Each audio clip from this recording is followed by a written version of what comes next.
When duty collides with desire, will love be the casualty or the victor? Welcome to part 2 of Royal Games by K.Leigh, the enthralling continuation of a romance fit for a crown, but tested by reality. After a whirlwind road trip filled with sparks, secrets, and undeniable connection, our unlikely pair now faces their greatest challenge yet, the real world. Royal titles, hidden pasts, and a future that was never supposed to include each other. But what if love refuses to play by the rules, set against a backdrop of heart-stopping emotion? This story dives deep into themes of freedom versus responsibility, public life versus private longing, and love's ability to transform us if we're brave enough to choose it. With her signature storytelling style that blends humor, slow burn chemistry, and emotional intensity, K.Leigh sweeps you off your feet in this gripping romance that proves sometimes the greatest risks lead to the most unforgettable rewards. Hit play now and find out if this royal love story gets its fairy tale ending or if the crown comes at too high a cost. Chapter 22. Nora fresh air greets us when we step outside, and I inhale. It's soothing after a night of drinking, the lower temperatures cooling my flushed complexion from a combination of alcohol and Anderson's presence. I pull my denim jacket tighter around me and start in the direction of the motel when Anderson wraps his hand around my bicep in a firm grip and hauls me into the alley between the bar and auto repair shop next door. His labored breaths echo against the stillness of night, his chest heaving as he peers down at me with unwavering lust and need. "What are you doing?" I squeak out, my heart caught in my throat. "What I've been wanting to do all damn day." With a firm grasp on my hips, he slams his mouth against mine, his tongue plunging inside, leaving me no room to protest. At first, I'm taken by surprise, his kiss bruising and biting, making it impossible for me to draw in a single breath. Sensing my confusion, especially after his previous rejection, he pulls back. His wild eyes rake over mine, the same tormented expression from yesterday making an appearance. But it disappears just as quickly, his stare intensifying. "Kiss me back," he growls, his demand causing my skin to heat, my knees to buckle, my core to tighten. "Is that what you want?" I ask huskily. "More than you can imagine." Nora, cupping the back of his head. I burrow my fingers into his hair and drag him toward me, this time when his lips cover mine. I do as he begged and kiss him back, a groan wrenched from his throat. He kisses me with wild abandon, the assault causing my heart to thump madly in my chest with such intensity I'm convinced it's about to burst through my ribcage. Desire spirals like a tornado, crawling over my skin and settling in my aching fingers. I draw him closer, a bomb detonating inside me when he thrusts his hard length against my stomach. I whimper. I exhale. Then I feast on him again, grinding and groping in the temperate New Mexico air. The faint sound of the music within the bar makes its way out to us, but it doesn't distract me from this. From Anderson. He tears away, his facial hair scraping against my flesh as he moves to my neck, licking and tasting as he goes. His hand trails from my hip and lands on my ass with a harsh squeeze. I yelp, then moan, throwing my head back, hooking a leg around his waist, pulsing against the erection, straining his pants. "Are you wet for me, love?" he murmurs, when he nibbles on my earlobe. A shudder rolls through me. I've fantasized about Anderson's bedroom voice. How could I not when his accent as he speaks of normal things causes goosebumps to dot my flesh? But right now, his voice dripping of sin goads me to drop every single one of my inhibitions and be free, with him. His hand glides from my ass, a slow journey before it lands on my thigh, squeezing harshly enough for me to know there will be marks there tomorrow. If I move my fingers slightly and rub against your knickers, what will I find? Will they be soaked for me? Locking my eyes on his, I summon all the confidence that's been missing from my life lately. "Why don't you find out for yourself? You're a naughty girl, aren't you?" Clutching his face, I pull him toward me, but he resists. "You have no idea how naughty I can be." "Not yet, but I plan to find out." His mouth captures mine, his tongue swirling and tempting me. It's not enough, no matter how deeply he kisses me. How breathless he makes me, how much pleasure he fills me with. It's not enough. Sensing my appetite growing with each passing second, he drifts his hand from my thigh and up toward my panties. The closer he gets, the more ragged my breathing, the more desperation threatens to unravel me. When his thumb ghosts against my center, I can't stop the moan from escaping my throat. Anderson sucks in a breath, his eyes darkening at the slight contact. He shifts my panties aside, exposing me to him in this alley where anyone can interrupt us. But neither of us seems to care. We're in our bubble again. It's just us, finally succumbing to the desire we've been skirting around all week. Jesus. Nora, he rumbles, his fingers deftly exploring and teasing. You're so fucking wet. I tighten my grip on his nape, circling against him, trying to extinguish the fire he lit. If this is how I react to a tease of his fingers, I can't imagine what would happen if he pushed one inside me. Hell, if he pushed himself inside. The mere thought causes another jolt of desire to pool between my legs. I need more. I pant, thrusting against him. More. Yes. He crashes his lips against mine as he slips a finger inside. I mule, quaking under his expert touch. I'm in another place, another time, another dimension. This seems too good to be true. It feels too good to be true. God, you're so tight, love, so warm, so damn perfect. I lose myself in his words, in his scent, in his everything. Climbing higher and higher, the euphoria washing over me is unlike any I've experienced. It's a rush, the high more addictive than the most potent drug. I can't wait to have my cock buried deep inside you, watching as you come all over me harder and more violently than you ever have. Anderson. I moan, my breathing growing more uneven. My thrusts become more desperate and unhinged, my greed threatening to swallow both of us. I squeeze my eyes shut, focusing only on that peak growing closer and more vibrant the faster and harder Anderson thrusts his fingers inside me. Come on, gorgeous. Let go. I want to see how beautiful you are when you come. When I make you come, let me have it. He touches his thumb against my clit and, like a hair trigger, detonates the desire that's been locked inside for too long. I start to cry out, but Anderson clamps his mouth over mine, swallowing my screams of ecstasy as waves of bliss wash over me, each one more abrasive and earth-shattering than the former. I clench and tumble, constrict and uncoil, my body quivering and tingling as my skin dances with the heat of 1,000 tiny fires. I reach for his belt and pull at it, desperate to unbuckle it, but he stops me, removing his fingers from me and stepping back. At first, I'm bewildered, wondering if I'd imagined what just happened, if he regrets what just happened. Then a sly smile lights up his darkened expression, and he kisses me. Not here, he murmurs against my mouth. Not with the things I want to do to you. He rests his forehead on mine as he fights to catch his breath. I hadn't exactly planned to finger fuck you in this alley.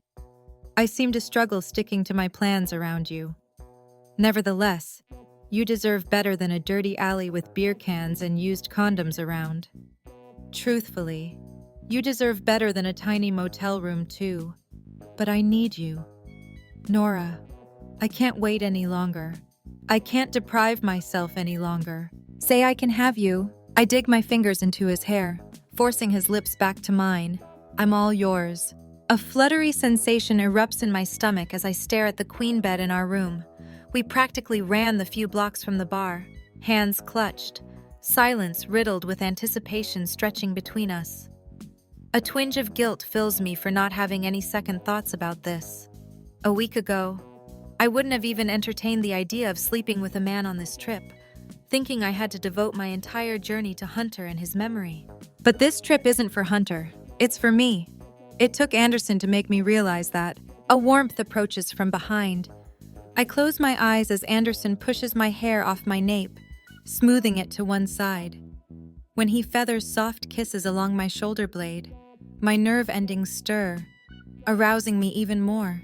Splaying his hand on my stomach, he draws me into him, circling his hips. Do you feel what you do to me? Love. Yes, I moan. a tidal wave of lust careening over me as his lips continue their torturous journey, settling on that spot where my neck meets my shoulders. I love the way you feel. He yanks me harder into him. Love the way you smell. He inhales a deep breath, shuddering on the exhale. But mostly, I fucking love the way you taste. He wraps my hair around his fist and, in one quick motion, jerks my head to the side, clamping his teeth on my strained and exposed neck. My shocked yelp turns into a moan, the pain mixed with pleasure electrifying me. I've never been with someone who exuded this much dominance in the bedroom. Hunter and I were so young when we were together that we never fully explored our sexuality, and sex with Jeremy was only moderately satisfying when we were drunk.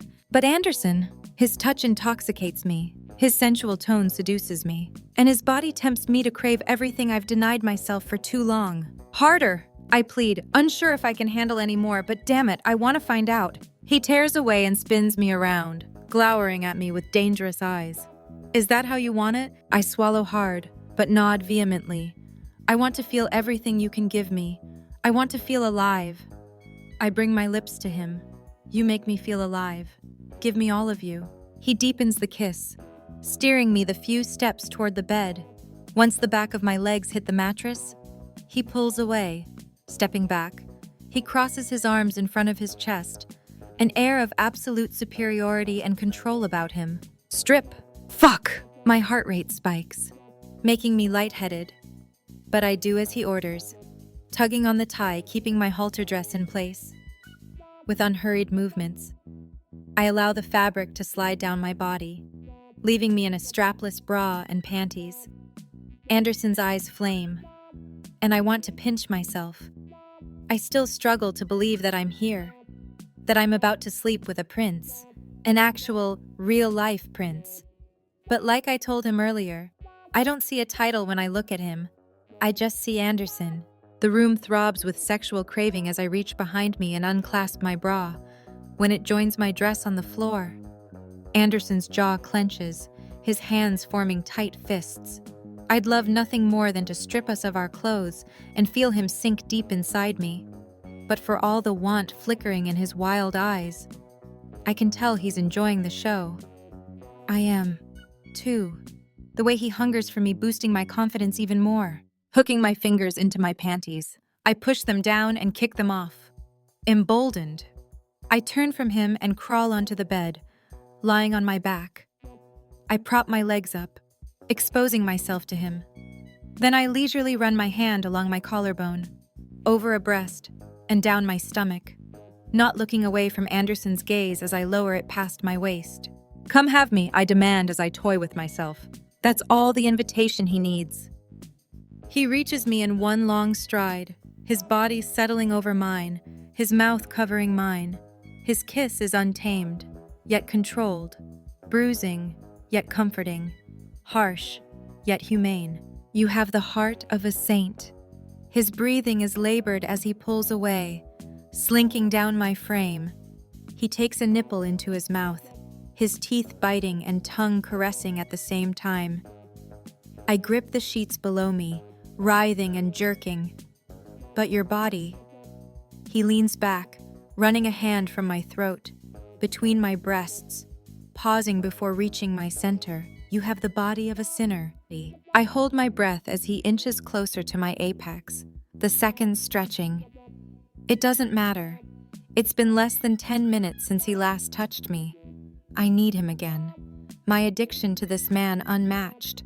He hovers over me, his lips skimming mine. And baby, I really want to sin with you. He cups my sex, plunging 2 fingers inside, stretching and stimulating my already sensitive flesh. But it does nothing to persuade my body to back down. It only makes me crave him with more intensity, more fervor, more thirst. He snakes down my torso, kissing and sucking every inch, every freckle, every slight imperfection. When he settles between my legs, he removes his fingers, placing his hands on my thighs and spreading them. I prop myself up on my elbows, our eyes connecting through the lust-filled haze. Slowly, he brings his mouth to me. When he makes contact, I fall back onto the mattress, the ache returning with more determination and vengeance. So good. I groan as I move in time with his ministrations. Reaching down, I run my fingers in his hair, my nails digging into his scalp. So fucking good. You taste incredible. Love, he comments, slipping a finger back into me, his tongue never straying too far. The combination of his warmth on me and fingers inside pushing me higher. I could feast on you for hours and never get my fill. That can be arranged. I exhale breathily, my mind in a daze, my body a slave to the sensation. He increases his motions, determined to make me come again. But I don't want to. Not like this. Anderson, I moan. Yeah, baby. I need you inside me, now. My fingers are inside you. I vehemently shake my head, then sit up, scooting away so he has no choice but to stop. My body shivering and tightening with the promise of an orgasm. I kneel on the bed, tugging his belt. This time, he doesn't prevent me from unbuckling it. He keeps his razor-sharp stare on me, jaw ticking and chest heaving. Once his pants are unzipped, I shove them, along with his briefs, down his legs, relishing in the tight muscles of his ass and thighs. Kicking off his flip-flops, he steps out of his khakis, but doesn't make a move to remove his shirt, allowing me the pleasure. And when I unfasten each button and push it down his arms, I see that the pleasure is most certainly mine. When I saw him without a shirt on earlier, I was too rattled and on edge to fully admire it. But my God, it is truly a sight to behold. Vast shoulders give way to the rigid lines of his chest, his stomach toned and firm. And this time, I run my hands along each hard pane, soaking in every inch of him. I pause my perusal when I reach his waist, confirming what I'd pictured earlier. Touch me, he whispers huskily. Our shoulders rise and fall in time with each other as I trail my hand down the grooves of his stomach and wrap my fingers around his girth. A hiss escapes as he tilts his head back, ecstasy covering the lines of his face. Then he shifts his eyes forward, nostrils flaring, muscles clenching. Grabbing my wrist, he forces me to loosen my hold. With deft motions, he grips my waist and tosses me onto the mattress, my body springing with the impact. He strides to his suitcase, rummaging through it and finding a condom. Like a beast untamed, he crawls on top of me like I'm his captured prey on the brink of being devoured. Using his teeth, he tears open the packet, then flings the wrapper aside, rolling on the condom. When he lifts his erection up to me, I wrap my legs around his waist, pulling him toward me. Neither one of us makes a sound as he slowly pushes inside, filling me until I can no longer take any more of him.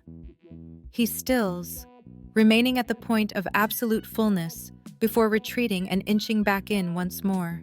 I rock with his rhythm, unhurried at first, wanting to remember every miraculous sensation, every caress, every flutter, every quiver. He buries his head in the crook of my neck, his beard raw yet invigorating. I always knew you'd feel good. I never thought you'd feel this incredible. I really know how to butter your crumpets, don't I? I breathe, recalling the conversation he'd overheard between myself and Chloe our first night as travel companions. He stills, staring down at me. Then we both erupt in laughter, the sound echoing in our tiny room. This may be the first time I've ever laughed during sex. A shadow crosses his expression, as if he flipped the switch from playful and flirtatious Anderson to dark and dangerous Anderson. Get on your hands and knees. A thrill washes over me like an avalanche, as if I weren't already soaked with my desire for him. Another surge of moisture pools between my thighs. He pulls out and helps me flip over. I spread my legs, putting my weight onto my elbows before glancing over my shoulder. Anderson runs a hand down my spine as he brings himself up to me. Any reason you wanted to change a position? In my experience, it's easier to make you come like this. Is that right? He chews his lower lip and nods, teasing me with his erection. He inches inside once more. That's right. And based on how wet you are, I give it maybe another minute. Max? A little confident of your abilities, aren't you? Not confident. I can just read your body. Nora? your flushed complexion. He leans over me, running his hands down my arms and intertwining our fingers. Your uneven breathing. His tongue traces a circle along my neck, his own breathing ragged. He releases his hold on my hands, one hand going to my hip, holding me in place as he increases his pace. I throw my head back, moaning at the pleasure twisting within me, begging for release. How you squirm with every touch. He brings his free hand to my center, rubbing my clit as he slams into me with a fury and intensity I hadn't expected. Fuck, I scream as I bury my head in the pillow, clutching onto the sheets. His motions are relentless. Each drive inside and pinch outside, pummeling me closer to the edge until I have no choice but to give him what he wants. I cry out his name, unleashing all the pent-up yearnings I've locked away for years, too scared to repeat the past to give them life. But I don't care about that anymore. I want to feel again. I need to feel Anderson again, and again, and again. So good. He pants, his voice strained and tense.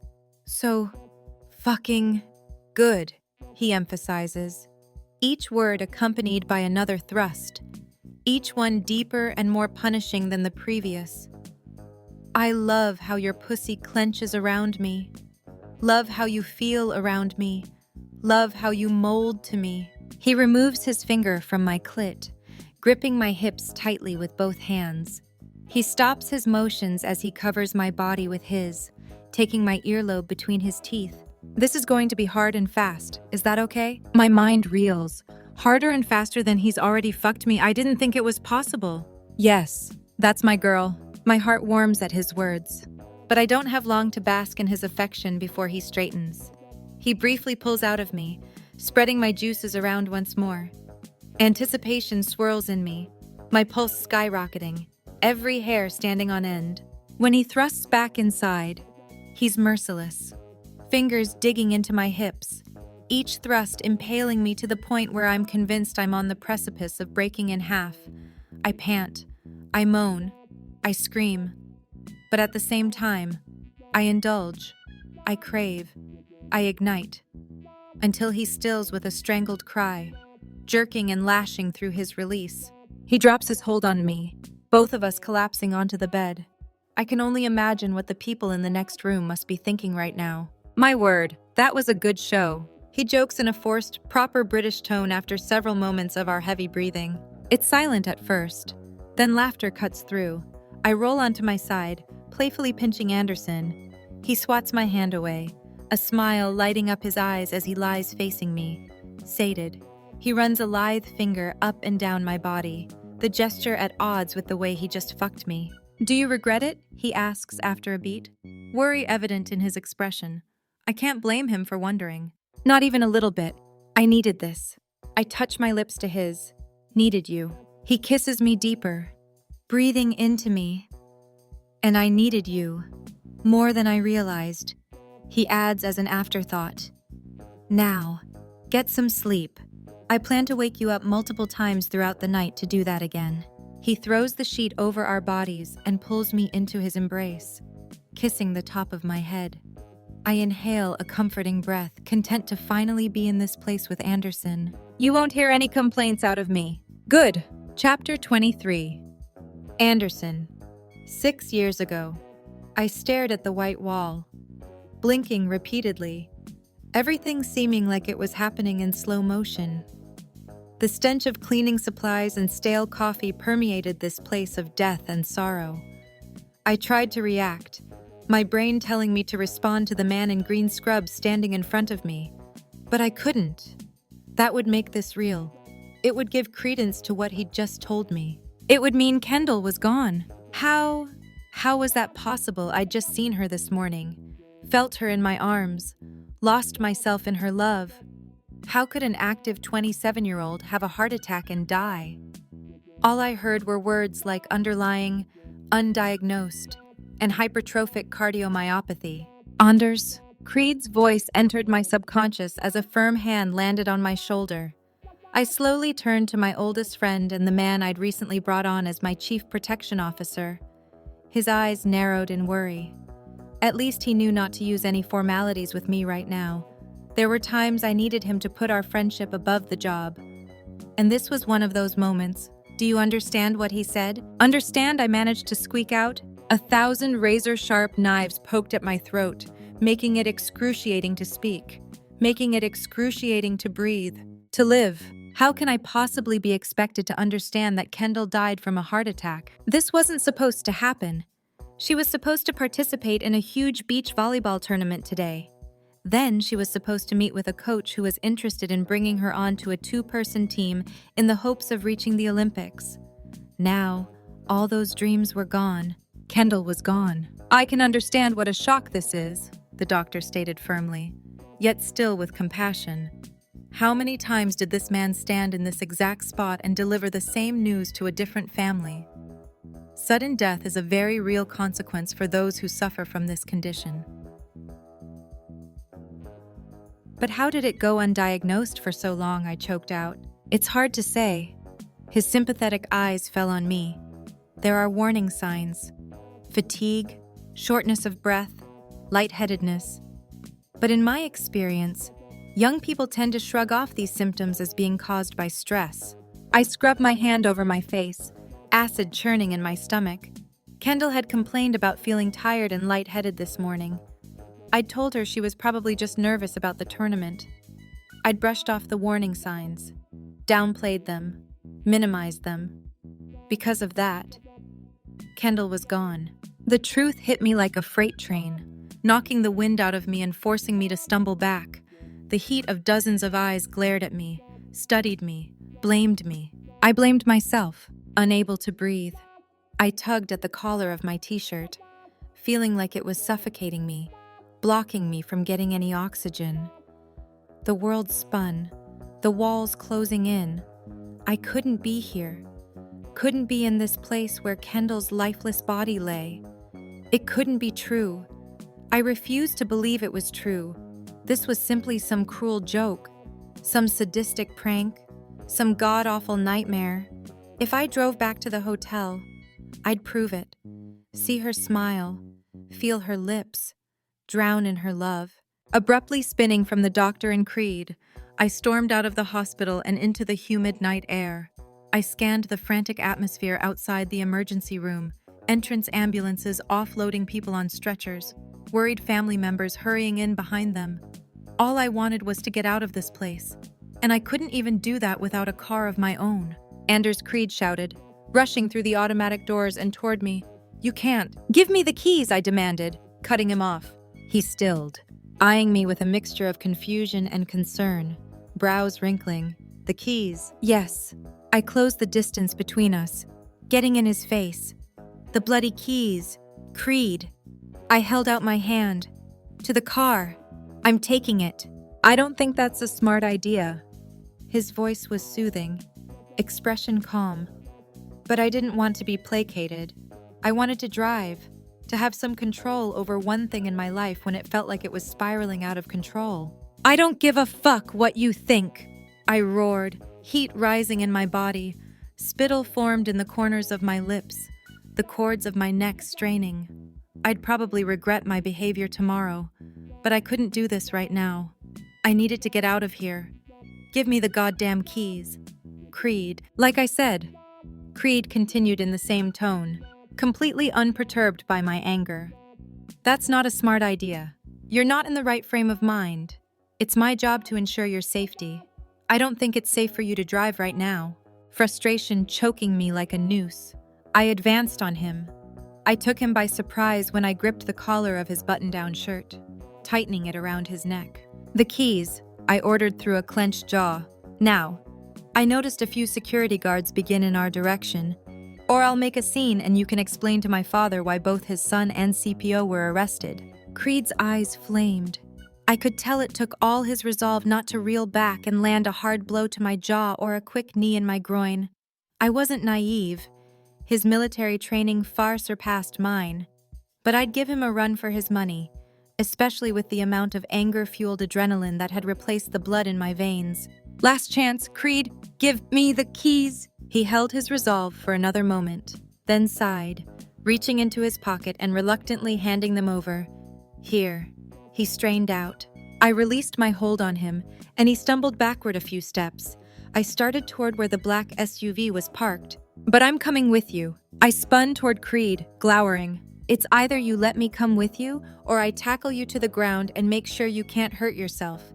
Even if that means zip-tying your ass and throwing you into the back of the damn car. You wouldn't do that. I brushed him off. Try me, he growled. My last chief protection officer wouldn't have been as bold as to threaten me like this. But he also wasn't a friend.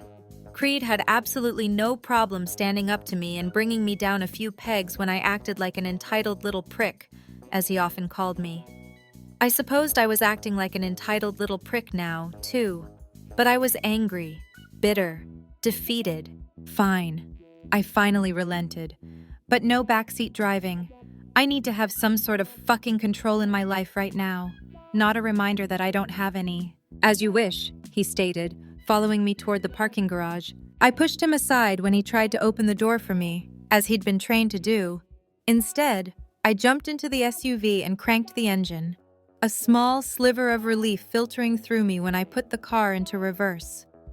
I hadn't driven myself anywhere in what felt like an eternity. It may not have seemed like a big deal to many, but it was everything to me. Was everything I needed right now. I ignored Creed's glare when I peeled out of the parking lot, speeding along the roads and parkways, not really sure where I was going. Creed tried to direct me toward the hotel, but I didn't pay attention. I just wanted to drive, just wanted to stay in this moment where I felt some control, regardless of how fleeting it was. As I drove along a winding road through a wooded area, an intense pain shot through my eyes, blinding me. I momentarily squeezed them shut, pinching the bridge of my nose. I should have expected this. I tended to suffer from migraines, especially during times of high stress. Sir, Creed's voice filtered into my brain. But just as I'd been doing since I got behind the wheel, I didn't respond. Sir, he repeated, more urgently, yet again. I didn't acknowledge him, my brain unable to tell my muscles to move and look at him. My skin tingled, but I ignored it, adrenaline fueling me. Anders, he bellowed. Would I finally managed to turn my head toward him as a bang reverberated. I slammed on the brakes, and the SUV skidded to a stop. I studied my surroundings, making sure the loud crash didn't come from us. When I glanced into the rearview mirror, I noticed smoke coming from down an embankment on the other side. Instinct kicking in. I flung open the door and dashed down the street to see if I could help. As I approached, I observed a small SUV down a steep hill. The front end crumpled against a large tree. Smoke billowed from what remained of the engine, the smell of gasoline overpowering. I coughed, struggling to breathe, but it didn't make me retreat. If anything, it encouraged me forward to help anyone who may be stuck in that car. I needed to help them. I bolted down the embankment, branches and twigs scratching my exposed legs, but there was no pain, only the thought that I needed to make up for failing Kendall. Anders, stop. Hearing my name, I paused, looking up to see Creed rushing toward me, expression wild. What are you doing? Helping. The odor of gasoline getting stronger. I darted toward the demolished car, trying to figure out a way inside. The driver's side door was crushed to the point it was impossible to open. But the passenger side hadn't been. I hoped. I ignored Creed's pleas to keep my distance and ran to the passenger side, yanking at the door. After a few tugs, it finally opened. A young woman sat in the passenger seat, eyes closed, a gash across her forehead. Give me your knife, I bellowed at Creed as he approached. What? Your knife, give it to me. Without a moment's hesitation, he reached for his ankle, withdrawing the blade he'd always kept hidden. I stabbed the airbag holding the woman hostage. It deflated in a cloud of dust, revealing the woman's rounded stomach. Shit. She's pregnant.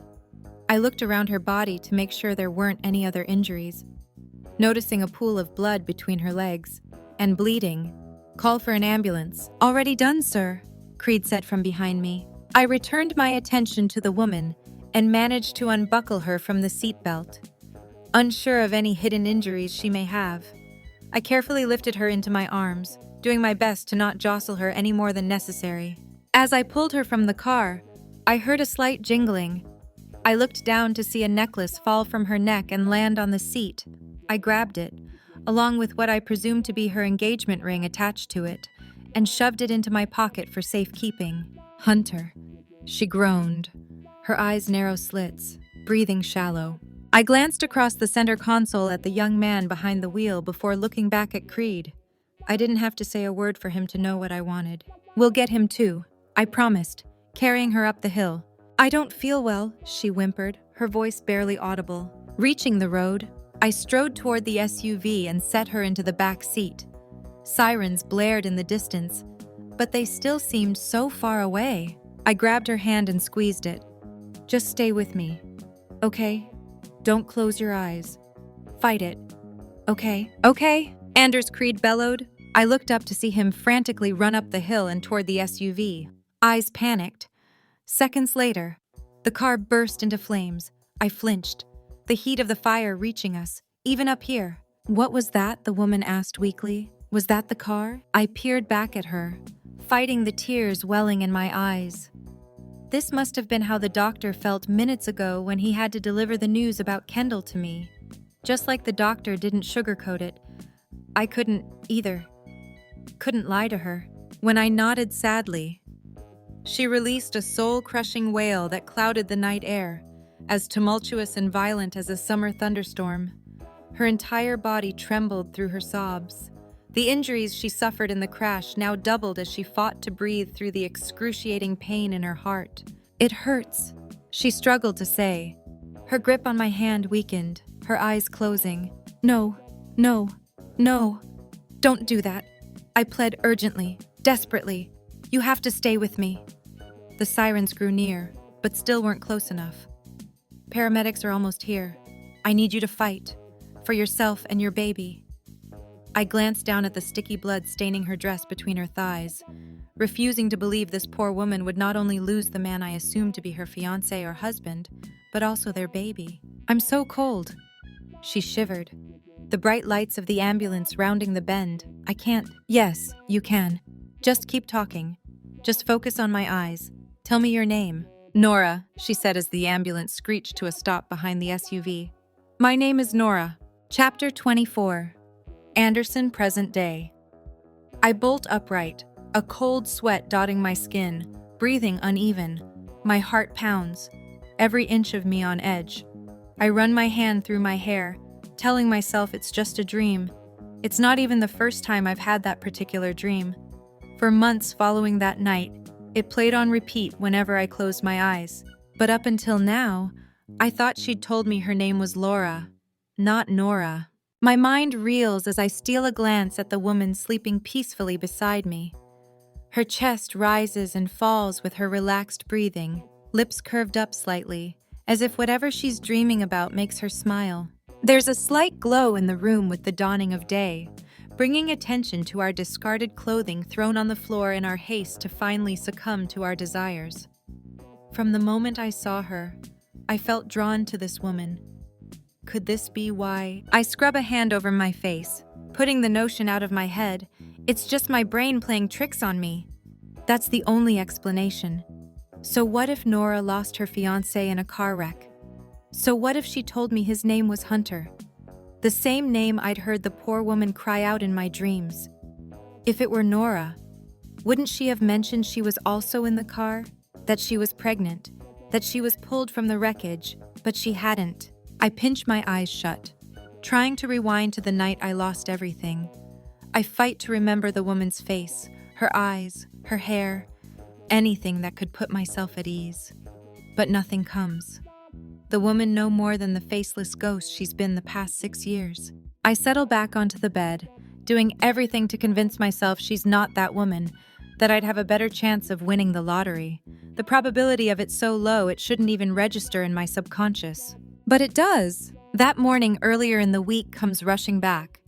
Creed had wanted to tell me something he found in Nora's background check. But I refused to listen. Could this have been it? Been why he bumped into me at the bar last night when I was about to kiss her? To stop me from doing something he knew I'd eventually come to regret? My curiosity getting the better of me. I swipe my phone off the nightstand and, after glancing over my shoulder to make sure Nora is still asleep, type her name into the search bar of my browser. As expected, the first few hits are her social media profiles, as well as a website for her yoga studio in the village. I resist the temptation to click any of those links, steadfast in my resolve to learn about her from her alone, except in regards to the possibility that she may be the woman I pulled from the crash. I tap on the search bar once more, adding Hunter and car accident to Nora's name. This time, the first link that pops up is for an obituary of a man named Hunter Allen Copeland. A voice in my head warns me against clicking on it, my stomach churning with acid at the premonition I won't like what I learn. But I have to know. I have to do this. With a heavy heart, I click on the link and read all about Nora's fiancé, about his happy childhood, about his love of sports, about his academic achievements, about his recent job offer as a sports therapist for the Lakers. A lifelong dream realized. How he was excited about starting this new chapter with his fiancée at his side. Then I read all about his death as the result of a single car accident that occurred in North Harbor on the same day Kendall died. My shoulders curl forward and I squeeze my eyes shut, as if that would make the truth disappear. But it won't. Nothing can make this information go away. I sit up, digging my fingers through my hair, my lungs struggling to breathe as I do everything to process this unexpected turn of events. Throat aching. I glance at Nora as she sleeps, the morning light filtering in behind her, making her appear ethereal, like an angel. What am I supposed to do? What am I supposed to tell her? Do I share that I know she was in that wreck? That I was the good Samaritan who pulled her from the car? That I failed to save her fiancé? In this moment, I wish I'd followed up on what happened to the woman I'd pulled from that wreck, but I hadn't. Too overwrought with Kendall's death and the aftermath of mourning my girlfriend with cameras capturing my every move. Slipping out of bed, I yank on my shorts, shirt, and shoes, then grab my wallet before heading outside. The second I step into the fresh air, I feel like I can breathe again. I start toward the Wrangler, thinking a drive might help me process everything. But when I notice the dark SUV parked in a distant spot, I change direction, storming toward it, my footsteps echoing in the quiet morning air. As I approach, Creed jumps out of the driver's side, looking polished and put together. Despite the early hour, I ignore him when he opens the back door and slide into the front passenger seat instead. "Where to, sir?" he asks tentatively as he slips back behind the wheel. "Just Bloody Drive." "Yes, Your Highness." He puts the car into gear and pulls onto the main street. Not many cars are on the road yet. The sleepy Route 66 town just starting to come to life. The sun slowly rises over the desert horizon, bathing everything in light. Not a cloud in sight. Tumbleweeds roll with the wind, birds swooping into distant fields in search of food. After a few silent moments, Creed pulls into the parking lot of a Mexican bakery and heads inside. I take this time to collect my thoughts, try to think rationally about this. But all rationale left me once I learned the truth. When Creed returns to the car, he hands me a tray with 2 coffees, one for me and one for Nora, as well as a box filled with what I assume are pastries. I still don't speak. So he starts the car and navigates the few blocks back to the hotel, parking beside the Wrangler and turning off the ignition. A silence stretches between us as I stare straight ahead, my jaw clenching, wanting to scream. "This is what you found out about her, isn't it?" I say finally. "That she's..." I trail off, struggling to finish my thought. Nora Tremblay was in a car accident on Long Island 6 years ago. Her fiancé, Hunter Copeland, didn't survive. Nora was pulled from the vehicle by a mysterious Good Samaritan. "I'm fucking aware of that. Creed," I bite out, "and rush to the hospital." He continues, "Despite my outburst, where she was listed in stable condition with a mild concussion. Unfortunately, the baby she was carrying didn't survive." I'm not sure what I wanted him to tell me. A small part of me held out hope it was just a coincidence, that there was another car wreck that same night with another man named Hunter. But now I know. "You slept with her, didn't you?" Creed asks when I don't immediately say anything. I slowly lift my gaze to his, neither confirming nor denying. "I don't have to. We've been friends for years. He knows when I'm happy, when I'm depressed, when I've gotten laid." He shakes his head, the vein in his neck pulsing as he tightens his grip on the steering wheel. I knew she looked familiar. Knew her name sounded familiar. It's why I insisted on the background check. Why I tried to tell you days ago. I feared this might happen. But feared what might happen, I ask, my hackles rising. That you might put the pieces together. It's why I tried to dissuade you from continuing on this journey. Worried of what memories it might, what that it would remind me of Kendall? No. He jerks his head toward me. I was worried she might remember. And she cannot know about your involvement. Why don't you think she deserves that? If it were me and I'd been pulled from a car seconds before it burst into flames, I'd want to know who saved my life. He pinches the bridge of his nose, conflicted. Then he heaves a long sigh as he looks through the sunroof before bringing his gaze back to mine. Because you didn't just save her life, Anders. You caused that car wreck. Chapter 25. Anderson Creed's words are like a punch to the gut. A chill sweeps over me as I process this shock. How is that possible I would have remembered something like that? Sure, I'd been upset that night. But if I'd caused a wreck, the SUV I'd been driving would have suffered some damage. But it hadn't. All I knew was 1 minute I was driving, ignoring Creed as I fought through a blinding headache, my body seemingly frozen. The next, a crash stole my attention. Shit, the headache. I'd closed my eyes for what I thought was a millisecond to ease the pain. Had it been longer, I mentally rewind to the night I've tried to leave in my past for years now, but it's like a fog has settled. The memory's unclear and hazy. Explain. I grind out through a clenched jaw. Now, you rounded a curve and swerved into the other lane. He answers in an even tone, as if giving a report to his superior. In a way, I suppose he is. I thought you'd correct yourself. Remember you were in the States, not back home. But you never did. I tried to get your attention, but you ignored me. When I saw a car coming straight for us, I shouted, needing to act quickly. I yanked the steering wheel to pull you back to the correct lane. He exhales deeply, but it was too late. The other car lost control and skidded down the embankment. I don't remember any of this. I swallow hard and shake my head. As if it weren't a shock to my system to learn that Nora was the woman I pulled from that wreck. Now I have to face the fact that I caused that accident, that I killed her fiancé, that I'm the reason she lost her baby, and that my father probably covered it up so as to not paint the royal family in a negative light. It's too much. My emotions yanked in every direction. Why the fuck didn't you tell me, I roar? Why is this the first I'm hearing about it?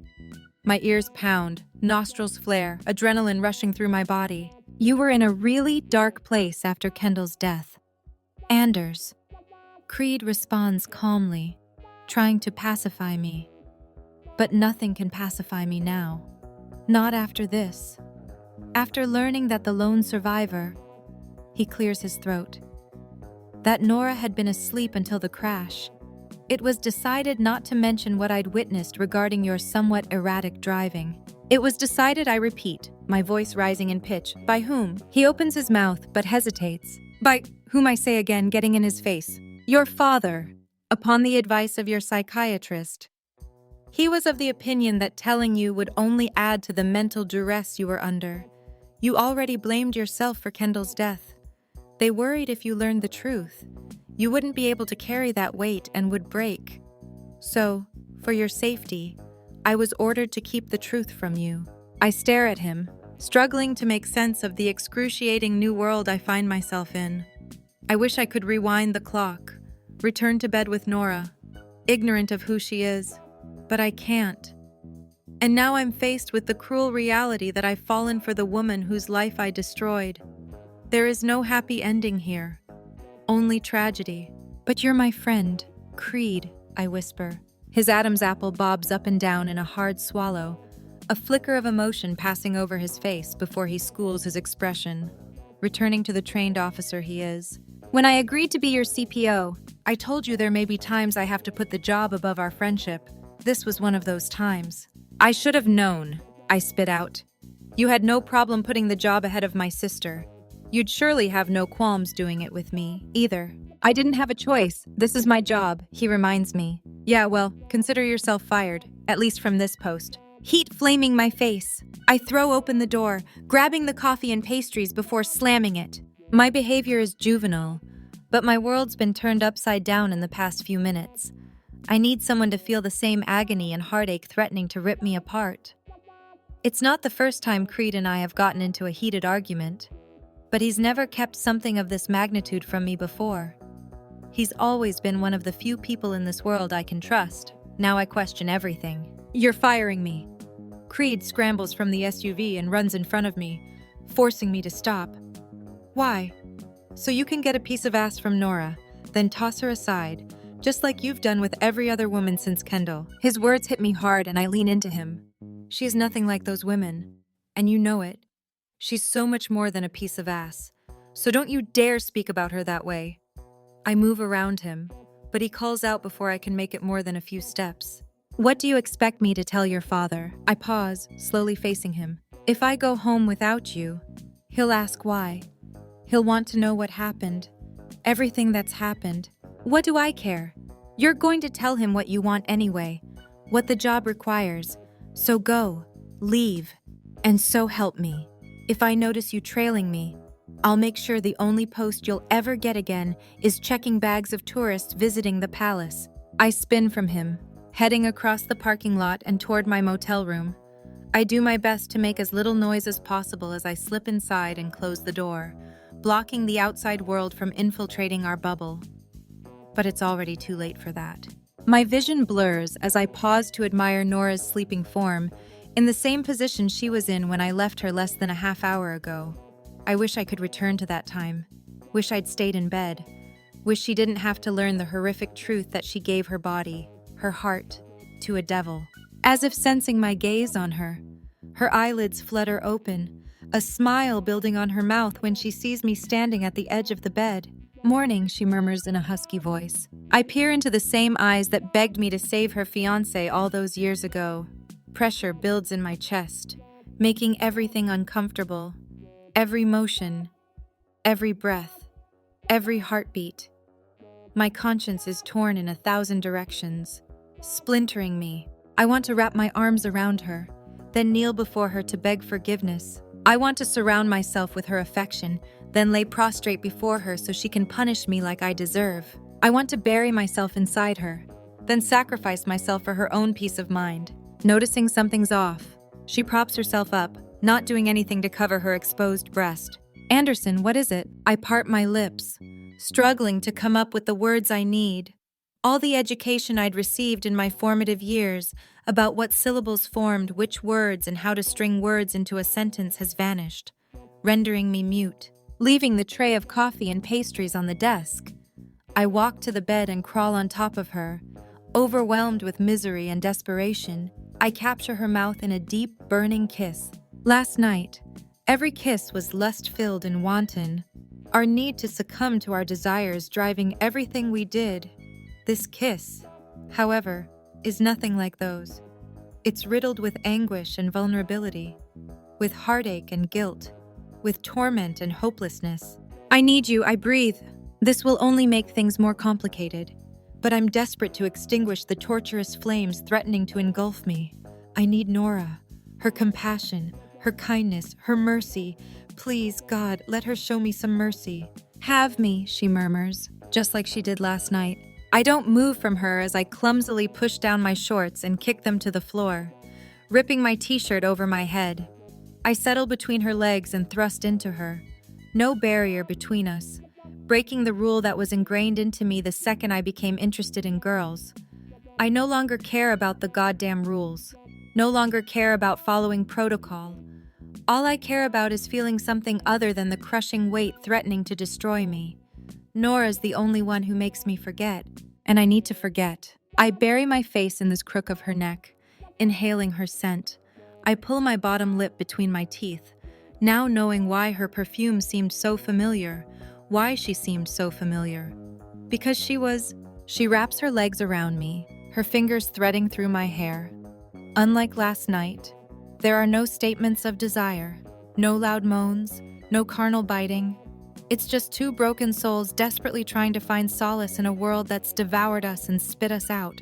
I frame her face in my hands, moving my mouth to hers, giving her everything I have as I continue thrusting inside her. Even when I break away to catch my breath, I keep my lips poised on hers, our eyes locked, remaining in this place until we both cross that point of no return. And that's what I've done by sleeping with her, knowing the truth. Crossed the point of no return. There's no going back now. There's no trying to make things right. There's only serving the sentence karma has bestowed on me for my sins. Chapter 26. Nora. What's this place, I ask when Anderson pulls into a dirt parking lot late in the afternoon. The desert sun shines high in the sky, heading toward the west, casting a pinkish glow over the terrain. Or perhaps it's all the clay buildings that seem to tint everything red. San Miguel Mission. He puts the Wrangler into park. Oldest church in the United States. We're at a church. I peer at the traditional Pueblo-style building that seems to dominate the architecture of this area, but this place looks much older, lacking any flair one would expect in modern construction. It's a historic landmark, built in the early 1600s. It was damaged during the Pueblo Revolt of 1680, then rebuilt in the early 1700s. Did you read all this in my guidebook, I joke? He smiles, but it doesn't light up his expression as it normally would. All day, something about him has seemed off. I can't quite put my finger on what. He's been affectionate.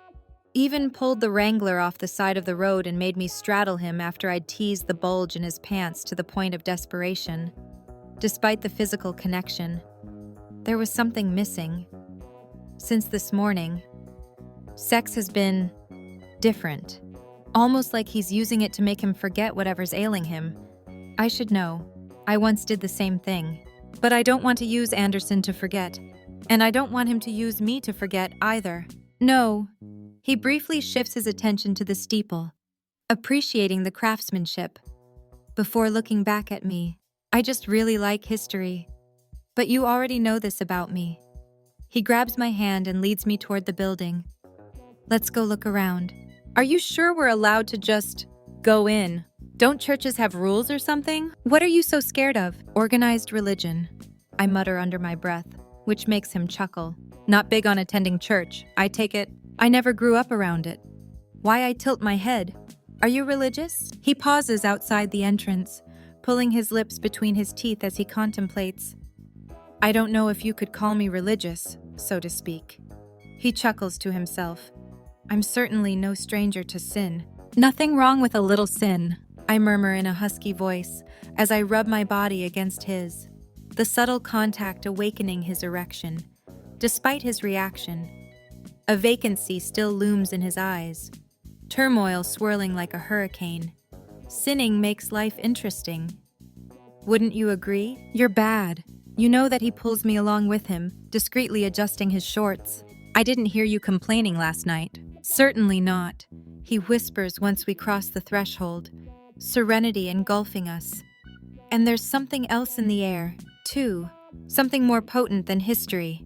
Grace, forgiveness, absolution. As one would expect from a church constructed centuries ago, the building is small and smells of dust and decades of stories. The stark, white stucco walls contrast with the ornate wood beams crossing the ceiling. Perhaps a dozen rows of pews beneath it. The decor has a Mexican influence, a few splashes of turquoise and blue making it stand out from any other church I've been to, which isn't many. Anderson and I walk toward the altar, both of us silently taking in the solemnity of the space. Out of the corner of my eye, I notice an elderly woman clutching a rosary, her hand pressed against a clay carving on the wall. Glancing around, I see there are over a dozen more carvings. The Stations of the Cross, Anderson whispers, answering the question clearly evident in my expression. It's big in the Catholic religion. Tells the story leading up to Jesus' death and subsequent resurrection. I try to follow along, although the words he speaks may as well be a foreign language for all I'm concerned. Here, look at this. He points to a panel of glass by the wooden stairs leading up to the altar. I join him, squinting at several adobe bricks contained within. The original steps. Wow, I've never been infatuated with history, At least not like Anderson is. Nevertheless, there's something humbling about standing in a building that's been around for centuries, about seeing pieces that have survived war and the passing of hundreds of years. It puts things into perspective. No matter what life throws at you, it's important to carry on, to find the strength to rebuild, to repair.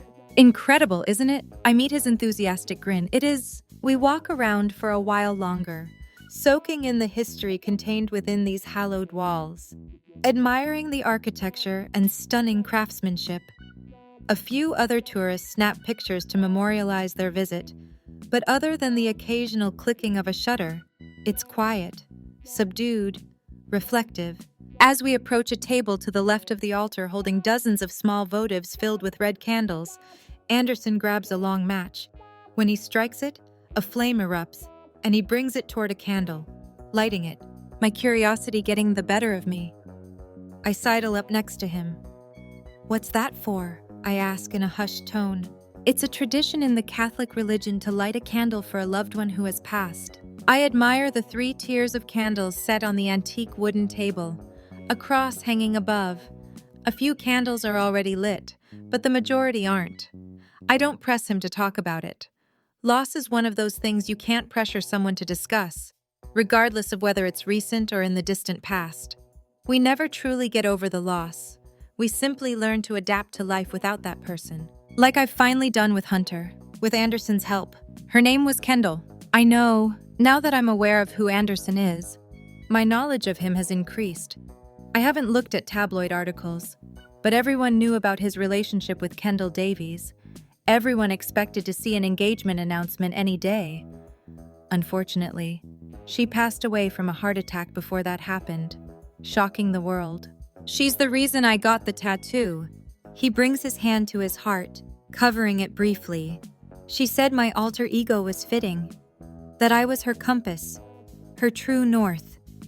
He pauses for a beat before turning his impassioned eyes on me.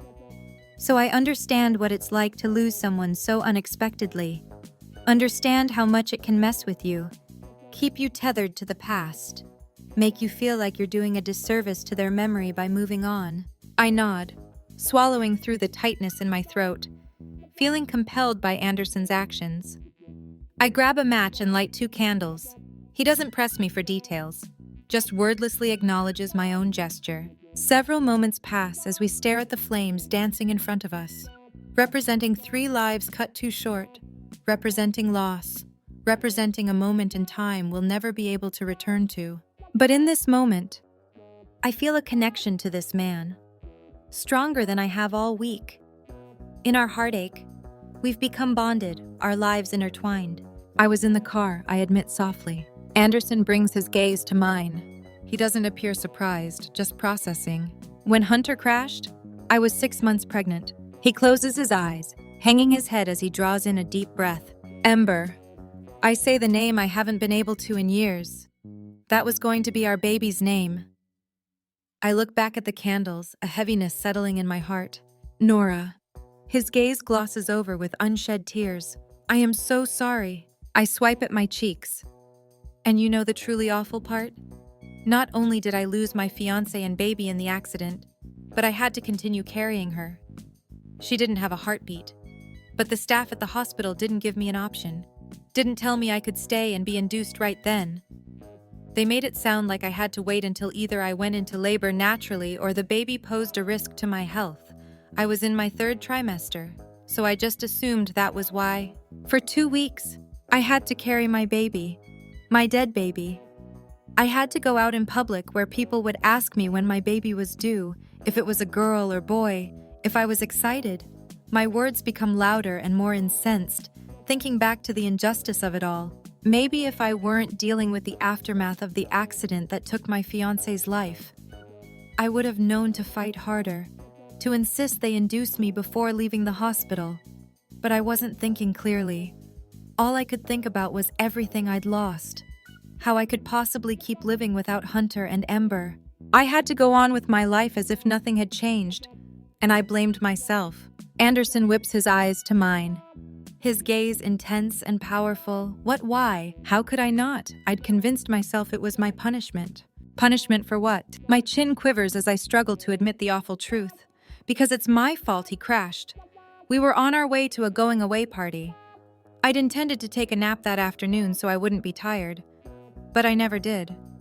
So I took a little nap in the car.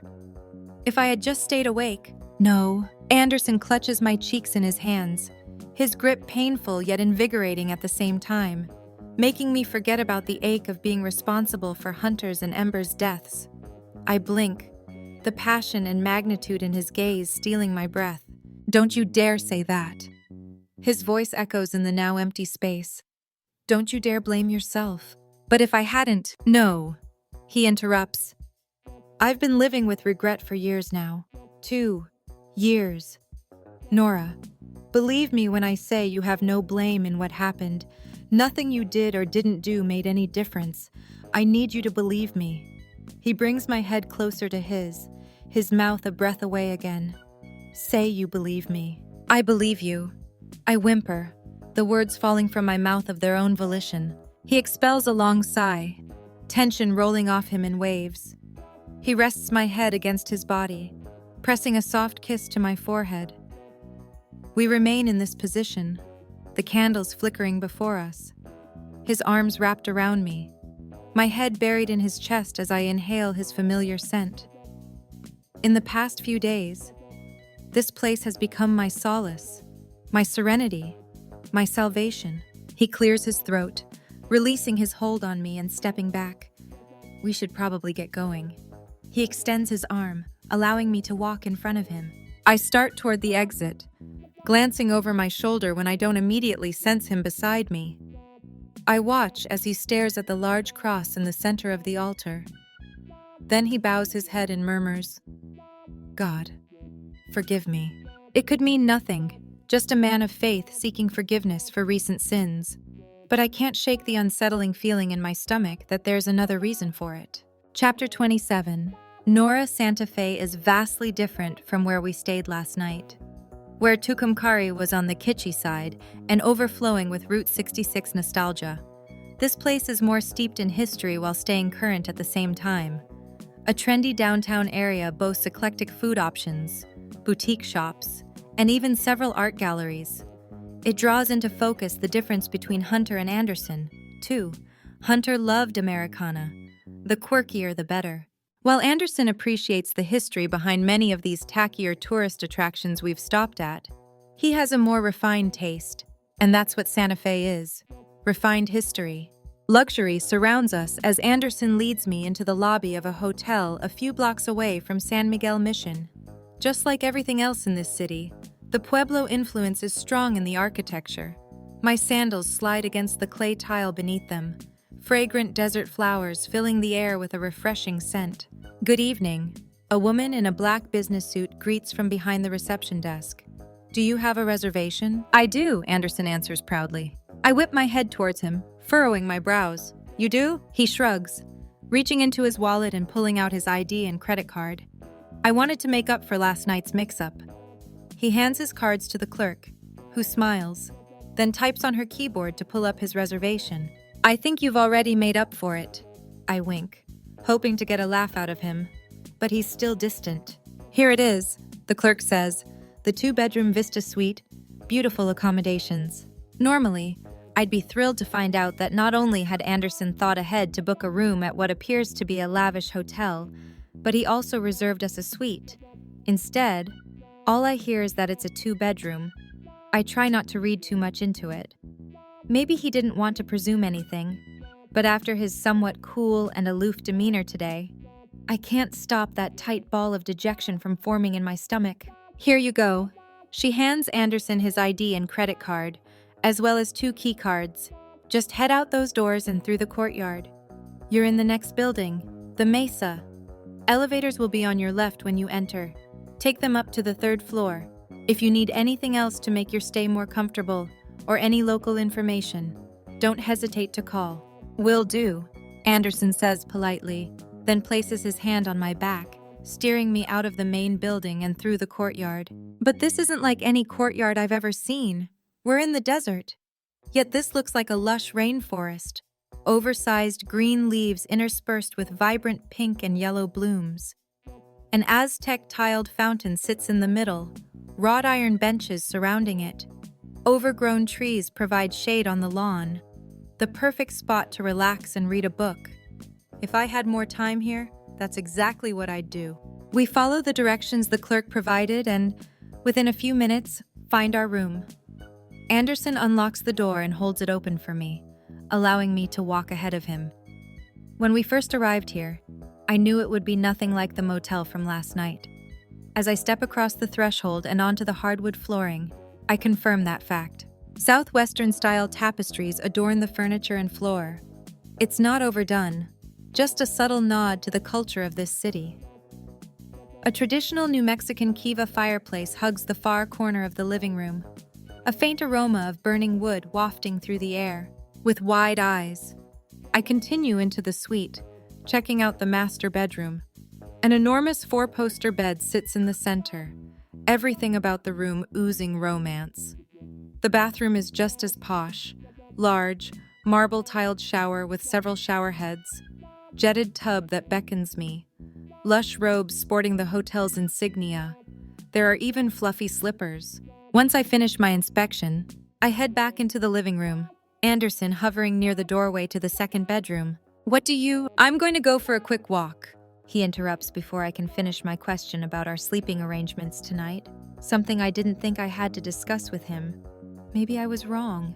Averting his gaze, he spins from me, bolting to the door. Do you want any company? I call after him, feeling like I'm losing him. Then again, he's not really mine to lose. As he's about to turn the knob, he pauses, glancing over his shoulder. I'm sorry.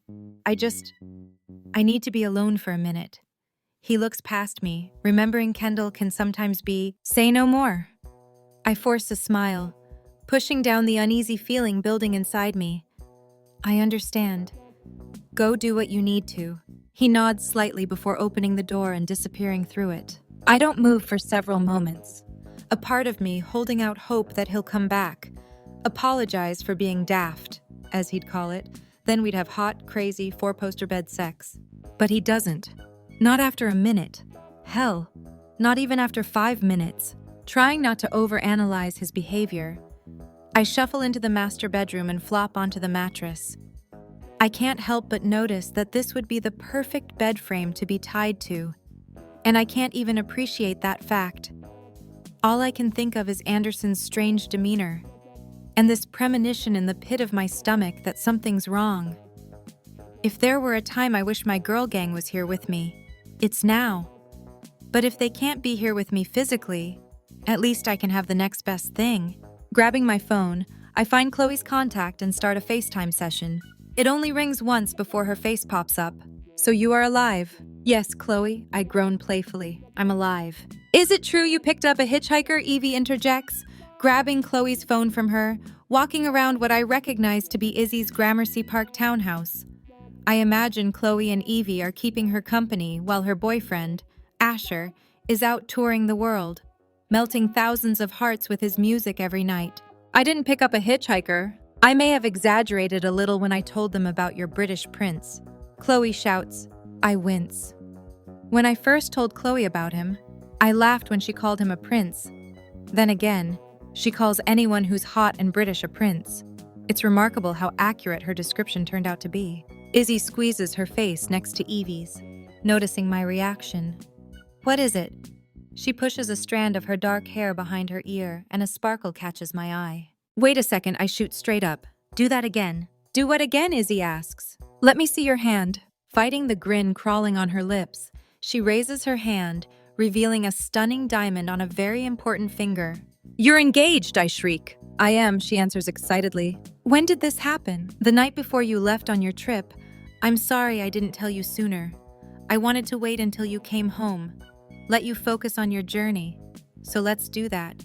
What's going on? Who's this British prince, as Chloe calls him? Yeah, spill it. Chloe swipes the phone from Izzy and heads over to the couch, setting it on the coffee table. I want the dirt. She sits in the middle, Izzy and Evie flanking her, leaning close so I can see everyone. Before I say anything, I want both of you to promise this stays between us. I point toward Chloe and Evie, since they both work for the magazine and this information is most certainly newsworthy. This is off the record. For your ears only. No one else. You got it, Evie agrees. We'd never do anything to break your trust. You know that, Chloe reminds me. Content in their guarantees. I draw in a deep breath, unsure whether I should do this. But to get my friends' advice, they need to understand. And learning about Anderson is all part of that. So my British prince, turns out he's not actually British. He's from Belmont, which is right across the channel from the UK, hence the accent. He did go to prep school in London, though. Oh, Belmont. Chloe waggles her brows. Talk about another haughty prince. She fans herself. He's taken the #1 spot since Prince Harry got hitched. Chloe, you're married, Evie reminds her. I can still look. You guys can't sit here and tell me that Prince Gabriel isn't Sin in a perfectly tailored suit. My cheeks heat at how accurate her analysis is. Based on the photo I saw last night when Anderson had me Google him, he certainly does look amazing in a suit, but I like his casual look, too. And towel look, and naked look. Holy shit! Chloe's voice cuts through my growing inappropriate thoughts. I dart my gaze back to the screen to see my friends peering at me curiously. Why are you all flushed? And why do you have this look on your face like you just got caught with your hand in a cookie jar? But instead of a cookie jar, it's some guy's pants. I straighten my spine, steeling myself for what I'm about to do, wondering if they'll believe me. I still have trouble believing me. Actually, Prince Gabriel prefers to go by his middle name. They all blink simultaneously. Anderson? It's silent for a moment as they stare at me, mouths agape. You're shitting me, Izzy states. No fucking way, Evie adds. Are you saying what I think you are? Chloe asks, practically bouncing off the couch. I didn't believe it myself at first. My friends share a look, then return their attention to me. Photos, Evie orders. Now, Chloe adds. I navigate out of FaceTime and bring up my photos. Finding a selfie we'd taken outside a mural wall in Kansas that reminded me of the movie Cars. I send it to our group chat. I hear the pinging of my incoming text sound in the background of the FaceTime call. Evie grabs her phone and brings up the message, showing it to Chloe and Izzy. The three of them scream, and I wince, lowering the volume. You met a fucking prince, Evie exclaims. This is unbelievable, Izzy adds. Only you would meet a guy who'd end up being a prince, Chloe remarks. Did you not recognize him? Evie asks. Well, no. It's not like he walks around in his royal uniform or whatever and people bow before him. I say in my defense. Plus, his hair is longer and a lot messier than he wears it during public events. And he's sporting a really sexy goatee and mustache. I can see how you wouldn't recognize him, Chloe states, studying the photo I'd sent. But the eyes, Izzy coos, they're so soulful, Chloe finishes. They sure are. I blush. The memories of getting lost in those soulful eyes last night returning, which only causes my heart to squeeze. When did you figure out who he was? Izzy asks, my three friends hanging on to my every word. I didn't. He told me. Last night. We went out drinking because yesterday was so awkward after I kissed him the day before and… Wait a hot second. Evie holds up her hand. You kissed him. I'm hoping she did more than just kiss him, Chloe mutters. Yes, I kissed him. I admit. My gaze focused on Evie before shifting to Chloe. And last night we did more than kiss. And again this morning. And again on the side of the road. The girls hoot and whistle, as I knew they would. Then Chloe returns her analytical stare to me, scrutinizing me. But there's something bothering you, isn't there? I blow out a breath. Last night was hot. Hotter than hot. My skin burns from the memory of how he slammed me up against the exterior wall of the bar. How he made me come right there where anyone could see. How no one had ever brought me so much pleasure. But Chloe urges, but he's been off all day. How Evie scrunches a brow. You just said you had sex this morning. How is that being off? More like getting off, Izzy deadpans. It's hard to explain. He was with me last night. Well, obviously he was with me, but he was with me. You know, like totally in the moment. The intensity in the way his eyes speared through me, as well as his cock, Chloe mutters under her breath. I roll my eyes, unable to stop the smile from tugging on my mouth. She's not far from the truth. He was there. He was present. He was only thinking of me and nothing else. I worry my bottom lip, considering my words. But this morning, he was different. How do you mean? Evie inquires. I heard him walk back into the room after fetching us coffee, so I stirred in the bed. He just stared at me for a while, this haunted look about him. I can't explain it better than that. Then, with barely a word, he came to me, like he physically needed me to breathe, and the sex was incredible. I chew on the inside of my cheek, deciding to leave out that we didn't use a condom. It was a lapse of judgment on both our parts, one I hadn't even thought about at the time. All I could think about was the agony I felt coming off Anderson's body, but he wasn't with me. I continue. He's distant. I don't want to waste the rest of my trip obsessing over what he wants. I'm not stupid. I know there's no chance of a future between us. Why not? Chloe asks. A lot of reasons, mainly because he lives a world away. So, she shrugs nonchalantly. In my experience, if two people are meant to be together, they'll find a way, regardless of any obstacle. She would know. She and Lincoln had to overcome more than their fair share of obstacles, but they made it work. True. But I'm not going to let what might or might not be control what I do right now. As the words leave my mouth, I'm hit with a realization I hadn't considered before. Do you think that's what he's doing? Do you think he's keeping his distance because he knows nothing will ever come from this? That's not for us to say, Izzy responds. We can't tell you what's in his head. Only he can. So you need to talk to him, not let this fester between you. Lay it all on the line, Evie suggests.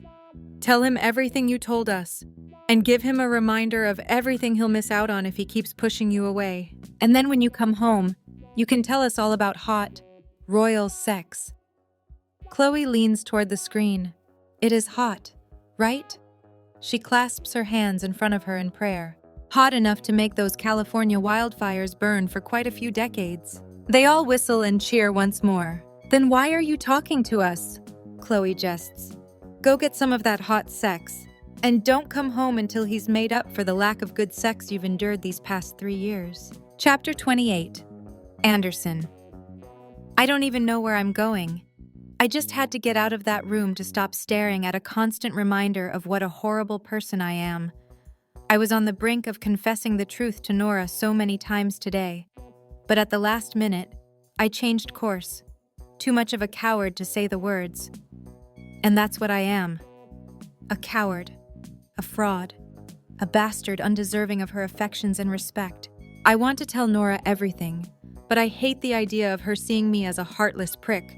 I want to walk away, but I'm drawn to her. This connection only growing stronger the more time we spend together.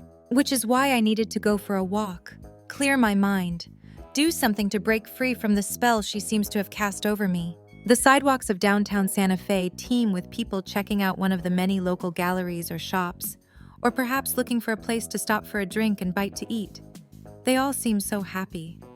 Families exploring this historic southwestern city, couples in love stealing kisses.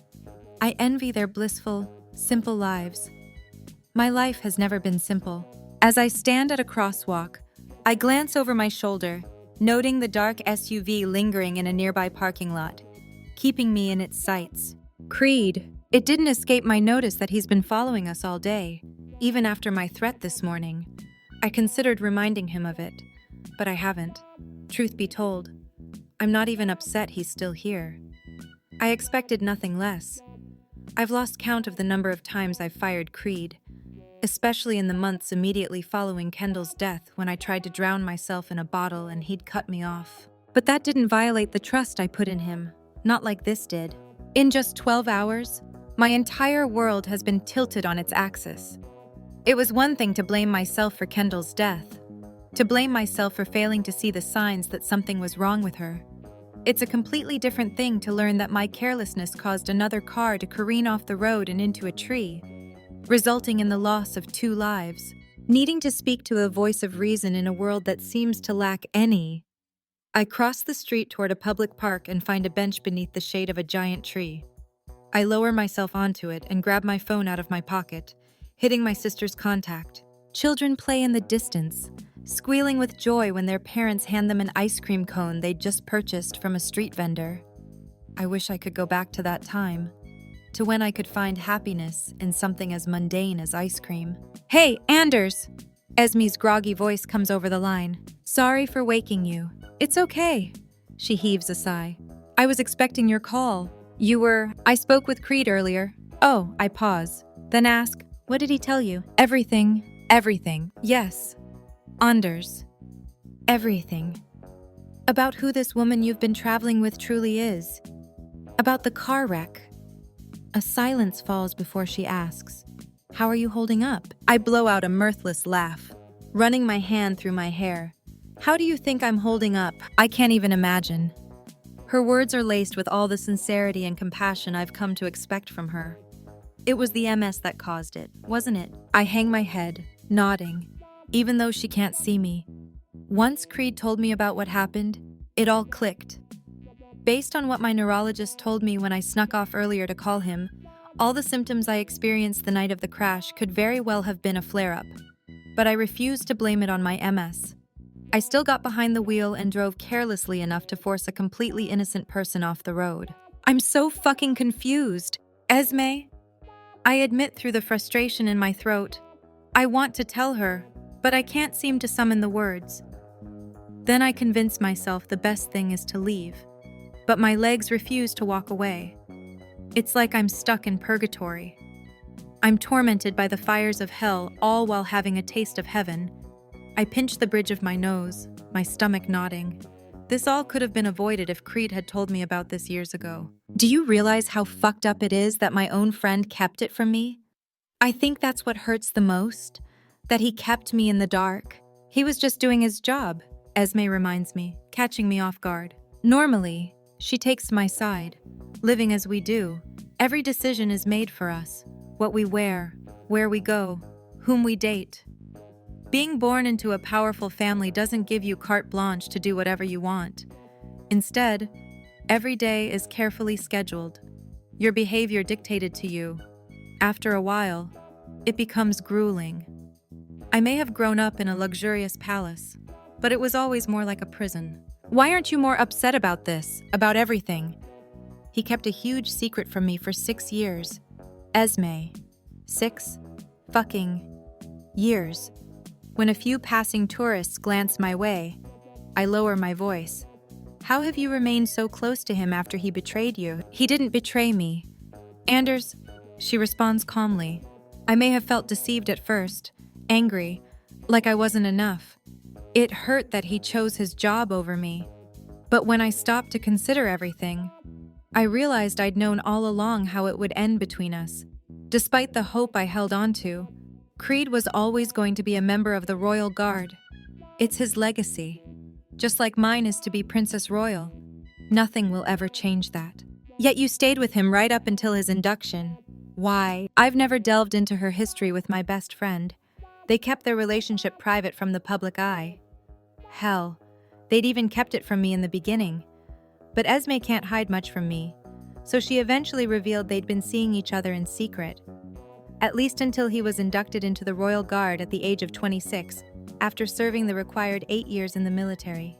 Because I'd rather know what it's like to fly than to imagine it from the safety of the ground. Esme breathes dreamily. You didn't push him away to protect yourself from the inevitable heartache. I have no doubt she knows I'm no longer asking because I'm a good brother. I'm doing it for myself, my own peace of mind. Learning the truth of who Nora is and what I did has turned everything on its head. In a way, this is worse than losing Kendall. When she passed, I had no warning. I wasn't forced to count down the minutes I spent in her presence, knowing each ticking of the clock would be one less second I'd have with her. I'm not going to tell you what you should or shouldn't do here. Esme states, our situations are vastly different. Yes, I knew my relationship with Creed would eventually come to an end. And I can't pretend to understand what you must be thinking about your role in the car wreck that took not only Nora's fiancé, but also her baby. If you're trying to make me feel like even more of a complete bastard, you're doing a great fucking job. But I don't want you to have any regrets. Anders, she soothes, ignoring my outburst. You asked why I stayed with Creed when I knew there was no future. It's because I didn't think about it. I understand it's nearly impossible not to look toward the future. Not only are you constantly reminded of yours as next in line for the crown, but now you face the added pressure of your MS diagnosis. But you, more than anyone, should know that the future is uncertain. It's not guaranteed. Right now is the only thing that is, this moment. Do you want to walk away from Nora and always wonder what if? That's why I stayed with Creed. I didn't want to have any regrets. And do you? I can hear the smile in her tone when she responds. Not for a second. Every tear shed, every ache in my heart was worth it to know how it feels to fly, to be loved. I pinch my lips together, processing her words. I'm still conflicted, considering every time I selfishly steal a kiss from Nora. I feel like I'm deceiving her. When we first met, I wanted her to get to know the real me. Now I want nothing more than to keep that person locked away. Thanks, Esme, for everything, for always listening, for smacking some sense into me, even from thousands of miles away. That's what I'm here for. Now go. Why are you talking to me when there's a beautiful woman who deserves your attention? You know why. You can't go back and change what's happened in your past, but maybe you can do something today to change the future. Maybe it won't work out, like you say. But maybe seeing if it does will be the exact adventure you need to remind you what it's like to fly. That's what Creed was to me, an adventure. That's what Nora can be to you. Don't let her become your biggest regret. I think it may be too late for that, I murmur, but the line's already gone dead. Chapter 29. Anderson. As I make my way back to the hotel, all I can do is hope I haven't completely ruined things with Nora. No matter what she did to pull me out of my slump, the jokes she told, the way she tried to distract me by jerking me off, the kisses she'd coaxed from me to make me return from my thoughts, all I could think about was the night I took everything from her. Isn't that what I'm doing by staying with her? Taking everything from her again? Or am I just using that an excuse for the real reason I've been withdrawn all day? That the last time I felt this way about another woman, it ended in disaster. That I'm not sure I can put myself through that again. That I'm scared. Approaching the door to our room, a buzz fills me at the knowledge Nora's just on the other side. A wall separates us, but I can feel her energy, her vibrancy, her devotion. I picture her lying on the bed, a book in her hand. Or maybe she's meditating in front of the fireplace. Or perhaps she opted for a relaxing soak in the jetted tub. But when I open the door and step inside, I learn every scenario I imagined is wrong. She bolts up from the couch, not giving me a second to greet her before she rushes toward me, eyes wild, expression frantic. "Why are you pushing me away?" she demands, sounding agitated. Because I'm trying so hard to wrap my head around it. She cuts me off, pacing in front of me, tugging at her hair. Then she whirls toward me once more. "Did you not enjoy last night?" "What?" My gaze widens, her question catching me off guard. "Of course I did. You know I did." "Right." She turns, pacing again. "I did, too. I really fucking did. But then today..." Pausing, she peers into the distance, turmoil covering every inch of her. Today was different. Her eyes lock with mine, her frustration turning more to understanding. "I get it. I've been where you are. I am where you are." She takes my hand in hers, rubbing her thumb along my knuckles, like I so often do to her. It's a simple touch, but it sends a warmth through me, offering me comfort when I need it the most. I wish it didn't feel like a lie, like I'm undeserving of this gesture. We've both lost someone we cared about. We've both suffered the worst kind of heartbreak imaginable. So instead of risking it and enduring that again, we've kept our hearts locked up, pushed people away, all to protect ourselves. I try to open my mouth and tell her that's only part of it, but words don't come. All I can do is lose myself in her eyes. We're back in the bubble where nothing else matters, where the future is just an abstract idea. There's only here, only now, only us. I know you're scared. I am absolutely petrified, too. These feelings, She licks her lips. I haven't felt this way about anyone since Hunter. Pulling away, she treads a path in front of me once more. I get how fucked up this situation is.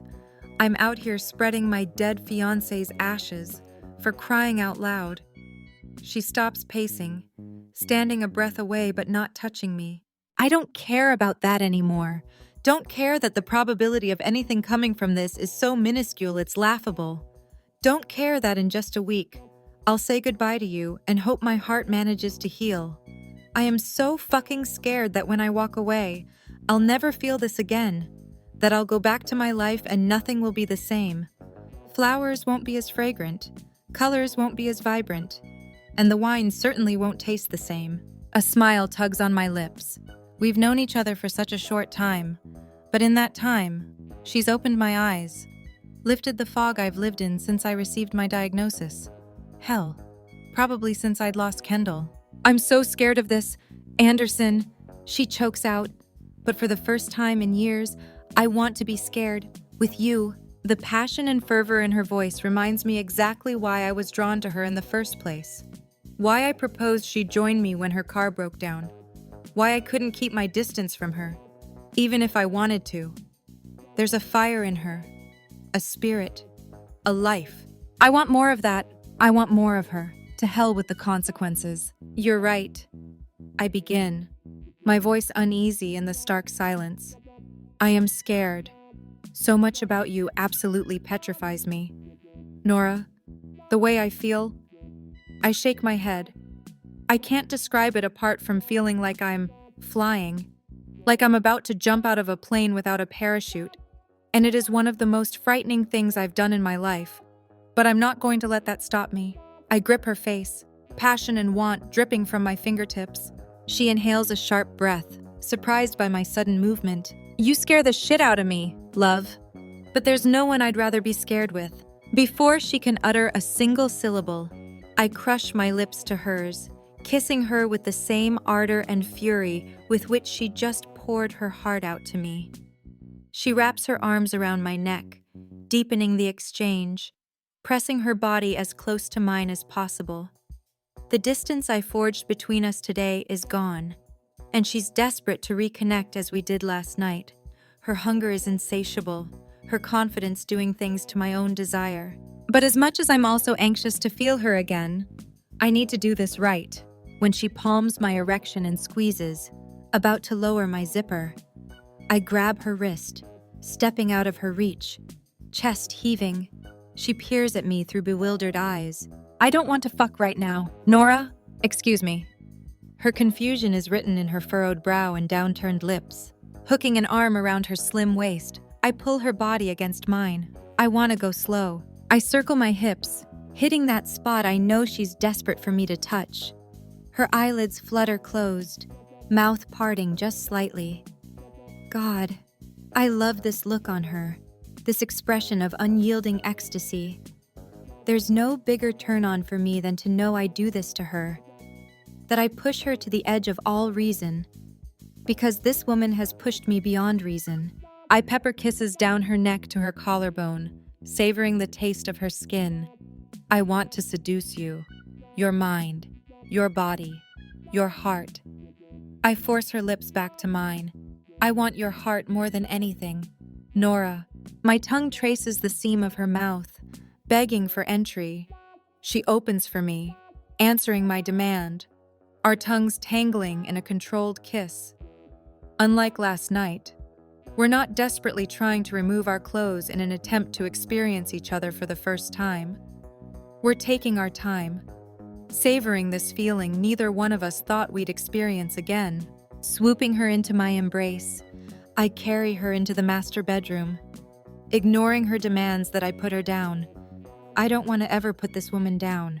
Maybe Esme's right. Maybe it won't work out. But maybe this next week with Nora is exactly the adventure I need in my life. After all, isn't that why I stayed in the States after my diagnosis? Instead of heading home to break the news to my father, I wanted one last big adventure. Maybe Nora is my adventure. I carefully place her on the luxurious bed, then step back and kick off my flip-flops before shrugging out of my t-shirt, Nora props herself up and reaches for the hem of her sundress, but I stop her. "Not yet," I whisper with a soft kiss. "I want to undress you." Her cheeks flush, unable to hide the effect I have on her. But she's never been able to. Even when she fought her attraction to me in those early days, I could feel the desire building inside her. This isn't the type of thing that happens every day. We share a connection that goes beyond meeting in a Chicago diner, that goes beyond that fateful night when both our worlds were turned upside down. And hopefully, when the time comes, Nora will see that too. There's something so intimate about undressing a woman. I continue, snaking down this body I've become quite familiar with, yet still have a lot of exploring to do. It's like a present wrapped up just for me to open, to touch. I run my hands down her midsection, and she arches her back, her heavy breaths echoing around us, meeting her gaze as she peers down at me with yearning.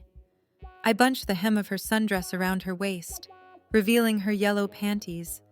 To taste, I press my mouth to her center, tasting her through the silken fabric. A moan falls from her throat, her fingers digging into my scalp to a point it's almost painful, but I don't tell her to stop. I ease her underwear to the side, floating my gaze toward hers. "Do you want more?" I ask, circling her with my thumb. She squeezes her eyes shut, succumbing to the sensations, words seeming to escape her, grinning. I return to her, swiping my tongue against her before pulling away. Her breathing only increases, hips thrusting, thighs clenching. "More?" I ask again. "Yes, Anderson," she pants. "More." I hook my fingers into her briefs and drag them down her legs, dropping them on the floor. I take her foot in my hands, my motions languid as I kiss my way up her leg, not wanting to miss a single inch, single dip, single freckle. When I reach her apex, I steal a glance at her, the anticipation driving her wild with need. I'm ready to fall apart, too, but not yet. Our remaining time together is limited. I'm not going to waste a single second, not anymore. I move from one thigh to the other, completely ignoring her center, then kiss my way back down her opposite leg. When I reach her foot, I rest her leg back on the mattress, then kneel in front of her on the bed, pulling her into a kneeling position with me. Her eyes don't waver from mine as I lift the flowing cotton dress over her head. When I reach behind her body to unclasp her bra, she remains motionless, allowing me to slide the straps down her arms, leaving her completely bared to me. My hand splayed on her lower back and the other digging into her hair. I pull her toward me, our mouths colliding in a wanton and revealing kiss. For the first time, I actually feel like I'm kissing Nora. I finally know all her scars, all her fears, and she's willing to face all of them for me. A small voice reminds me I'm only making matters worse by continuing on with this charade, that every second I spend with her and don't tell her the truth is another lie I'm saddling her with.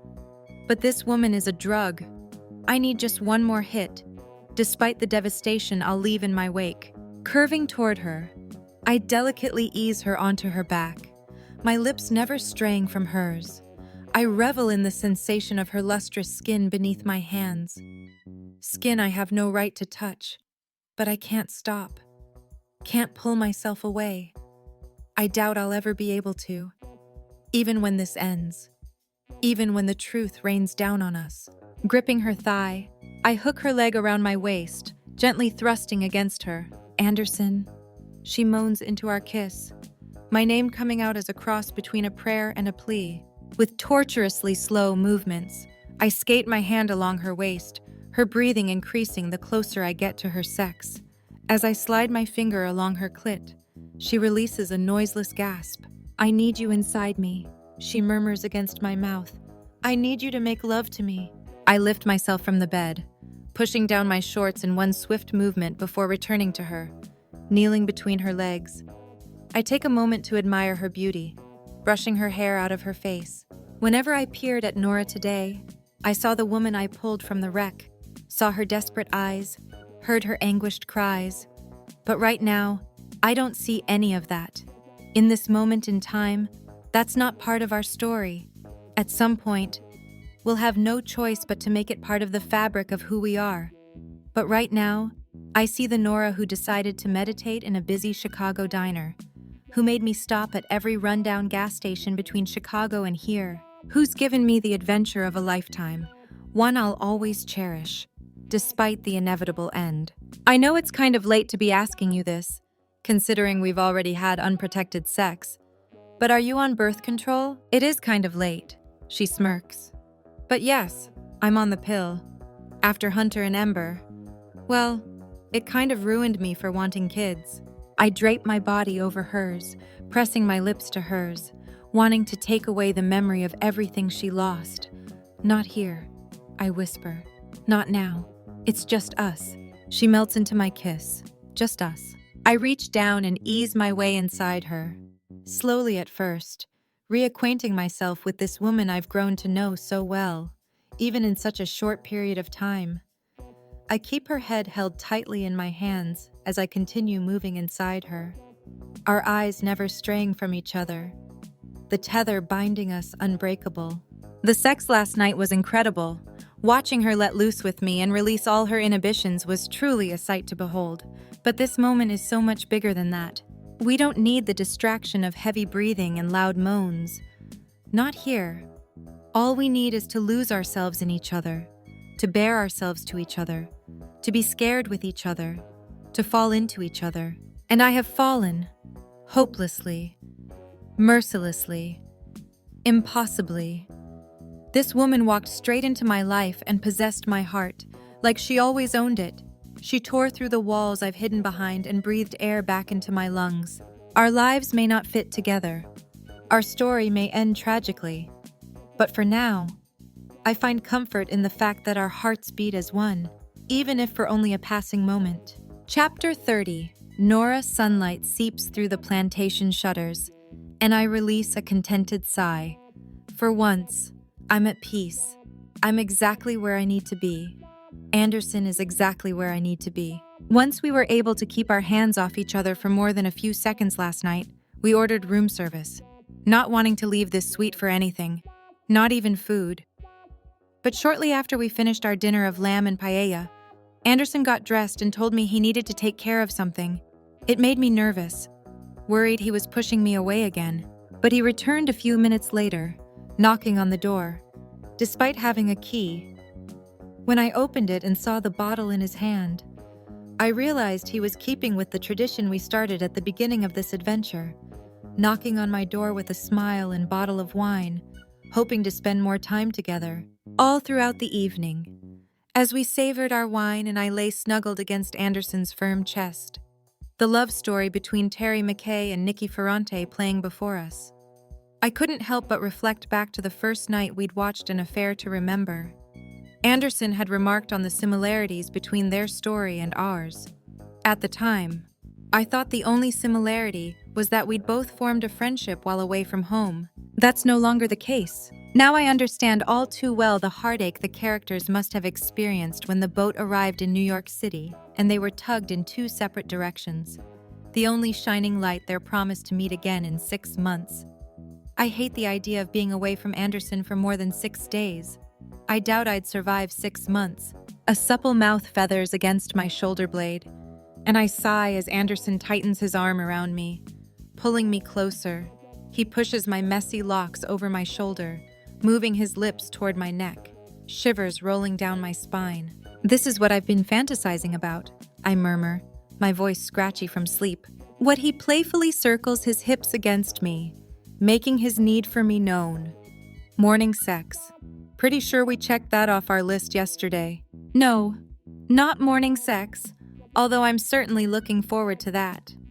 I wiggle against him, and he grips my hip with hungry fingers. Then what have you been fantasizing about? I roll over, brushing his hair out of his face. The more I look at him, the more I see Prince Gabriel in his features, his eyes, his dimples, his wicked smile. But I also still see Anderson North. My Anderson. This is the first morning you're beside me when I wake up. Every other morning, I've woken up alone, even yesterday. Sure, you were in the room, but you weren't with me. I like that you're finally with me. There's no place I'd rather be than with you, Nora. He captures my lips in a teasing kiss before he retreats, propping himself up on an elbow. He runs a delicate finger along my ribs as a thoughtful expression crosses his face, brows pulled in, mouth pinched. Then he peers down at me. How much wiggle room do we have in your schedule? It's a little thing, but my chest expands at his use of the word we, like we're finally on this journey together, instead of two people on their own trajectory who crossed paths for a few days. We may have to go our separate ways when this comes to an end, but for now, this is our journey, our adventure. Why? Instead of hitting the road, what do you think about staying here another night? Explore Santa Fe. Go to some art galleries. He waggles his brows. Stop for some food where I'll get under the table and make it impossible for you to talk. Feigning indignation, I playfully slap him, although I like the idea of him making it impossible for me to talk. His chuckles fade, expression becoming serious once more. What do you say? Let's spend the day together. We spend every day together, I remind him. It's barely noticeable, and if I blinked, I wouldn't have seen it.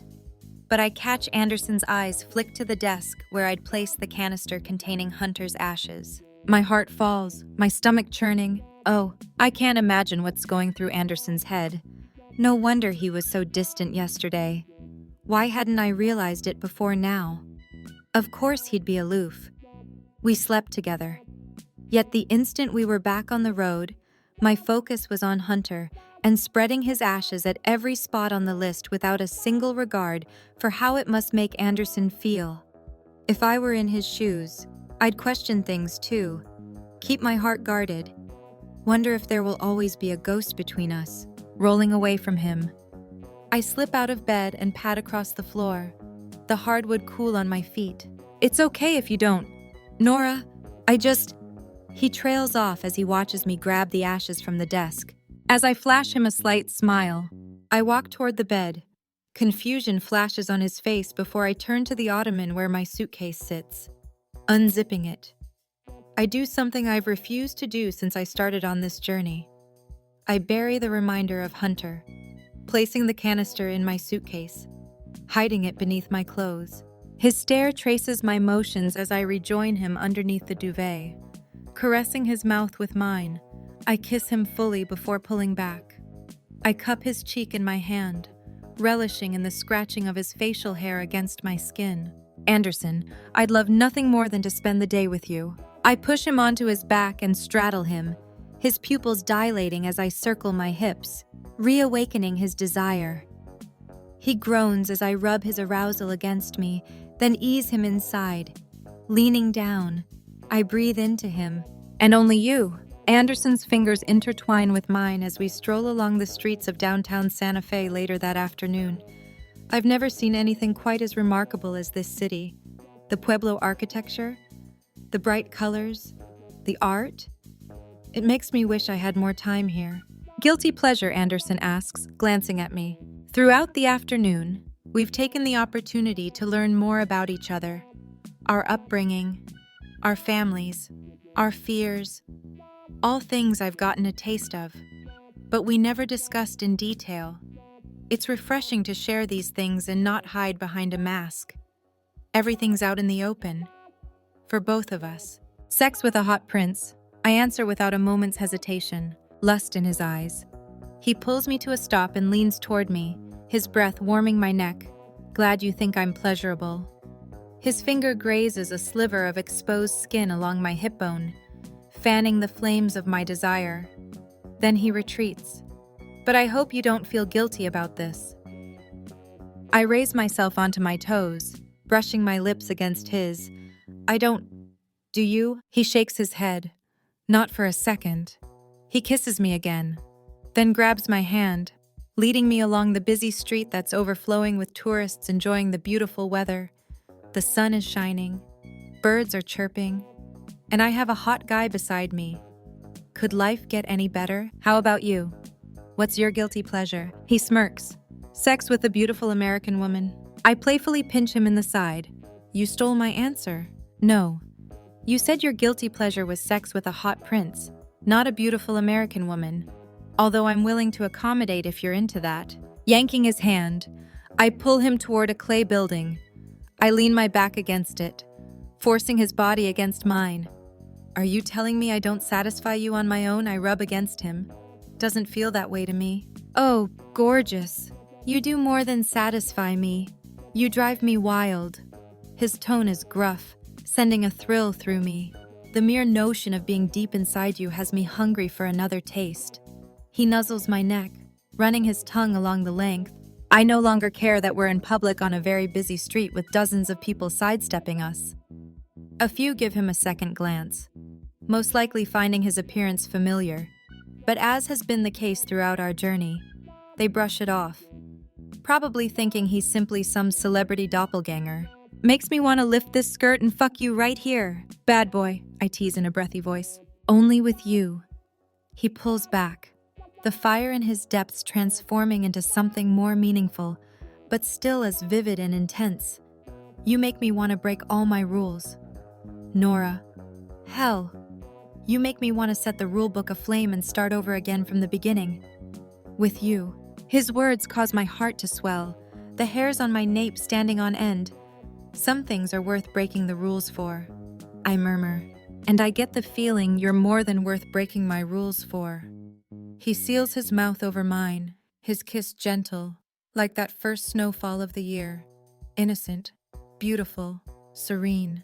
He gradually releases his hold on me and links our fingers, resuming our leisurely stroll. Neither one of us speaks for several minutes. There's something magical about not polluting the silence with words. I don't have to focus on what comes out of his mouth, listening to his body's distinct language instead. Let's go in here. I suggest when we come upon an art gallery. We've passed quite a few, but this one catches my attention. The display window in front showcases a large photo split between 3 canvases of a Native American woman overlooking the plains. The lower saturation and vibrancy of the colors make it appear haunting in its simplicity, reminding me of some of the images I've seen Anderson export onto his laptop and tweak. Sure, we walk into the large, open gallery. More images of Native Americans hanging on the plain white walls. I read a placard explaining the exhibit is to showcase the connection between Native American traditions and modern society. The photographer certainly captured it. There's an image of a young man in traditional Native American headdress standing between the shelves at what appears to be a college library. 2 women holding hands, draped in cloaks with tribal markings, their son between them. A teenager wearing Indian-inspired jewelry, as well as a sash declaring her the winner of a beauty pageant. A clash of 2 distinct cultures. Have you ever considered showing your work? I ask Anderson quietly as we study a young man in war paint, a cell phone visible in his outstretched hands. Nah, he responds, brushing it off, averting his gaze. Why not? I've seen some of the stuff you've shot. It's really good. I nod at the image in front of us. Just as thought-provoking as this. He turns from me, grabbing my hand and continuing through the gallery, admiring antique Native American jewelry on display in the center of the room. I have considered it before, he admits. In fact, I once had an exhibit booked. A nostalgic smile lights up his face. Kendall actually encouraged me to do it, to step outside my comfort zone. What kind of exhibit? He looks forward, keeping my hand clutched in his as we head into another room. In my position, I do a bit of traveling. I imagine I started a foundation years ago. He continues, his voice barely more than a whisper. A clean water initiative. We both grew up in countries where clean water generally isn't a problem, but it is for so many. And without clean water, health complications abound. Every so often, I travel to one of the places where my foundation hopes to provide locals with resources to deliver clean water. The people always fascinate me. They have nothing. Nora, absolutely nothing. The more he speaks, the more impassioned he becomes. I can tell this isn't simply a charity he slaps his name onto for the positive publicity, but something he genuinely cares about. Another piece of the Prince Gabriel Anderson puzzle. But they're always so happy. They invite me into their village, prepare this huge feast, even slaughter the pig they've been raising for years, just to feed me. It sounds like a very rewarding venture. It is. Anytime I want to complain about something in my life, I remember their generosity. I nod, a beat passing before speaking again. So you photographed them? Yes, with their permission, of course. Naturally. This was years ago now, but I wanted people to see what I do when I visit these villages. Wanted to instill the same humility I experience. I wanted to show these places where a family of 10 lives in a hut no bigger than this room. He gestures around the space, which is probably only 10 by 15 feet. But they're happy. They don't need material things, don't need the latest game system or iPhone. They have each other. In my eyes, that's what makes them wealthy beyond measure. And the exhibit, he worries his lower lip, the excitement draining from his expression. Kendall died a few weeks before it was supposed to premiere. After that, I couldn't stand the thought of going through with it, of being surrounded by the memories of her, considering it was her encouragement and motivation that made it happen. Maybe that's exactly why you should do it. You have unfinished business. I don't. You do. Anderson, trust me. I get it. It took me 6 years to take this trip Hunter and I had planned. I was so scared of what it would mean. I avoided this because I didn't want to let go of the one thing of Hunter I had left. Just like your exhibit. The one thing you have left with Kendall. He closes his eyes, his silence the only confirmation I need that I'm right. And if I'm being honest, I wish I'd taken this trip sooner. It would have saved me from a lot of bad decisions and a marriage to a gay man. I add in an attempt to get a laugh out of him. Instead, he brings his hand to my face, cupping my cheek. I melt into his touch, inhaling his calming scent of ocean breeze and something else that is quintessentially Anderson.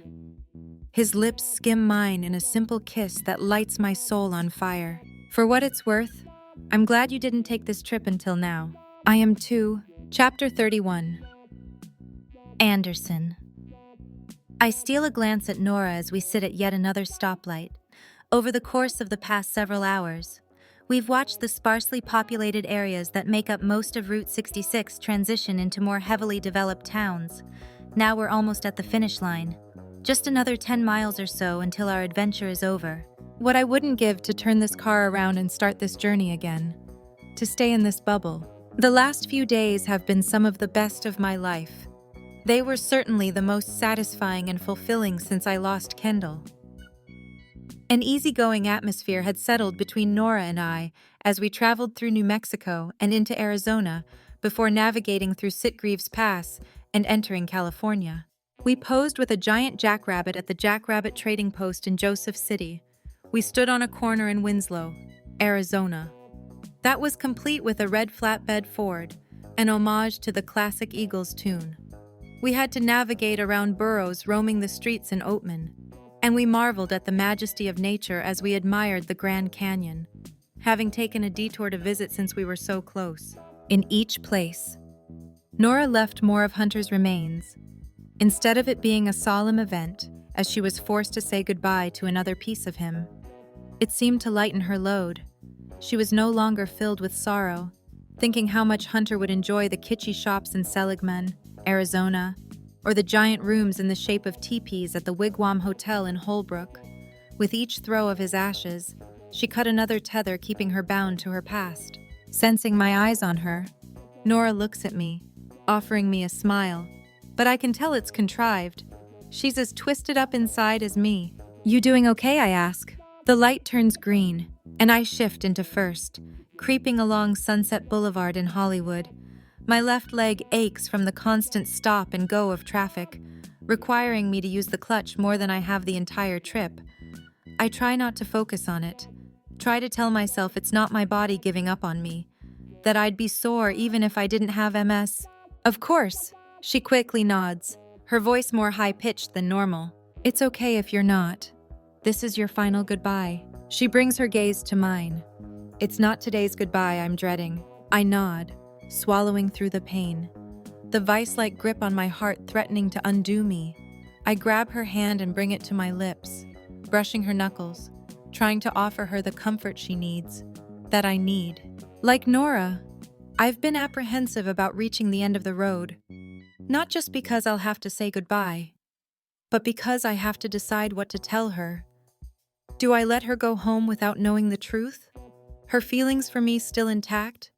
Or do I tell her about my involvement in the night her life was ruined, forcing her to see me for what I really am? After another hour of navigating heavy traffic through Hollywood, Beverly Hills, and Brentwood, we hit Ocean Avenue in Santa Monica and turn left, no longer able to continue west any farther. I drive south along the coastal road, joggers and cyclists getting exercise in the park to our right, tourists filling the sidewalks and stopping for food at the restaurants lining the street to our left.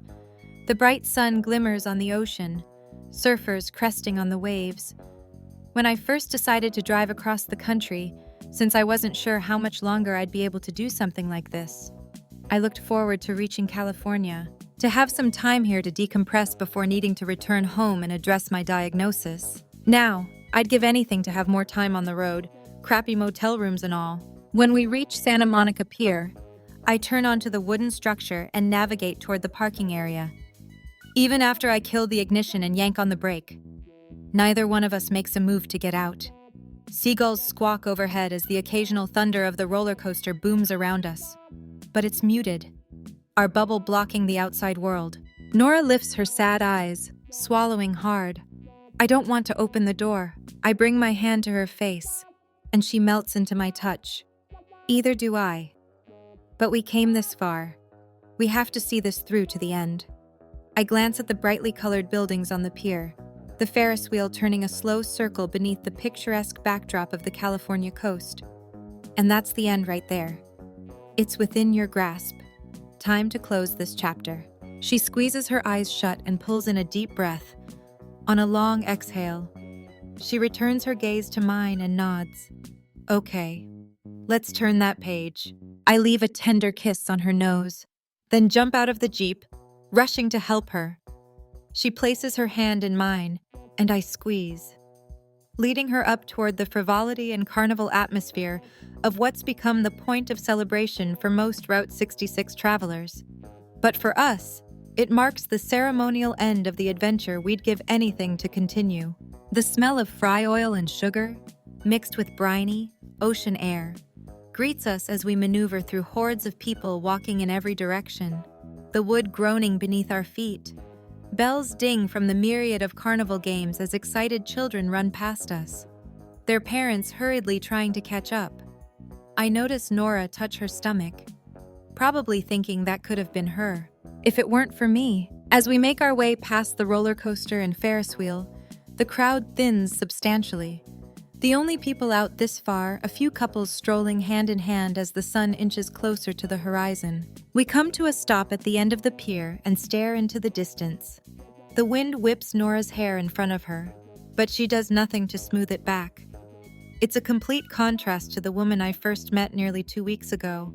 Hair impeccable, makeup covering her face like a mask. The picture of perfection. Now she's content to be a little messy. Life is messy. We're both living proof of that. At least the wind isn't blowing straight at us, I joke, cutting through the tension. Otherwise, I fear this scene would be reminiscent of The Big Lebowski. God damn it. Walter Nora laughs, quoting what Jeff Bridges' iconic character said when he'd attempted to spread their friend's remains. A typical California wind blowing them back on both men. With a calming inhale, she reaches into her bag, withdrawing the canister for the last time. A bittersweet smile pulls on her mouth as she stares at it, a single tear cascading down her cheek. Do you want to say anything I encourage? Not wanting her to feel like she shouldn't make a big deal out of this for my sake? I didn't plan on it. Do you think I should? If you want. I start to step away, giving the moment the deference it deserves.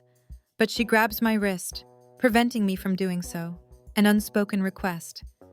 I nod, remaining at her side, although I feel like an intruder being here. She takes a second to collect her thoughts, peering at the miles and miles of ocean in front of us.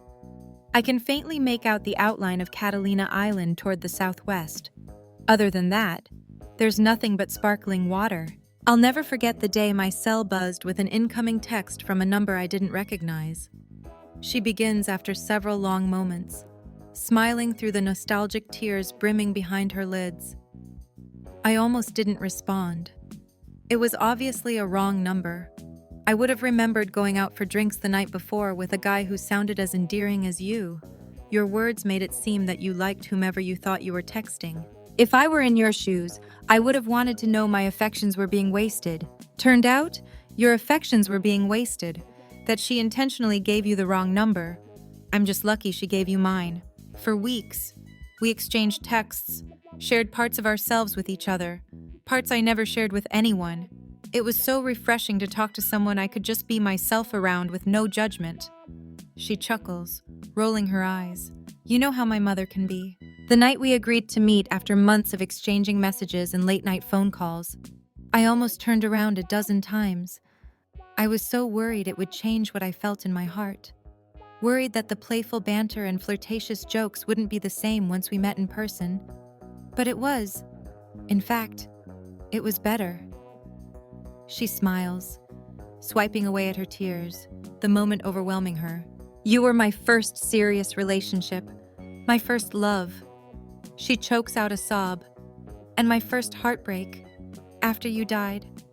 I didn't think I'd ever be able to move on, that I'd ever find what I had with you. She gradually tilts her head, her gaze locking on mine. Up until 2 weeks ago, that was the case. Her lips tease at a grin. But now I know it's okay to live my life again, to allow you to live on, but only in my memories.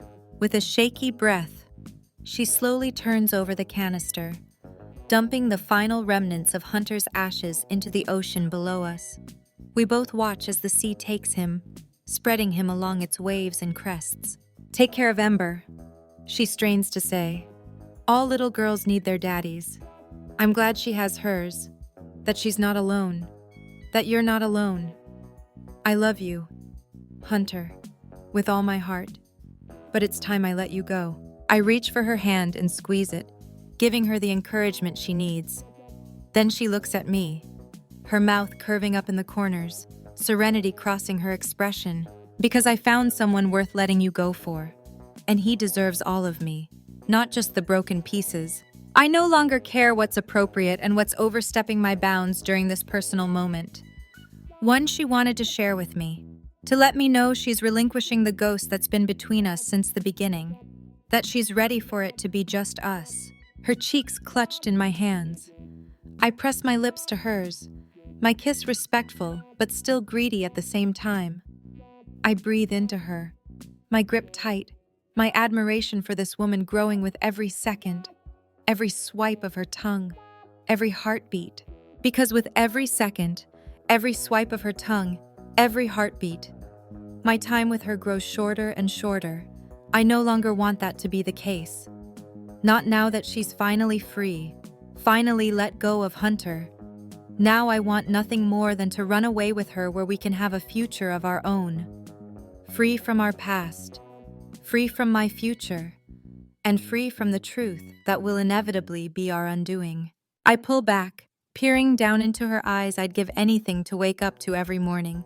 Come on, time to write the next chapter of your life. I like the sound of that. She links her fingers with mine, and I lead her away. Her steps light and shoulders no longer carrying the weight of her grief. Chapter 32. Nora. What is this place? I squint as I peer up at the high-rise building a mile or so north of Santa Monica Pier. The glass panes glimmer in the late afternoon sun, fractals of light bouncing off it. You'll see. Anderson smirks as both our doors are opened simultaneously by men in shorts and a polo shirt, obviously valet attendants. Afternoon, Ms. Tremblay, the man who opened my door, greets, smiling as he helps me out of the Wrangler. Welcome back, Your Highness. The attendant at Anderson's side states. I pause in my tracks, his acknowledgement striking me, leaving me momentarily stunned. It's the first time I've heard anyone address Anderson that way. I'm not sure how to process it. I still struggle to see him as royalty. To me, he's just the cocky man who offered to help when I needed it most, who had faith we'd see each other again, and that faith brought us back together. I trust you had a pleasant journey, the valet continues, following him toward the back of the Wrangler. It was the adventure of a lifetime. Anderson answers in a formal tone I'm not used to hearing from him. It's lacking the ease and familiarity I've grown accustomed to. I imagine this is his Prince Gabriel voice. You'll see that our bags are brought up. Certainly, Your Highness. Anderson removes several large bills from his wallet and hands one to each of the attendants before placing his hand on my lower back, ushering me, wide-eyed and bewildered, into the building. Everything in the cavernous lobby is marble and crystal, the aroma of fresh-cut flowers and ocean breeze filtering into my senses. Leather couches and reading chairs are arranged in small groupings, but it's not densely furnished. We only make it a few steps before a man hurries out of one of the few offices located off the lobby. His dark hair is impeccable and slicked back. His eggplant-colored tie perfectly straight. Not a single wrinkle to be found on his navy blue suit or light purple shirt. Your Highness, he exclaims jovially, approaching us with a wide smile. So wonderful to see you again. It's good to be back in LA, if for only a few days. I note that the man doesn't extend his hand toward Anderson. At least not right away. He waits until Anderson offers his for a shake before taking it. I wonder if that's some sort of protocol. I imagine it must be. As always, we hope to make it as difficult for you to leave as possible, he says with a flourish, leading us past a round table in the center of the room, a crystal chandelier overhead. An arrangement of white lilies and irises overflows from a large vase. When we approach the elevator bank, the man presses the button, barely even stealing a glance in my direction, as if pretending I don't exist, able to sense my thoughts. Anderson pulls me closer, wordlessly reminding me that I do. Everything has been prepared as requested. The kitchen is stocked, as is the wine cellar. Is there anything else you require? This is only a short stay. The man finally looks my way, giving me a once-over before returning his attention to Anderson. Yes, of course. The elevator dings, steel doors opening to invite us inside. Thank you for your assistance, Anderson offers with authority, effectively dismissing him. It's my pleasure. The man reaches into his pocket and holds a business card toward Anderson, who takes it. If you have any additional requirements, do not hesitate to reach out, no matter the hour. He simply nods, then ushers me into the elevator. After he punches a code into the keypad, he hits the button for PH1, which I can only assume is for the first floor of the penthouse. The second the doors close, we both expel a breath, but it does nothing to push aside the unease coiling in the pit of my stomach. The way that man looked at me made me feel like I was just another woman Anderson brought here for a few days. It's probably irrational, but I always thought I was different. He always made me feel like I was different. What if I'm not? What if he's not on the same page as I am? Do I even know what page we're on? Are you okay? Is this what it's always like for you? I blurt out. What do you mean he pushes?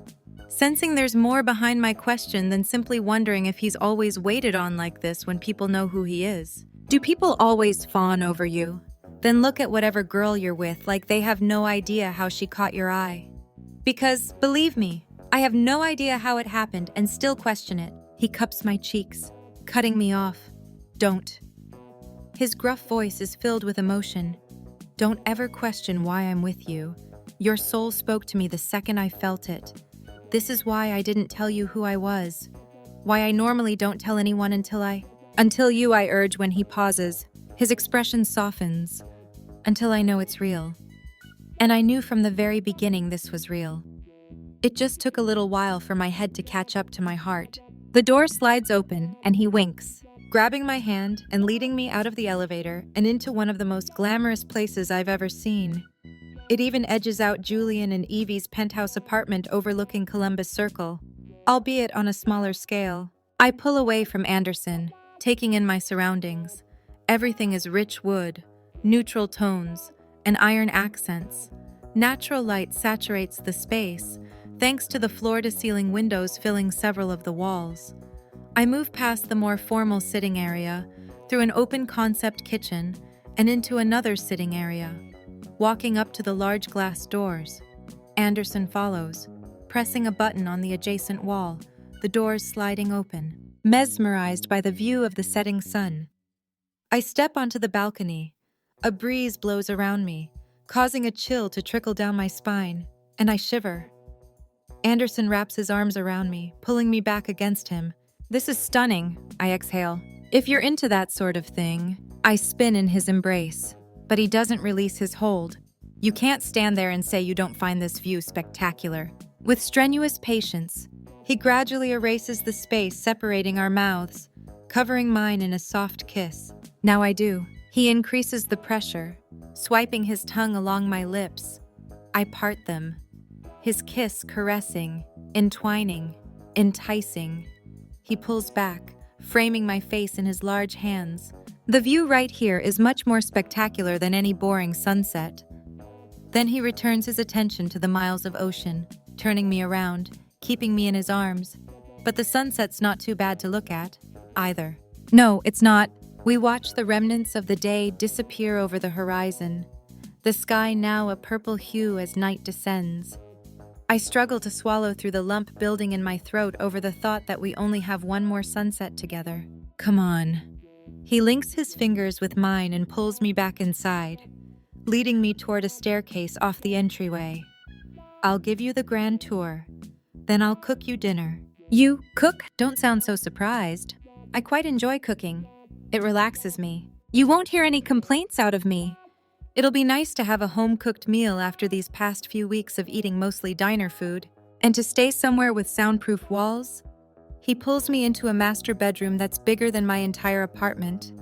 A king-sized bed sits in the middle, a fireplace and sitting area tucked into the corner. As I fantasize about all the fun we'll have on that bed, he leans toward me. No one will be able to hear your screams. I whirl around, crossing my arms, and give him a playful look of disapproval. That's something serial killers say. How do I know this isn't some 5-star torture chamber? His eyes flame with desire as he drags me into his arms, pushing his arousal against me. Oh, gorgeous. The only thing I plan on torturing you with is orgasm after orgasm. Feather-like kisses fall along my neckline, causing my pulse to increase. Well then, lock me up and throw away the key. With quick motions, he grabs both of my wrists and hoists them over my head. Holding them in one hand, he uses the other to lead me toward the bed. That can be arranged. He lowers me to the surface, covering my body with his.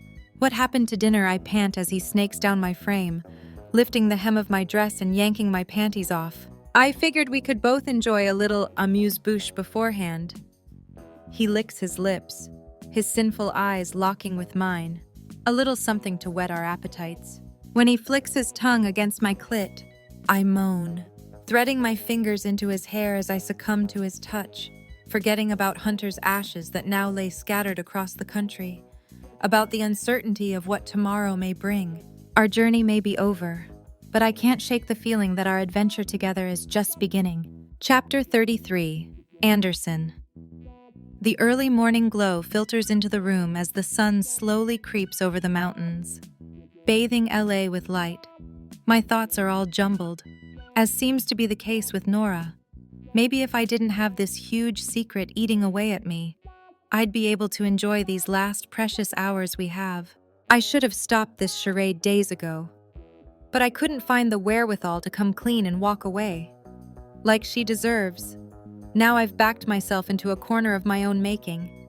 There must be some way I can tell her the truth and keep the girl, too. And I have 24 hours to figure out how. The clicking of the shutter echoes against the gentle sounds of Nora's breathing, as well as the subtle ocean waves that can be heard through the crack in the sliding glass door, even a dozen stories up. I check the focus on the image in my viewfinder, then snap several more photos in quick succession. Peace surrounds me as I admire Nora's sleeping form, her back toward me, her hair sprawled on the pillow comforting her. The white down comforter sits a breath below her waist, revealing a hint of her ass. That's not what drove my need to photograph her from this angle, though. It's the line of her spine and the way the rising sun casts a glow around her. So serene, so tranquil, so beautiful. She moans, rolling over, as if I'm the sun and she's a flower, constantly seeking me out. Her eyelids flutter open, her gaze falling on me. What are you doing? Taking your photo, I answer in a soft voice, not wanting to break the mood. Perv, she jokes. No, I shake my head, remaining in my reading chair. I'm simply appreciating the masterpiece in front of me. Your body is a work of art, Nora, worthy of being admired and revered by all who see it. I pause, smirking. But I want to be the only one who's lucky enough to do so. You have free admission to the Museum of Nora anytime you'd like. I'll hold you to that. I smile, although it doesn't reach my eyes.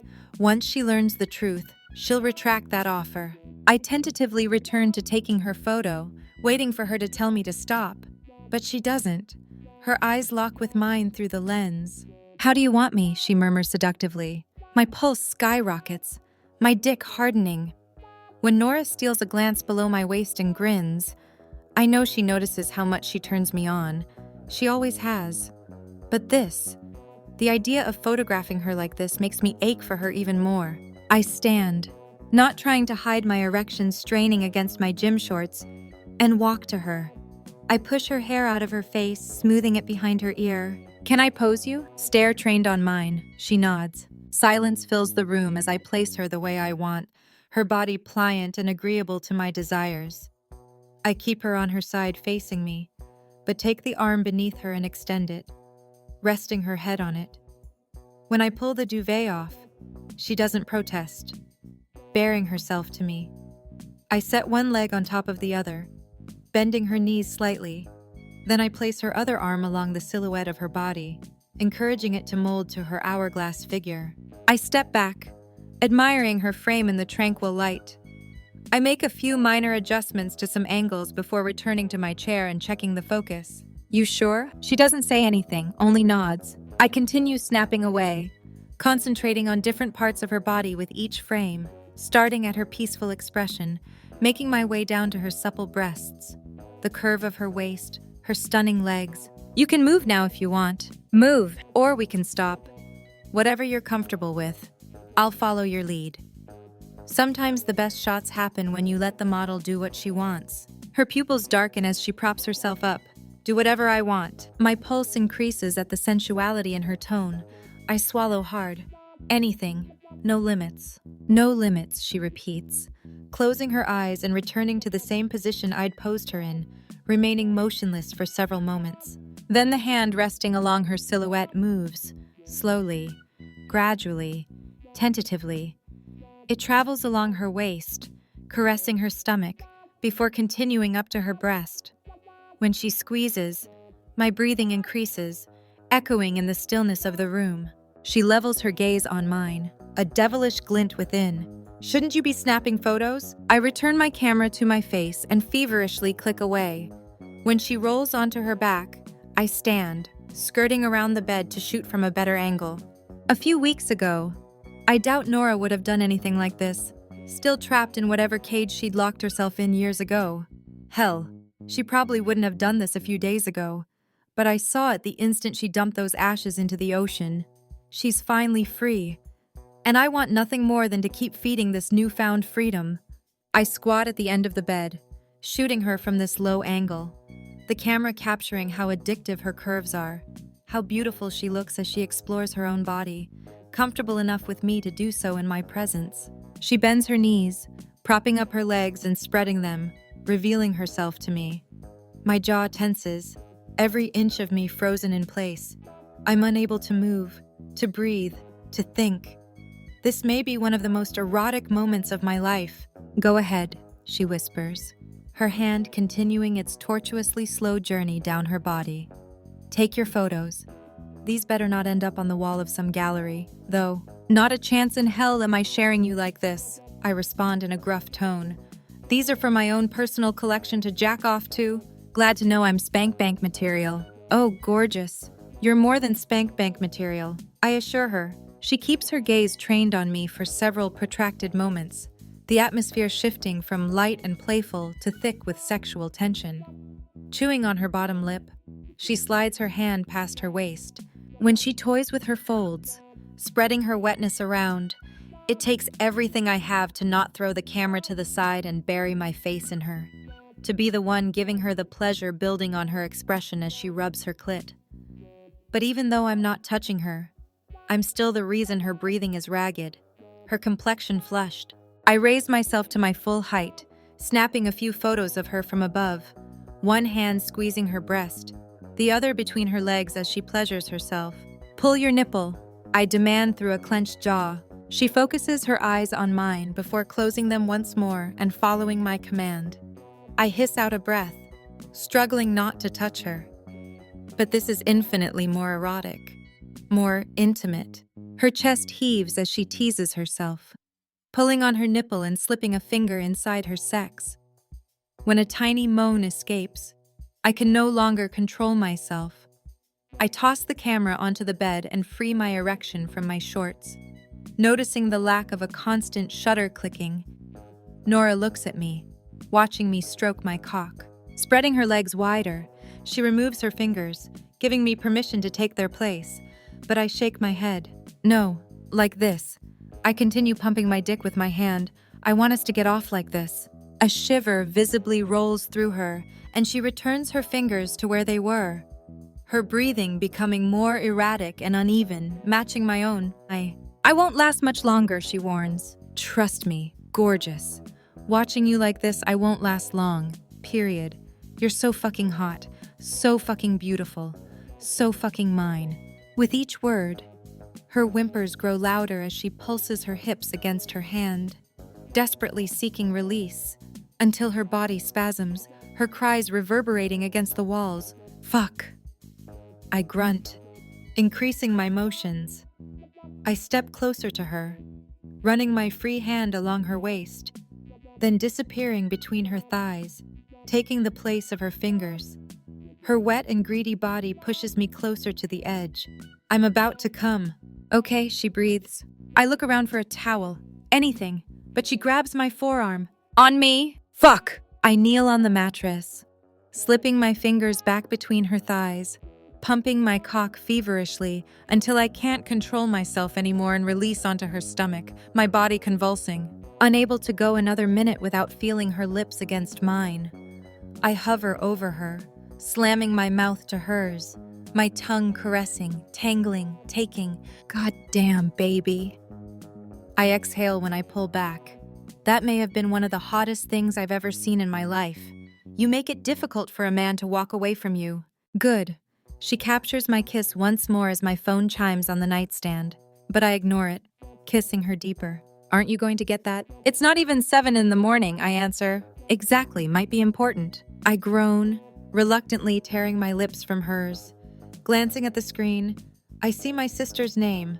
Normally, I'd let it go to voicemail, but I did call her in the middle of the night, desperate to talk to her about what to do now that I'm mere hours away from leaving Nora.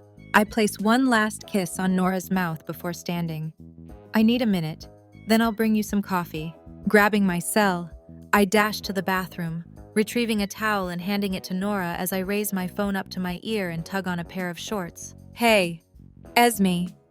I steal one more glance at Nora before disappearing out of the master bedroom, heading up to the office on the 3rd floor, needing to have this conversation in private. Anders, I'm sorry I missed your call. It's okay, it was… What? 4 in the morning your time when I called, something like that. It's silent while I close the door and sit behind the desk. So how are you? I release a long sigh, scrubbing a hand over my face, unsure how to answer her question. This is my last full day with Nora. Tomorrow, we'll board my plane and fly to JFK, where we'll go our separate ways. I'm just grateful I finally convinced her to cancel her coach seat on a commercial flight. Regardless, I still don't know what I plan to tell her when we land. What kind of promises I'll make. What kind of secrets I'll reveal. That good, huh? She retorts with a laugh. How can you tell? Because I know you better than anyone. You may be thousands of miles away, but I can feel your turmoil. You're caught between having a clear conscience and a broken heart. I don't know how she does it, but Esme's always had an uncanny ability to analyze things and boil them down to the most simplistic terms. This situation I've found myself in is as complex and convoluted as they come. But she's right.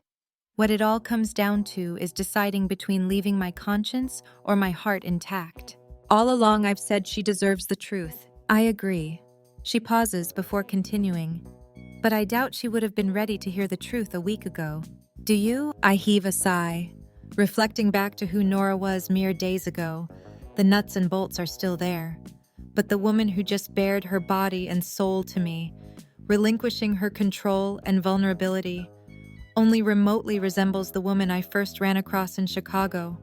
She's free, while my chains only grow heavier with every touch, every kiss, every devoted whisper. She needed to complete this journey, I remark, but now the journey's over. Yet you're no closer to figuring out what to do than you were when you realized the truth, Esme states, reading me like a book. She deserves to know. I say through the lump in my throat. The truth about that night was kept from me for years. I can't keep it from her, too. But doing so destroys everything you've built with her. She completes my thought. Even though it was all built on a foundation of lies, Esme's quiet for a moment, and I sense her brain spinning. That's not entirely true. I think you'd built a strong foundation before you ever learned the truth. It may have rattled things a little, but I like to think it can still survive. This is merely an earthquake, a 7.2 magnitude earthquake. It's a tragedy. Anders, I'm not trying to downplay it. I'm simply trying to give you hope. Hope. Maybe if you show her you have the courage to let her go, she'll find the strength to look past the biggest regret of your life. I think we both know there's no other option here. Your conscience won't allow you to say goodbye without telling her the truth. I bow my head. You're right. No matter what happens, just know you're doing the right thing. Her voice wavers. Mom would be proud. I squeeze my eyes shut. If there were a time I wished my mother were still alive, it's now. She always had a way of giving us confidence when it was lacking. She never used her MS as an excuse for why she couldn't do something, and I'm not going to do that now, either. Thanks, Esme. Anytime. Just promise me one thing. What's that? That you'll take that girl out tonight. Spoil her to the point where nothing else will matter. Maybe in the end, nothing else will. Not even the finest jewels will make her overlook this. I trail off. The finest jewels. What is it? Esme asks. Nothing. I jump to my feet. I have to go. I'll phone you later. I end the call, then walk toward the wall safe. After inputting my code, I press my thumb against the scanner. The door clicks open and I pull it back, pushing aside boxes containing various necklaces and earrings I'd purchased for Kendall during our relationship. All worth a small fortune, but the memories of their previous owner make them priceless. As I rummage through, I don't immediately find what I'm looking for. When my hand skims against an envelope hidden toward the back of the safe, I grab it, pulling it out. My heart rate increases as I dump its contents into my palm. For weeks after losing Kendall, I'd fallen asleep with this silver chain and simple diamond engagement ring clutched tightly in my hand. It was a talisman of sorts, offering me comfort when my world felt like it had turned upside down. I'd come back to Los Angeles after her death, to this penthouse where I first saw her on the sand across the street playing volleyball. A part of me held out hope she'd still be here, but she wasn't. So I held on to the one memory I had of our last day together, this necklace. At one point, I vowed to return the chain and ring to its rightful owner.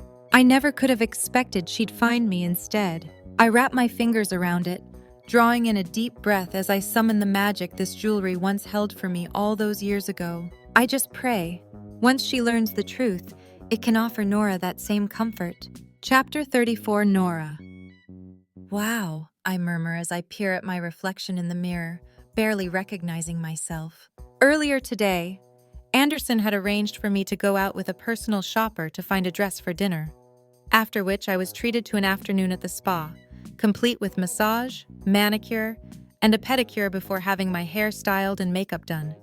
Now that I'm back home, or at Anderson's place, and have slipped into the dress I procured, I can't help but feel like a princess. My hair is pinned back on the right side with pristine waves reminiscent of the way Hollywood starlets wore their hair in the 40s.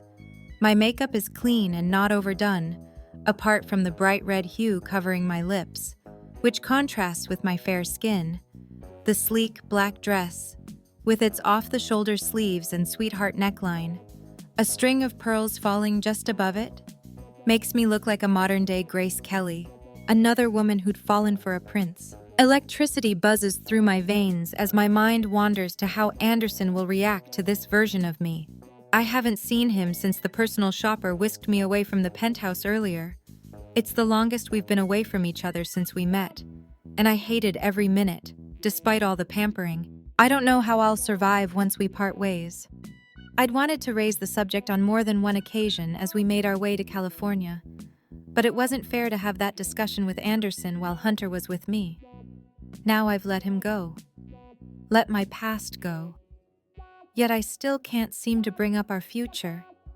Maybe because, somewhere in the recesses of my brain, I know there is no future with us. That he was brought into my life to serve a purpose to help me finally accept Hunter's death. His job is done, but I don't want it to be. Checking the time, I grabbed my clutch that almost caused me to have a heart attack when I saw the price tag. However, my personal shopper assured me it didn't matter. Anderson had instructed her to get me whatever I wanted, regardless of the cost. He said he planned to spoil me today. He most certainly did. On Jimmy Choo-clad feet, I carefully make my way from the master bedroom, holding onto the iron railing as I descend the stairs into the open living area. My heels click against the hardwood flooring, announcing my arrival, and Anderson whirls around from the kitchen island, the champagne cork flying out of his hands and zooming past my head, making me flinch. Shit. He rushes to place the bottle on the island, hurrying toward me and pulling me into his arms. Are you okay? I burst into a fit of giggles. Having trouble controlling your cork, I joke flirtatiously. Only when you're around. Gorgeous. He nuzzles my neck, inhaling. Always when you're around. He remains in my embrace for a moment before pulling back. Now, let me get a look at you. He takes my hand in his and spins me around. I smile demurely, allowing him to take in the full package. I've never felt so beautiful. But it's not because of the dress, or the makeup, or the jewelry, or even the sexy lingerie I'd purchased to surprise him with later. It's because of the way Anderson's eyes flame with a mixture of desire and adoration. He yanks my body to his. You're stunning. Nora, you look so much like Grace Kelly. I giggle nervously, his words mirroring my own thoughts. I feel a little like Grace Kelly, like I'm living a fairy tale. Except ours won't end with a happily ever after. His lips curve as he admires me, but it doesn't reach his eyes, isn't as carefree as it has been. Anderson, no, he cuts me off, his voice pained. Not right now. Let's pretend we're two people going out on our first date. A first date? I waggled my brows. Is that what this is? He shrugs. I guess so. I never had a chance to take you out while we were driving Route 66. We went out for drinks and dinner. Most nights, actually. And while I enjoyed every second, you deserve better. So that's what I'm giving you tonight. Better. I place my hands on the lapels of his dark suit that he kept casual with just a black t-shirt. It's simple, yet oozes sex appeal and sophistication. You could cook me ramen noodles and open a cheap bottle of wine, and it would still be better. And that's what I low. He stops short, catching himself before finishing.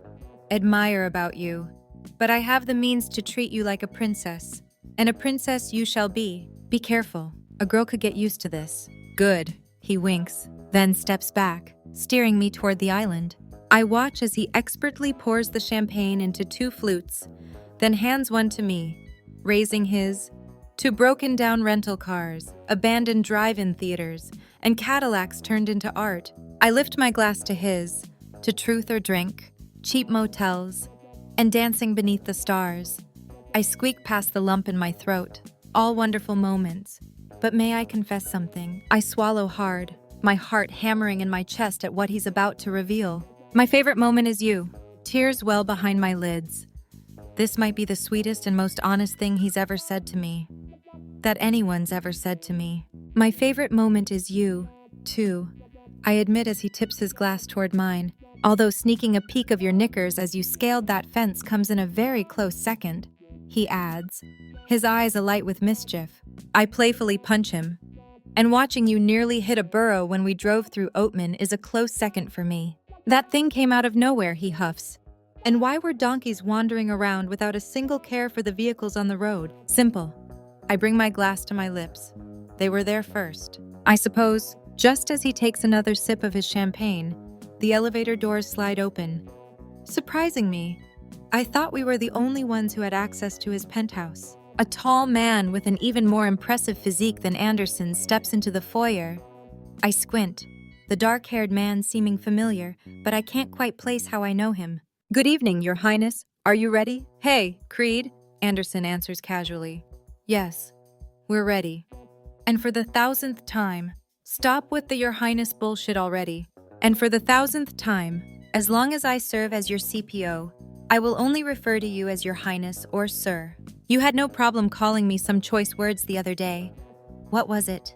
A daft prick who you were grateful finally pulled his head out of his arse. You did fire me. I called you a daft prick and an arse before you officially rehired me. I took the opportunity while I could. He winks at me, and I sense a strong bond between the two men, one that transcends that of employer and employee. Creed Lawson. He extends his hand toward me. "Nora Tremblay," I respond, placing mine in his. He chuckles. "I know. Creed and I have known each other our entire lives." Anderson explains when Creed releases my hand. "We grew up together. His dad is my father's CPO. I furrow my brow. CPO? Chief Protection Officer. So his mom and mine became close. They were both pregnant at the same time. So we've always been good mates. He knows everything about me. Is that right?" My expression lights up. "Yes, ma'am," Creed answers. "Then I'm coming to you to get the inside scoop on what a pain in the what-did-you-call-it arse he was as a kid." Creed laughs, wrinkles forming around his eyes. "I certainly have some stories." I turn to Anderson. "So he's your friend, but now works for you." "He's assigned to me. Technically, he works for the nation of Belmont as a member of the Royal Guard." "Really?" I scrunch my nose. "But you're dressed, well, normally." Creed's deep chuckle echoes in the room as he looks down at his clothes. "How did you expect me to dress? Shouldn't members of the Royal Guard be dressed in ornate red jackets, white tights, and fuzzy black hats?" His and Anderson's laughter increases, echoing against the high ceilings. "We're not the British royal family," Creed explains. "Although if you were to come tour the royal palace, the members of the guard there will be in costume. Not as over-the-top as the British Royal Guard, but in costume, nonetheless." "Right. So where's your costume now?" I press. "As you know, I often travel under an alias," Anderson explains. "But even when I do, my CPO is still nearby, and he can't draw attention to himself." I inhale sharply. "You mean?" Anderson nods. "Yes, he followed closely throughout our journey." That night I gasp, realizing why he looks familiar. "In the bar in Tucumcari when we were dancing and about to..." "Yeah." Anderson scrapes a hand through his hair. "Creed often acts as my conscience, too. He's like my own bloody Jiminy Cricket." I look at Creed, intrigued. "You didn't want us to kiss?" My question catching him off guard. He opens his mouth, but no words come. "He didn't realize I'd already told you who I was." Anderson answers for him. "He didn't want me to lead you on. That's all." The two men exchange a look, and I can't shake the feeling that's not the entire story. After I laid it all out on the line in Santa Fe, I thought we were past keeping secrets. I told him everything about me, about Hunter, about Ember. Is he still keeping something from me? "We should get going," Creed says, clearing his throat before I can question Anderson. "Traffic is light, but it will still take about 15 minutes. "Right." Anderson grabs my glass from me and sets both on the island, then places his hand on my lower back, leading me away from the kitchen. "Where are we going?" "Dinner. Then I have a bit of a surprise up my sleeve." "Surprise? What kind of surprise?" He stops, turning toward me. Creed walks ahead of us, allowing us some semblance of privacy. Anderson tugs me against him, his lips poised over mine. "Be a good girl and you'll find out." A touch, a kiss, words laced with desire. That's all it takes for any unease to disappear. "Didn't you learn this morning?" I counter. "Learn what?" I nibble on his earlobe. Sometimes I like being bad. His breath hitches as I step out of his grasp, swaying my hips a little more than usual as I walk toward the elevator, waiting to whisk me away to a night of romance I have a feeling will be unlike any I've experienced before. Chapter 35. Anderson, tell me about your sister, Nora says later that evening as Creed drives us away from one of the premier restaurants in LA. While I was initially hesitant to take her out for dinner, not wanting tonight to be like every other night, I had to remind myself it wouldn't be. Not to her. This has been my life for so long. I forget that being catered to by a team of waitstaff at a 5-star restaurant isn't an everyday experience for most people. Hell, most people don't even get to do this once in their lives, let alone as often as I do.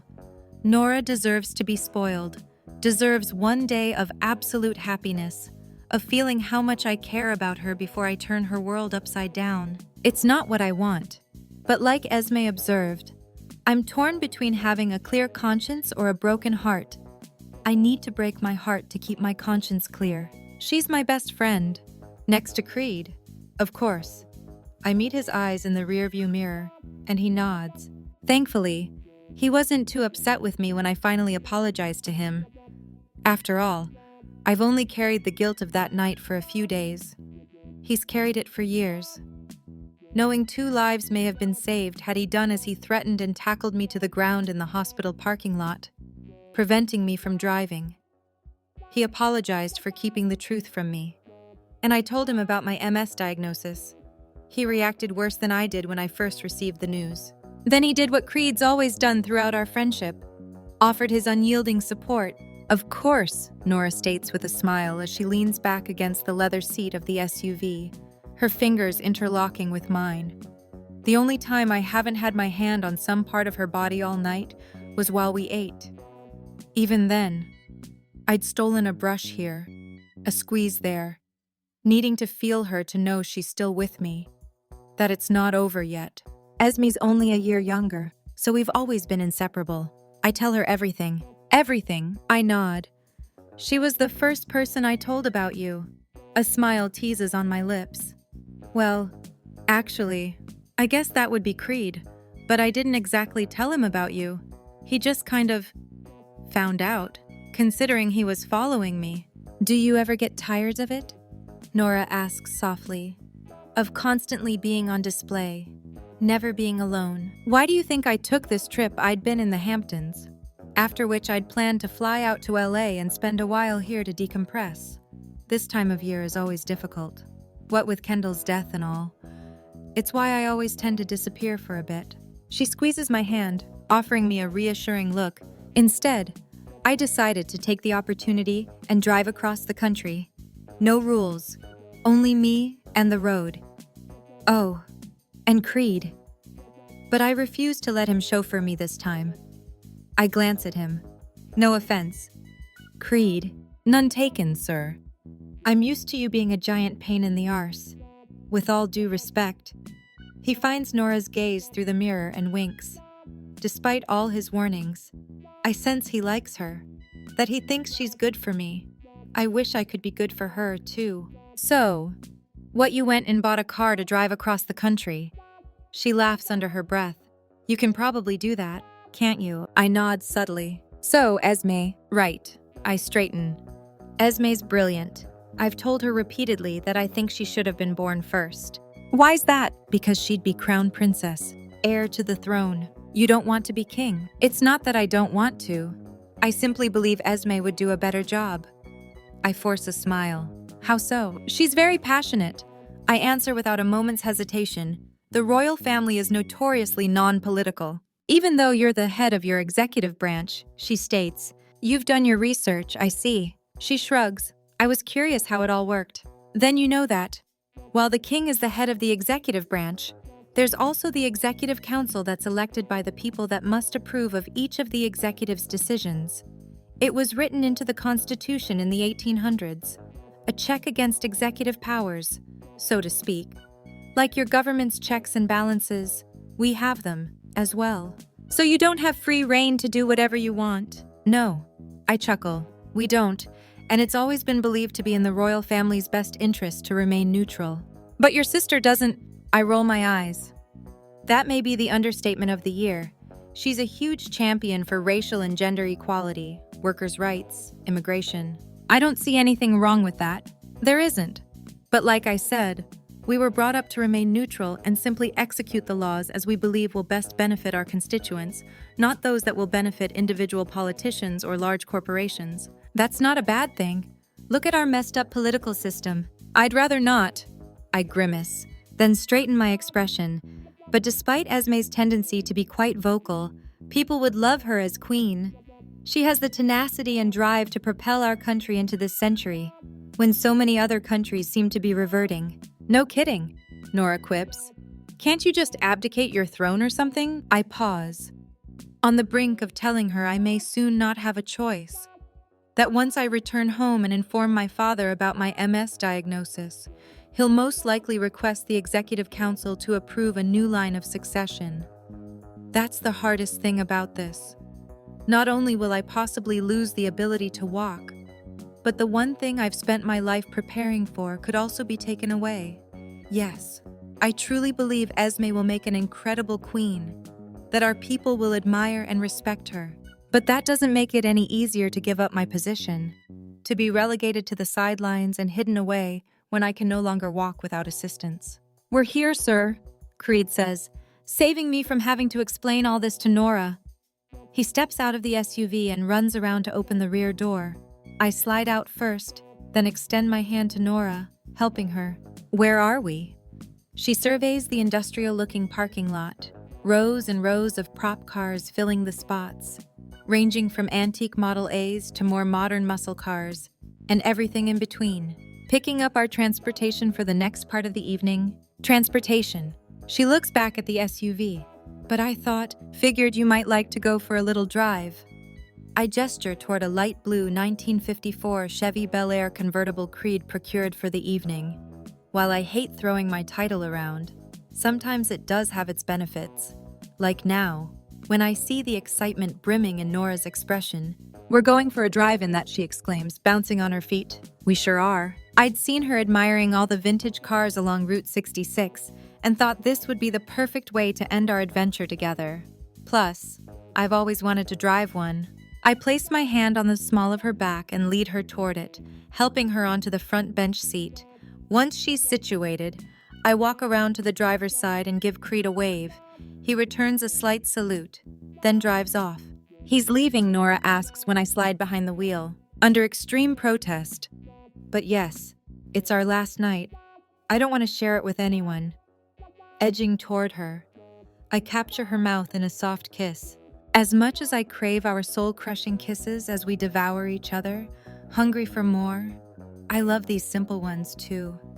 The light touch of our mouths as we breathe into each other feels more intimate, exposing our vulnerabilities. Pulling back, I turn the key in the ignition and the engine roars.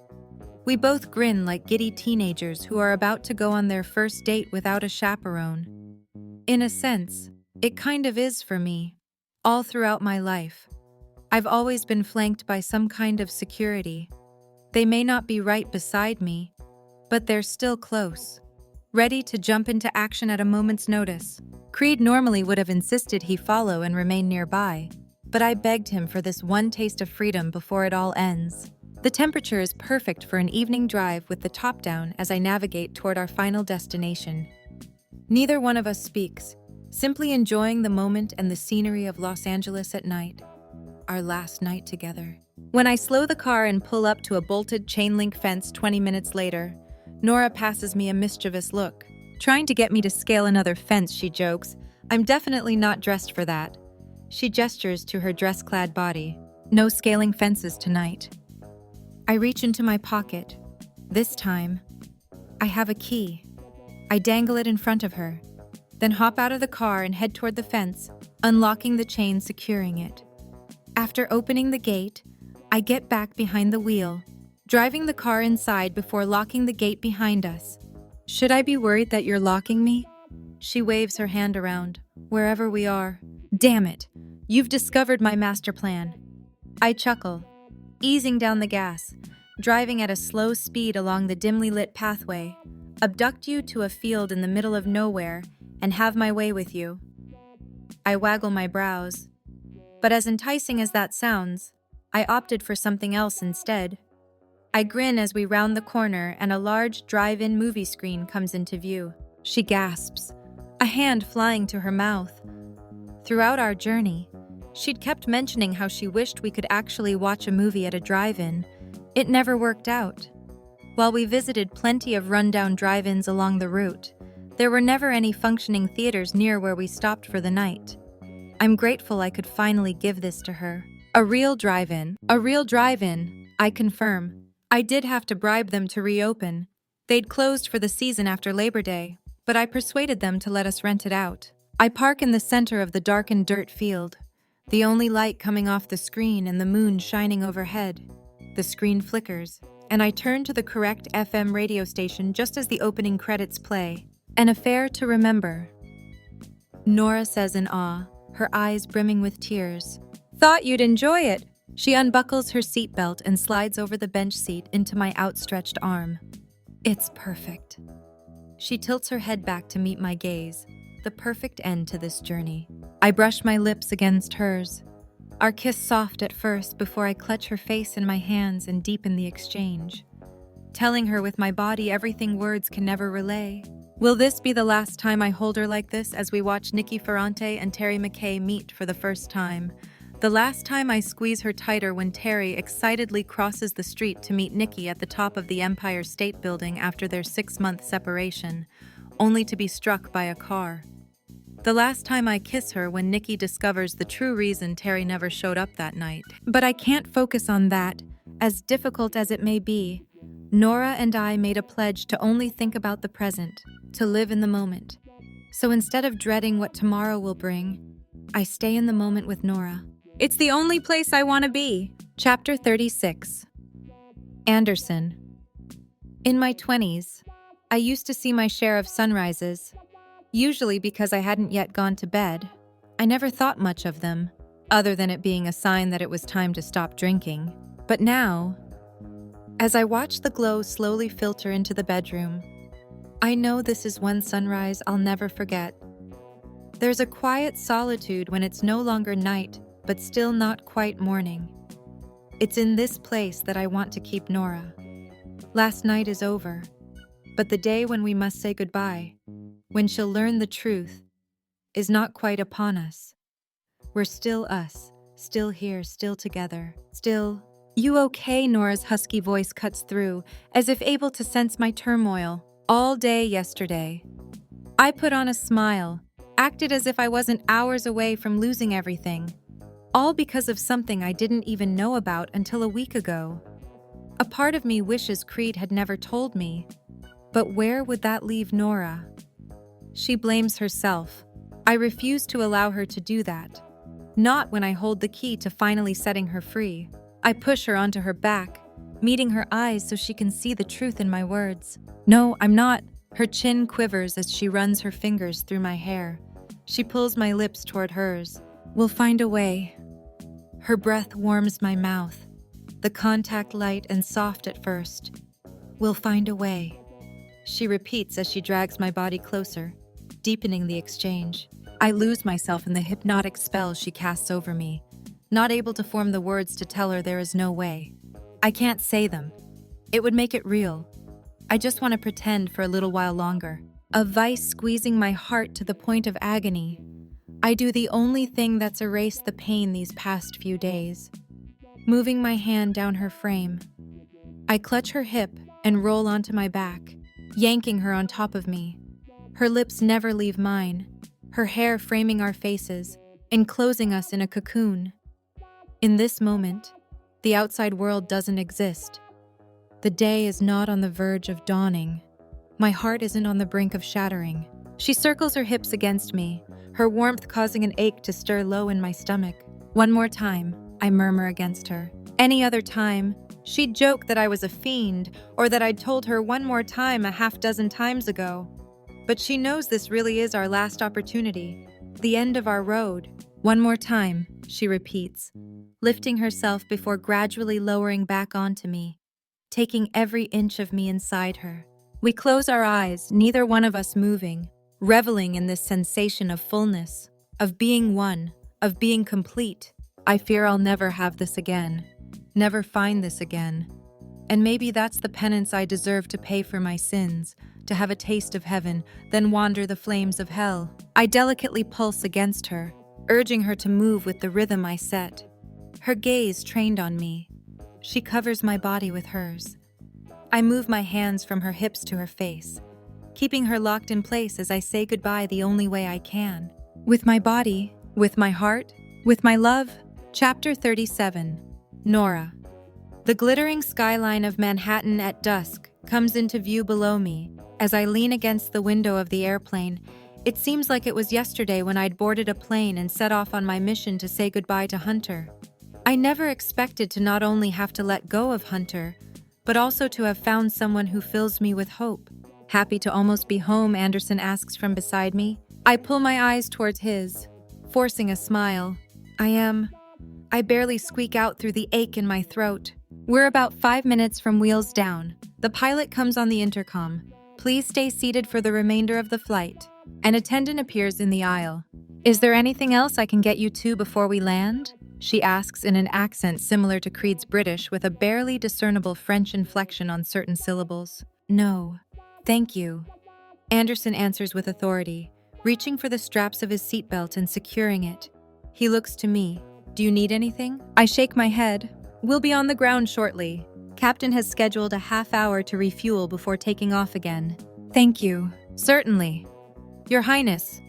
With a smile, she turns from us, disappearing from the passenger cabin, leaving us alone with Creed, who sits toward the front, his head buried in a file, while we remain in the rear. I steal a glance at Anderson, his hands gripping the armrests at his side. A nervousness about him. Normally, I'd assume he was scared of flying, but I know he's not. He told me he loves to fly, that he has his pilot's license. Something else must have him in knots. Could it be our impending departure? But why would he be nervous about that? Depressed or somber? Sure, but nervous. But before I can ask him about it, the plane jostles us, the wheels hitting the ground at a high rate of speed. The engines roar as the flaps come up on the wings, causing the plane to slow to a crawl toward the end of the runway. Welcome to New York, the flight attendant says over the intercom. And welcome home, Ms. Tremblay? I look out the window as the airplane taxis, the silhouette of New York City rising in the distance. I've lived in Manhattan since I lost Hunter. But now, as I look at the familiar buildings, it no longer feels like home. Home is a dingy motel room. Home is a rundown gas station. Home is a Jeep Wrangler. Home is Anderson North. The plane jerks to a stop, and a flurry of activity commences as the flight attendants unlock the cabin door, lowering the steps. I unlatch my seatbelt and am about to stand when Anderson grasps my hand, squeezing it. Wait, I nod, watching as the flight crew and Creed exit the cabin. Once we're alone, Anderson clutches my cheeks with a desperate grip, his mouth covering mine in a soul-crushing, impassioned kiss. The way he holds me, the way he breathes into me, the way he devours me makes me feel like this is the last time he ever will. But I don't want that. I want 1,000 more kisses, 1,000 more touches, 1,000 more sunrises, 1,000 more adventures. He pulls away, the sound of our frantic breathing filling the luxurious cabin. There's so much I want to say. He pants, hands still framing my face. I swallow hard, tears welling in my eyes when I see his are glassed over. The past several hours, I've tried to formulate my thoughts, licking his lips. He shakes his head. Tried to think of the best way to say this. But no matter what words I conjure, it doesn't seem enough. I know how you feel, I admit with a quiver. This isn't just a fling. This was never just a fling. Our souls are intertwined. Some higher power saw fit to bring us into each other's lives. I've never been as sure of anything in my life as I am that we belong together. That after all the heartbreak and loss we've suffered, we deserve each other. We deserve to be happy. On a long inhale, Anderson reluctantly drops his hold on me and reaches into the inner pocket of his suit jacket, pulling out a narrow black velvet box, a red ribbon wrapped around it. He peers at it for several long moments, as if contemplating what to do. Then he hands it to me. This is yours. His statement catches me off guard. Something about the forlorn expression he wears making me think it's not just your run-of-the-mill necklace or bracelet. My pulse steadily increases as I tug on the bow and crack open the box. The instant my eyes land on the contents, I gasp, barely able to see through the kaleidoscope of tears. I pull my bottom lip between my teeth to stop my chin from trembling, carefully removing the simple silver chain and diamond ring. Where did you find this? I breathe, unable to believe I'm finally holding it. I can't fathom what Anderson had to do to not only locate this, but then get it sent to him. For years, I've searched in every pawn shop in the tri-state area, even called all the diamond dealers and asked them to keep an eye out for the serial number on the stone. But nothing ever turned up. I bring the ring closer, able to make out the faint inscription, my favorite wrong number. How did you? It's been in my possession over 6 years, he says solemnly, squeezing his eyes shut. I furrow my brow and straighten my spine, not understanding how that could be possible. Then it hits me. I never told him about this necklace. There's only one way he would know about it. I meant to give it to the paramedics. He gradually lifts his gaze to meet mine. But everything happens so fast and, what are you saying? Heat washes over me, my heart thundering, my grip on the ring tightens, knuckles turning white. I was there that night, he admits after a pause. I was the one who pulled you from that wreck. I inhale a sharp breath, struggling to process this. For years, I'd searched for any clue about who my mystery Good Samaritan was. But the police had no way of finding out his identity. Hunter's parents had even put out a reward, hoping they could thank the person who'd helped me. You saved my life. I exhale, running my fingers over the diamond. He slowly shakes his head, pure anguish covering his expression. His eyes are pinched, muscles strained, lips tight. No, I didn't. But you said, I'm the reason Hunter died. You tried to save him. I grab his hands in mine, knowing all too well what he's going through. You did something so incredibly selfless, something most people wouldn't. You put yourself in harm's way to pull me from that car. You could have waited for the paramedics to arrive, but you didn't. You saw that time wasn't on our side and you acted. I touch my hand to his face. I don't know how I'll ever be able to repay you. No, Nora, please, he begs, his Adam's apple bobbing up and down. He looks to the ceiling, swallowing a pained breath, before returning his attention to me. The seconds stretch as I await his next words, but nothing could have prepared me for them. It's my fault he lost control of the car in the first place. His statement sucks the air from my lungs, and I straighten, withdrawing my hands from him and setting them in my lap.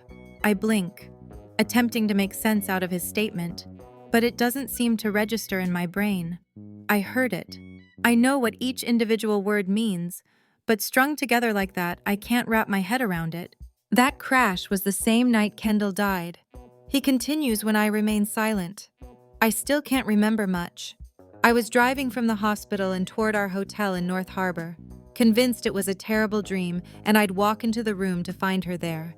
But as I drove, I had this blinding headache. The pain was excruciating. It was unlike anything I'd ever experienced.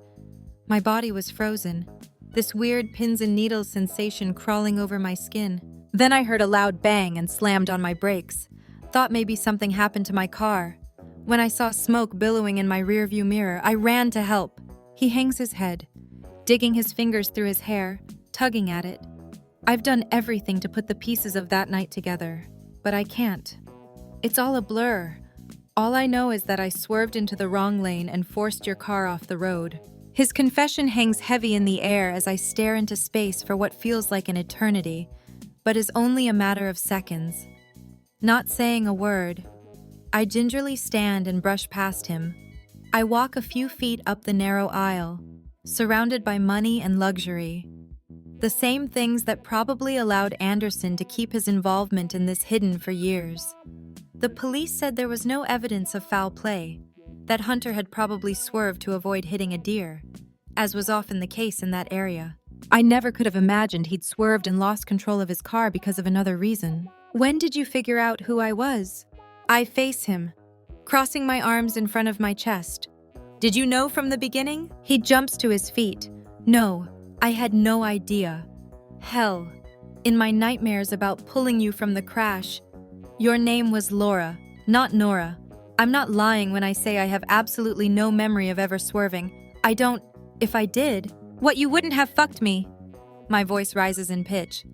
How long have you known who I was? I demand, my nostrils flaring, jaw clenched. Nora, please. He steps toward me, hands clasped together. I shoot up my hand, stopping him from getting any closer. How long, I ask, my words coming out like bullets. His expression falls, shoulders drooping. He doesn't have to utter a single syllable for me to know I won't like the response. Tukumkari, he answers, his voice lacking all the confidence and swagger it had the first time he spoke to me. Then again, it wasn't the first time he spoke to me. That was 6 years ago. He was the mysterious hero who rescued me, who begged me to stay with him, to not succumb to unconsciousness. But he's not a hero, not anymore. He's certainly not my hero. My stomach churns, acid burning my throat. I search his eyes, hoping to find some sign that this is just a cruel joke, but I can't stand to peer into them anymore. Those blue eyes I once thought were my salvation are now nothing more than a reminder of the biggest mistake of my life. If I'd known earlier, I never would have initiated anything with you. Creed tried to warn me, but I refused to listen, refused to allow him to tell me anything he found out about you. All my life, every single woman I've dated or was interested in had to be approved. For once, I wanted to learn about someone from them, not because of some background check. When you told me about Hunter, I still didn't think anything of it. But after that night in Tucumcari, there was this nagging voice in my head. So I decided to Google you and the car accident. To my absolute horror, I learned you were the woman I pulled from that wreck, which Creed confirmed. You have to believe me when I say I had no idea who you were until then. How can I believe you when you've kept this from me all along, I choke out, when every touch was a goddamn lie, because it's the truth. Truth. I lean into him, my eyes on fire. Truth. Now you're interested in telling me the truth when this entire time, you had no problem fucking me, knowing you're the reason I lost everything. Everything. Anderson, do you have any idea how hard it's been to not only lose the man I plan to spend my life with, but our baby, too? My blood heats in my veins, adrenaline coursing through me. I've tried to keep calm, to not completely lose control, but that time has passed. This man needs to know exactly what he's done, what his negligence destroyed. To have to carry that baby for 2 long weeks after the doctors told me the fetus didn't have a heartbeat, and that's what they called her at the hospital. She was no longer a baby, no longer Ember, no longer a person. She was a fetus. Then to endure over 20 hours of labor with no one at my side, knowing when it was all over I'd go home empty-handed. Do you have any idea how much that fucked with my mind? I can't even begin to imagine, he says, cautiously stepping toward me, testing the waters. And that's why I knew I had to come clean and tell you the truth. Because you deserve to know. He pauses, drawing in a shaky breath. Because I love you enough to lose you. Nora. You have. I snap my mouth shut, his statement finally registering. What did you say? I hiss. He shows no reaction to my demeanor, remaining calm. I love you. I squeeze my eyes closed, swiping away the tears falling down my cheeks. An excruciating ache settles in my chest, a vice squeezing every last ounce of life out of my heart. A part of me had hoped he loved me, that we would find a way to make it work. But I never imagined that love would come like this, wrapped up with lies and sugar-coated in deception. And you think that's supposed to make me forgive you? I don't expect you to forgive me. I don't deserve it. But you deserve to feel loved. That's all. I part my lips, struggling to come up with any response. But I can't. Can't bear to be in this man's presence any longer. I spin on my heels, dashing off the plane and into the cool October evening air before Anderson can stop me, as if anticipating this turn of events. Creed stands beside a dark SUV and quickly opens the rear passenger door when he sees me. A motion from the airplane catches my attention, and I look up to see Anderson standing in the doorway holding my purse and laptop bag, which I'd left on the plane. Creed is quick to retrieve them. My resolve momentarily cracks when I see the streaks of tears on Anderson's face, making me second-guess whether I did the right thing. But how could this not be the right thing? That man took Hunter and Ember from me, and he knew about it, yet kept it to himself. Would you like these with you? Creed asks in a strained voice as he approaches the idling SUV once more. Your suitcase is already in the back. Nodding. I take the small bags from him and turn forward, buckling my seatbelt. I can only imagine what the driver they hired to take me home must think. I imagine they paid him a substantial tip to keep to himself. Creed's about to close the door when he stops. He reaches into his suit jacket and pulls out a handkerchief. I almost turn it down when I notice the royal insignia on it, but don't. I take it as a reminder of what can happen when you put your heart on the line, when you allow yourself to become vulnerable, to be taken advantage of. For what it's worth. Nora, Creed begins, his tone lacking the serious quality I'd heard last evening and all throughout the flight. He sounds friendly. Anders didn't know until a few days ago. When you first got together, he was unaware he'd caused that wreck. I told him, disobeyed orders to do so, but I realized he deserved the truth, just like he realized you deserved the truth. How is that possible? I lean closer, my voice low so no one can overhear. How could he not know he killed 2 innocent people? Creed steals a worried glance at the driver, then schools his expression, turning back into Crown Prince Gabriel's chief protection officer. I'm not at liberty to say, ma'am. Then I'm not at liberty to forgive him. Chapter 38, Nora. The television screen flickers as I gorge on ice cream, sneering at Meg Ryan. How could she forgive Tom Hanks so fucking easily? He lied to her about who he was, manipulated her into thinking he was just some guy she met online, not someone she already knew, someone who destroyed her career, caused her bookstore to shutter its doors. I once loved You've Got Mail. Now it hits too close to home. Just as I'm about to shout at Meg Ryan's character to leave the bastard and find someone who won't deceive her, the door to my apartment flings open. I dart my eyes toward the foyer. Chloe, Evie, and Izzy filing in, each of them wearing a costume. Is it already Halloween?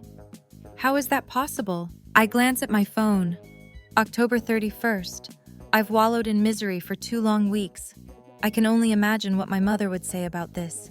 It's probably a good thing I've ignored her phone calls. Otherwise, she would have been on the first flight from Miami to psychoanalyze every aspect of my life and tell me it's my fault Hunter was killed in that crash. My fault Anderson drove recklessly that night. My fault he lied to me. Oh my God, is that a rom-com? Chloe asks, her voice heavy with disgust. And ice cream, Izzy adds. Evie sniffs like a dog. And when's the last time you showered? She meets Chloe's and Izzy's eyes. I told you it might be too late. Look. She drops her voice to a whisper. She's reached the Meg Ryan stage. There may be no saving her. But we have to try, Chloe says, turning her attention to me and tossing a shopping bag at me. Put this on. We're going out. It's Halloween. I'm not in the mood. I shove another spoonful of ice cream into my mouth, chasing it with wine straight from the bottle, to my friend's absolute horror. Evie covers her open mouth. Chloe scrunches her nose, and Izzy makes a fake gagging sound. I lift the ice cream carton and wine bottle. Red wine and dark chocolate go great together. The girls all share another look, then rush toward me simultaneously. This is much worse than I thought. Evie pries the ice cream and wine from my hands. At least her hair isn't a rat's nest. Izzy yanks my locks free from the ponytail holder. I've dealt with worse. Chloe states with authority as she grabs my arms and pulls me off the couch. Go shower and get ready. You've had more than enough time to get over your not-so-Prince Charming. Ooh, Evie squeals. I like that one. I've been calling him Prince Prick. Prince Asswipe for me, Izzy adds. I try to fight my smile, but can't. When I'd returned home a mess, struggling to come to terms with Anderson's lies and the fact he's the reason I lost everything. They've been at my side every step of the way, not once questioning whether I made the right decision, not asking what I thought Creed could have meant when he mentioned there was an explanation for Anderson having lost control of the car, not oohing and ahhing over the extravagant bouquets of flowers he sent every day, each one containing a note about yet another one of his favorite moments on the road. The first time I heard you laugh at the pool in Springfield, the way you rested your bare feet on the dashboard of the Wrangler, the look of awe on your face when we saw the Grand Canyon. Instead, they've done everything they can to help me forget Anderson, but it's been impossible. The fact he's a public figure doesn't help. which is why I've avoided all social media and the news, not wanting to stumble across any mention of him, even if by accident. The last thing I need is a reminder of the biggest mistake of my life, of the man who destroyed everything. Thanks, girls. I don't know what I'd do without you. You'd risk reaching the Nicholas Sparks level of post-breakup depression, Chloe states. And I'm sorry. Even my professional abilities can't bring you back if you've gone down the notebook rabbit hole. I burst out laughing, the sound feeling foreign after so long. Reaching into the bag, I pull out the costume they chose for me, the Queen of Hearts. Although this dress is much sexier than anything I've ever seen depicted in any of the remakes of Alice in Wonderland, I figure it's fitting. Chloe beams as she gestures to Evie and Izzy. We've all chosen costumes that are a good representation of who we are. I take in her Harley Quinn costume, the ends of her blonde pigtails dyed red and blue, respectively. When I see her t-shirt says Daddy's Little Monster, I can't help but shake my head in amusement. From the stories she's told me of her childhood, it's not far from the truth. Okay, I get Harley Quinn and the nurse. I nod at Izzy's chosen costume, although this version is a lot more risque than the scrubs I've seen her wear. But a hooker, I squint at Evie, who's dressed as Vivian from Pretty Woman. But as prostitute Viv, complete with thigh-high black boots and a cheap blonde wig covering her red hair. I'm surprised Julian let you leave the house dressed like that. I promised I'd keep on the boots and wig when I got home later. She winks, licking her lips. Did I miss your stint as a prostitute? No. But even you have to admit the way I met Julian was a lot like how Vivian met Edward. We also made a business arrangement, but ended up falling for each other. She doesn't have to utter a word for me to know what she's thinking. That her story isn't that different from mine and Anderson's, either. We had an agreement to drive to Los Angeles together on Route 66, then walk away. And just like Julian and Evie, we fell for each other. But that's where the similarities end. She didn't learn Julian was responsible for destroying her life. Enough stalling! Go get ready, Chloe orders. Under no circumstances are we going to allow you to continue to wallow and become every romantic comedy cliché out there. But I like being a cliché. I whine, then add, I like knowing I'm not alone. Chloe drapes her arm along my shoulders and pulls me into her slim body. And you're not. You have us.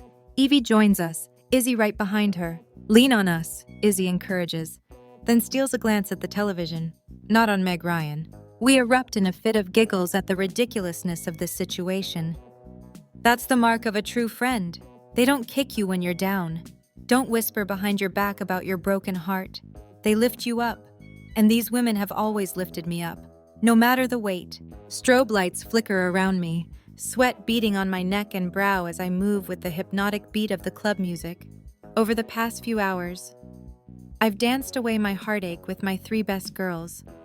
I've tried not to focus on the diamond adorning each of their ring fingers. I never thought much of them before.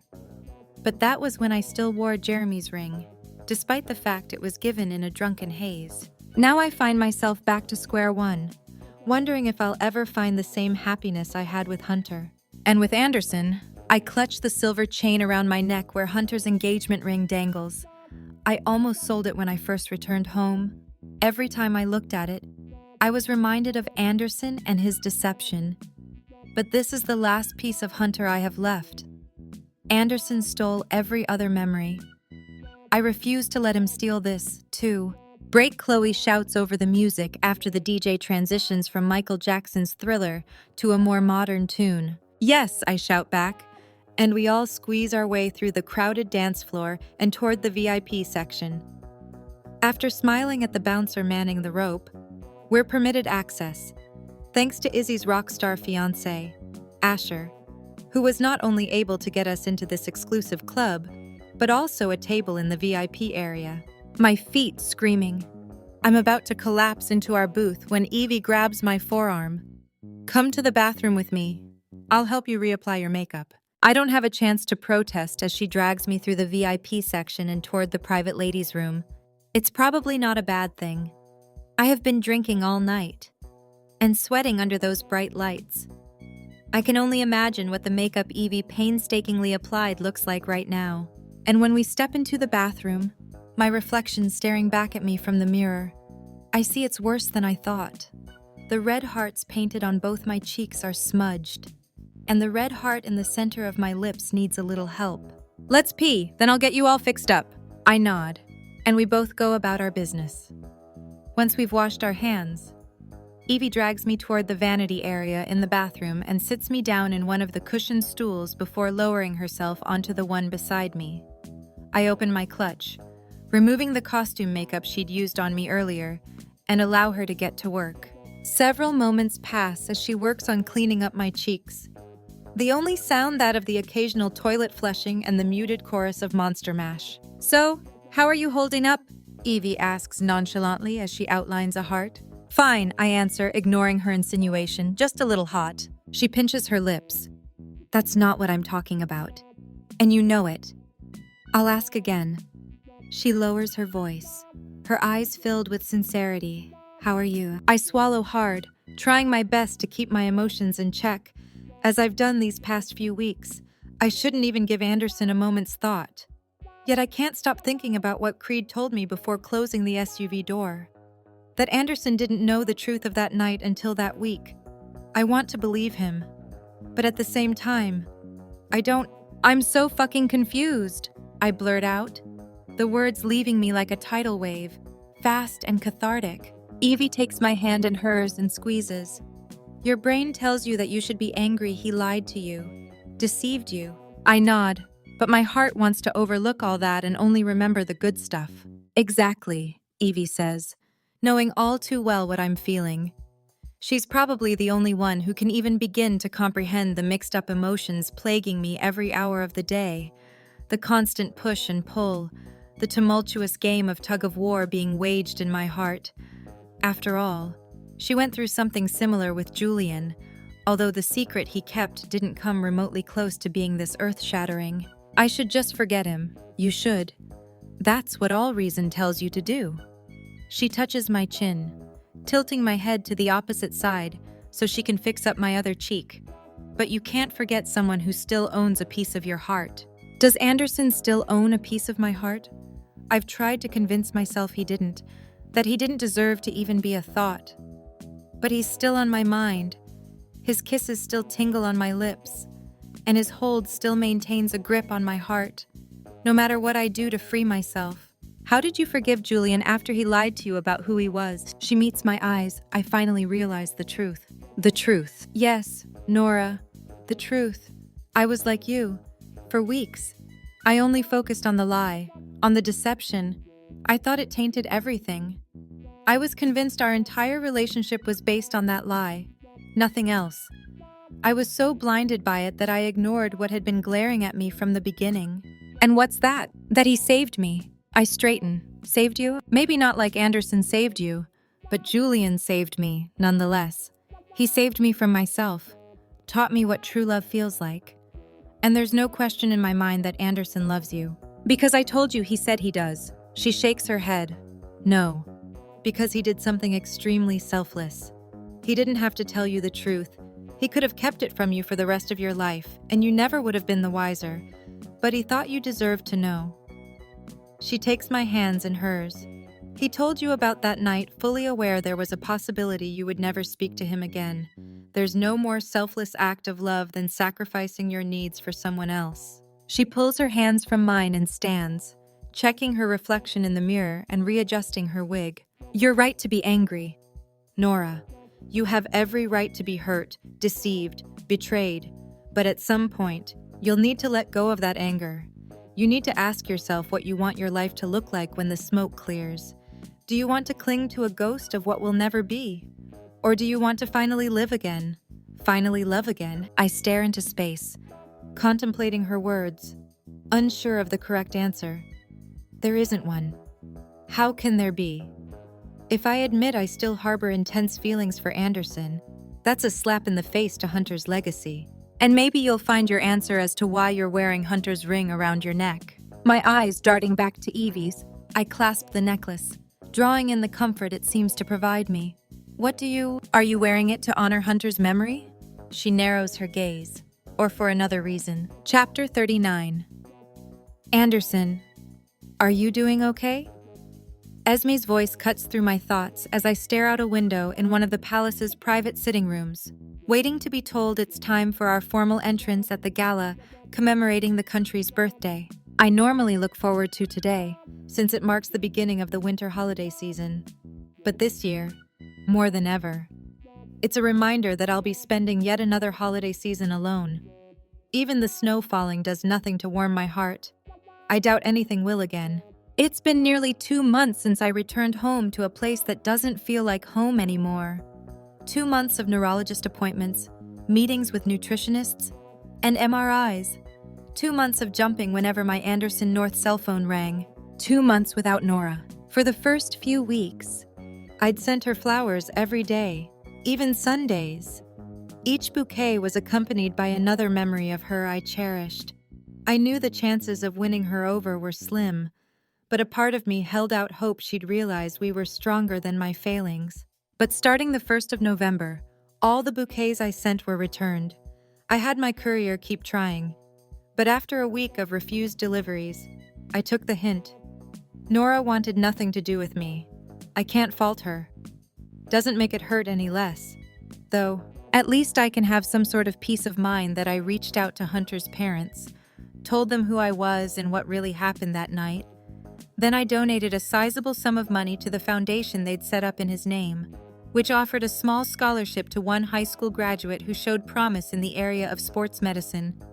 It won't bring Hunter back, won't erase the past, but I can find solace in the fact that I owned up to my involvement in his death. I'd expected them to go to the media with the story, but they didn't. They thanked me profusely for my generosity. It made me feel even more guilty about the role I played in taking their son from them. I'm great. I flash Esme the fake smile I've spent years mastering. Too bad she's done the same, allowing her to see through me. Sure you are. She glides across the room, her champagne-colored gown flowing behind her, which brings out the gold tones in her blonde hair, like I'm Mrs. Claus. I lean in to kiss her cheek, then pass her a mischievous grin. Is there something you're not telling me? Are you having an affair with Father Christmas? I knew you had a thing for older men, but The door swings open. A member of the royal guard interrupting our conversation upon his entrance. His Majesty, the King, the man announces, then steps aside as my father walks into the room, wearing the ceremonial military attire required at all formal events. His gray hair is slicked back, his face clean-shaven, but I expect nothing less. It's one of the antiquated rules I abhor: short, trimmed hair, no mustache or beard allowed. Out of respect for the occasion, I shaved and cut my hair short again. But it will be the last time. Soon. I'll no longer be subjected to any requirement to adhere to these strange rules that have been passed down for generations. Creed and Zoe, Esme's lady-in-waiting, jump to their feet. Creed stands at attention, his arms locked at his sides, while Zoe is less rigid, her hands clasped together in front of her, head bowed slightly. Gabriel, Esme, my father's greeting is proper, as if we're his employees, not his children. In a way, I suppose we are employees. I've never felt much love from this man. After he split from our mom, we were raised by our nannies, only seeing our father during formal events or perhaps a few minutes before bedtime. It was in these days that Esme and I mastered the art of putting on an act. Our entire lives have been one big show of pretending we came from a loving, doting father. Nothing could be further from the truth. Your Majesty, I say in greeting. Father, Esme acknowledges, refusing to call him anything else, as she's prone to do. He glances beyond us at Creed and Zoe, who bow and curtsy respectively. Your Majesty, they say in unison, would you please wait outside? There's something I must discuss with the Crown Prince in private. Certainly, Your Majesty, Creed says curtly. Esme nods at Zoe, wordlessly telling her to follow. Then she steals a glimpse at Creed. His stoic expression softens for a moment as their gazes lock. I notice his hand twitch, as if about to place it on her back. But he remembers their roles, keeping his arms at his sides as he walks behind her out of the room, Zoe following. Once the elaborate double doors close with an echoing click, My father relaxes his posture and exhales a breath. Are you serious about abdicating? His tone lacks the formality it contained mere seconds ago. I blink repeatedly, my mind reeling.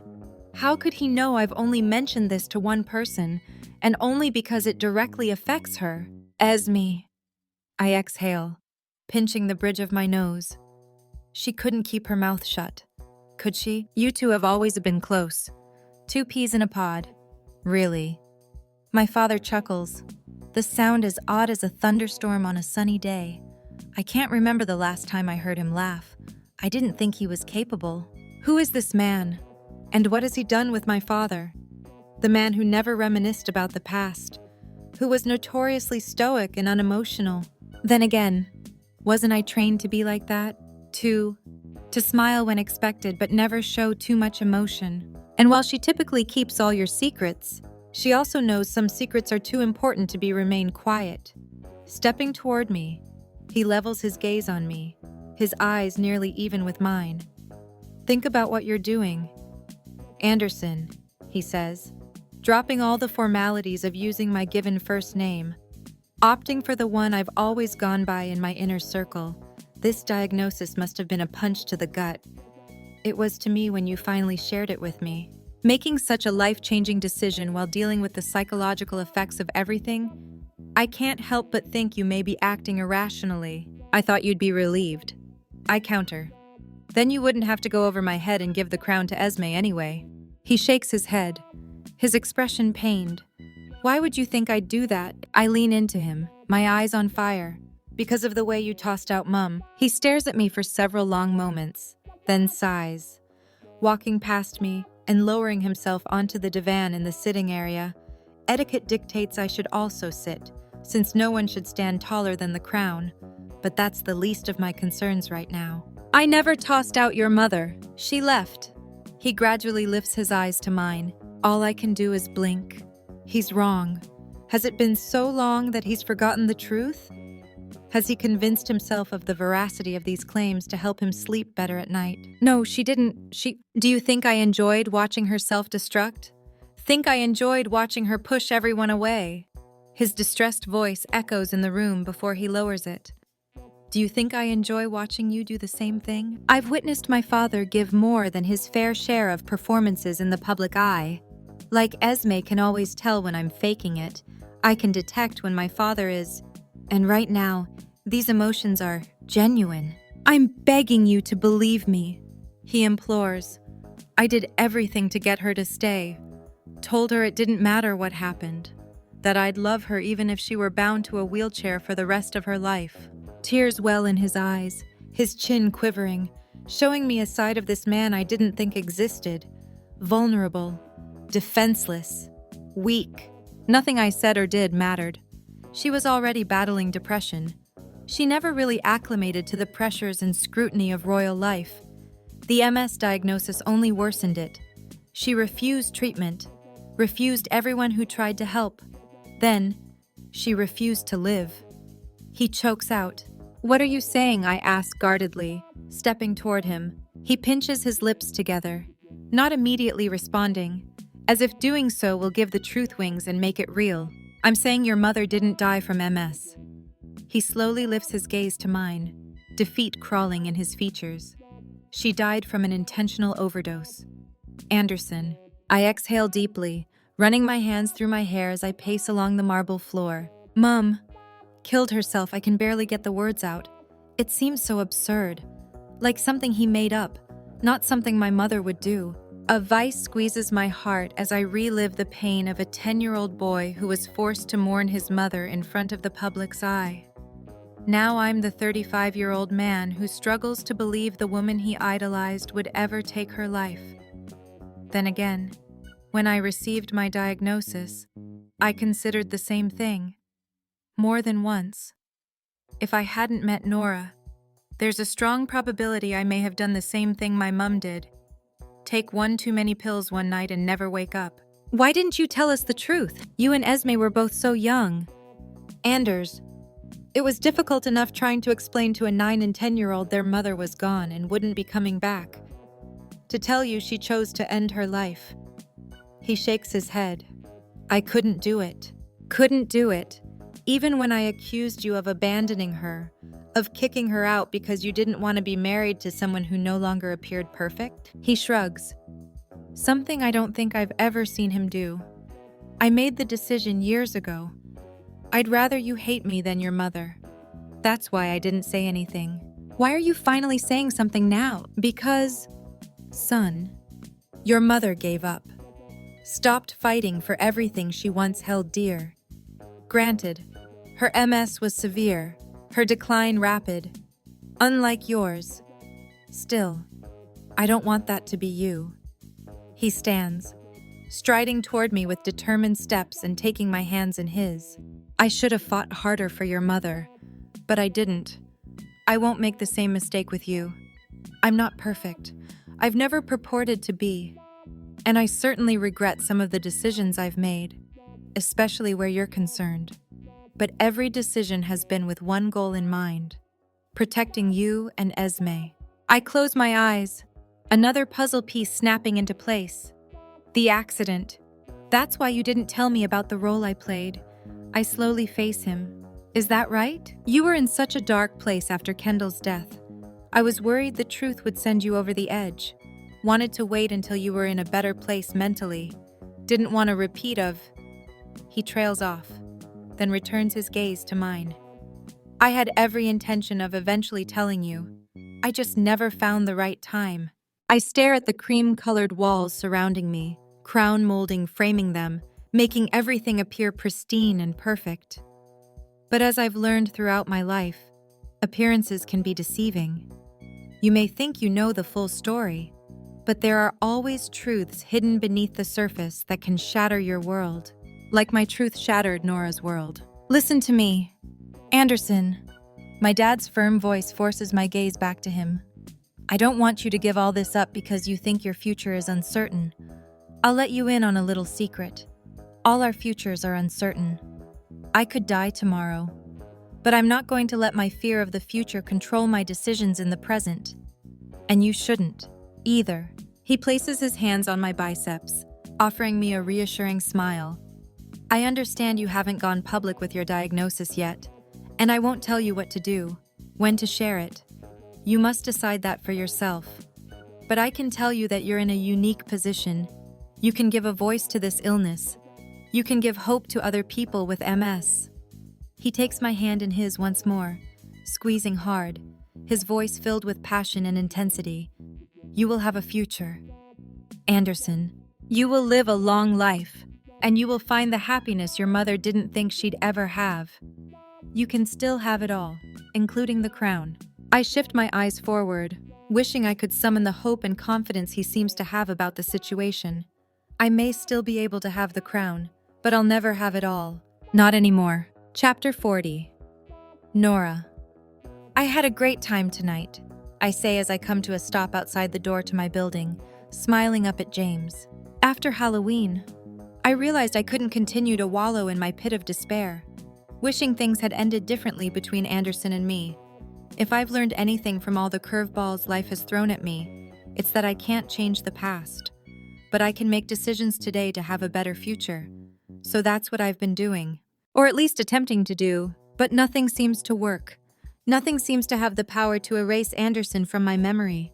James is nice enough, handsome, successful, a complete gentleman. He's the type of guy any woman would fall over themselves to date. And a few waitresses at the restaurants he's taken me to on our handful of outings have done precisely that. But it's missing that spark. That's something I can't explain. That sensation of my soul connecting with another person.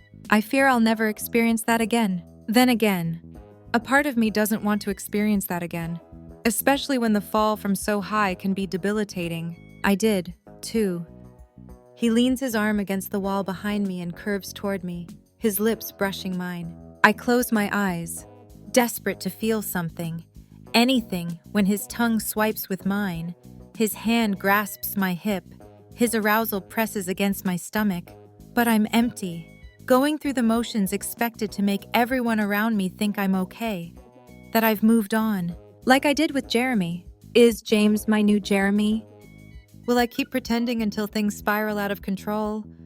Then the next thing I know, I'm marrying a man I don't love, hoping it will mend my broken heart. We repeat what we don't repair. Chloe's words from all those months ago echo in my subconscious, coming out of nowhere, knocking the wind from me. Is that what I'm doing?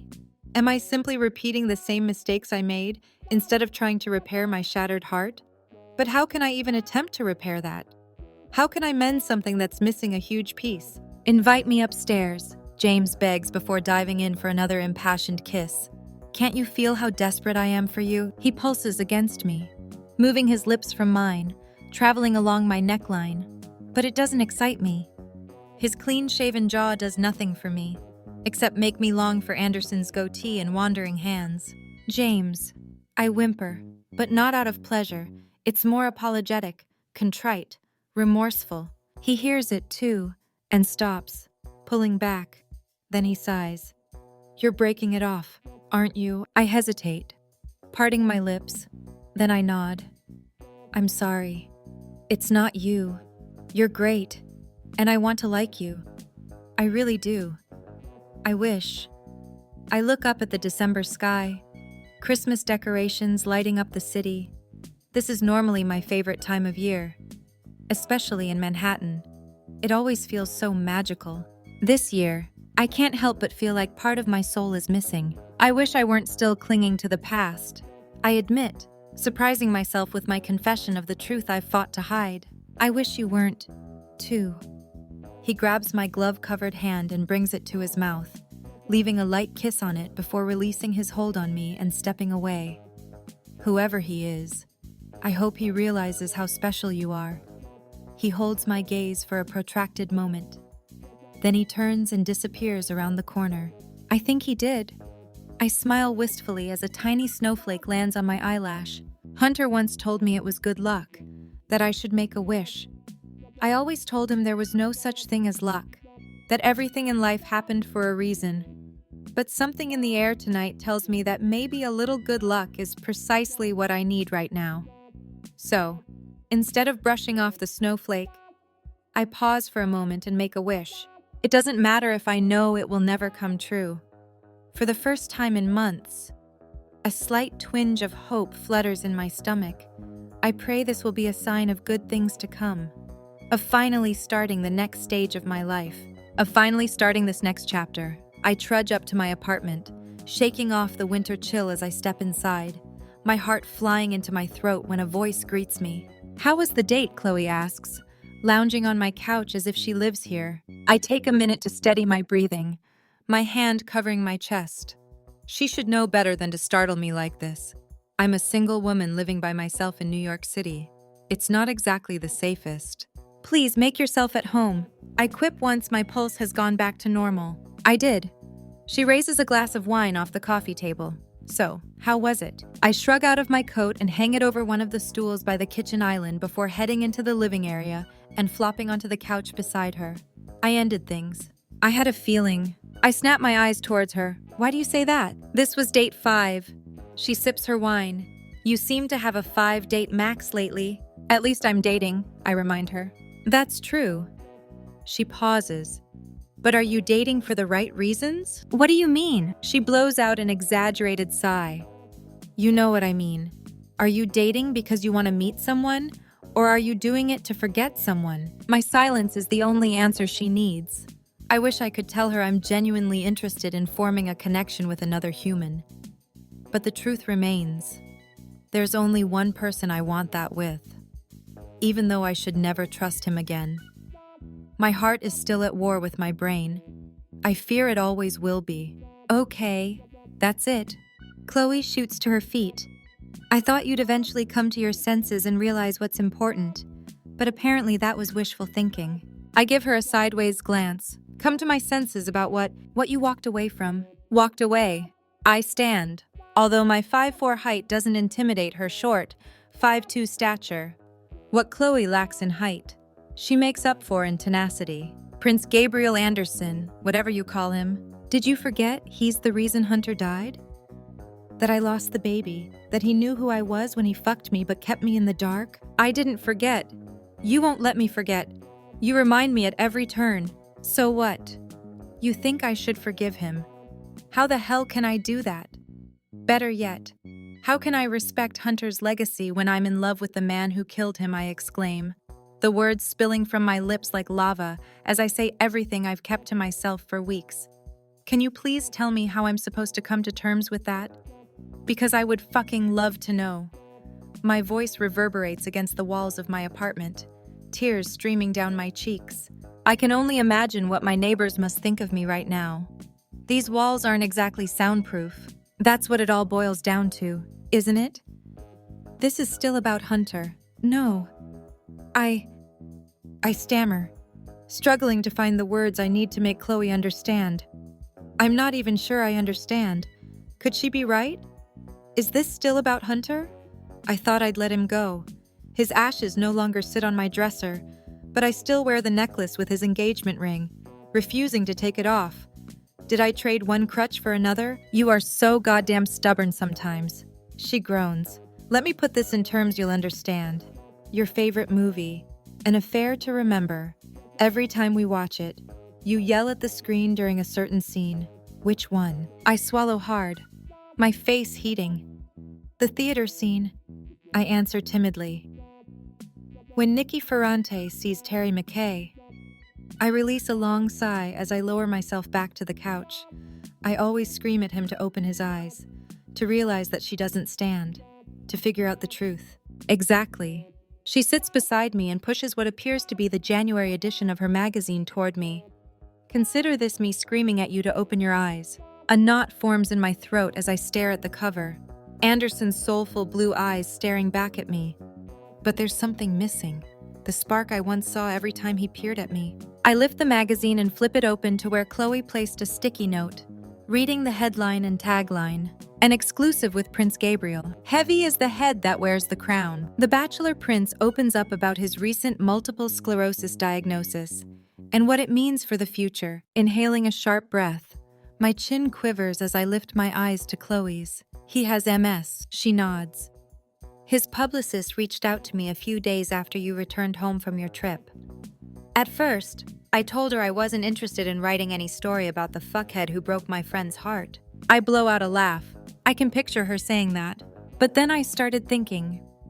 In my initial dealings with his publicist, she mentioned Prince Gabriel Anderson had been diagnosed with MS back in September, but had been displaying symptoms and having flare-ups as far back as 10 years ago.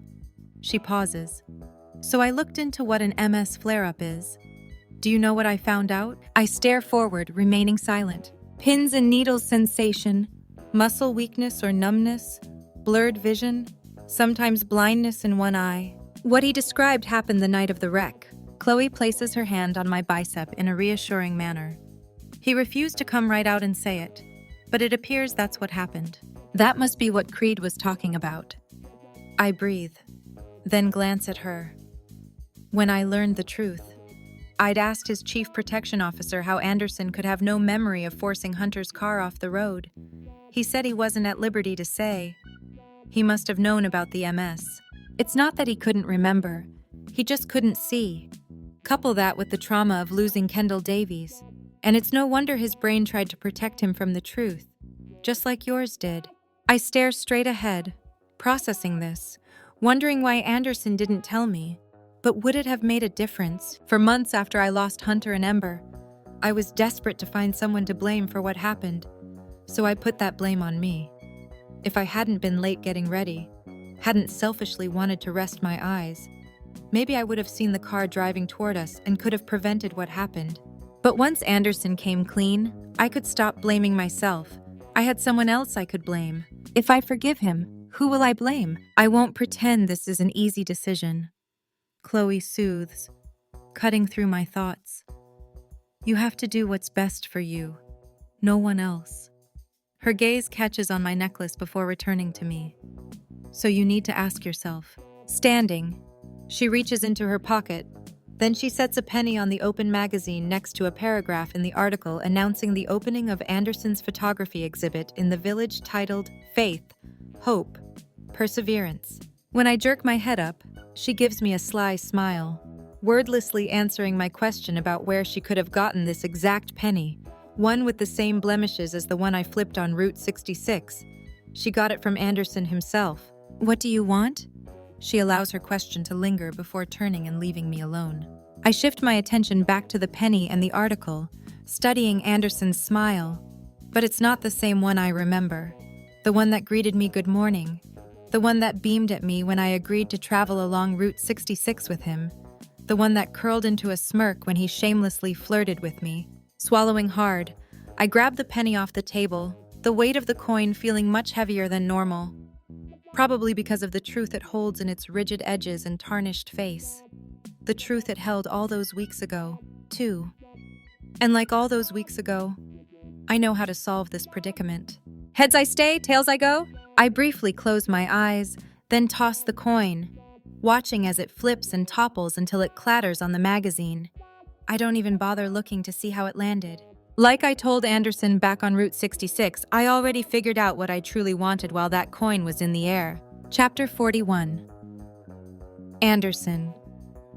Soft jazz music plays, creating an upscale and trendy ambiance as people float around me in the open space that's reminiscent of a refurbished warehouse.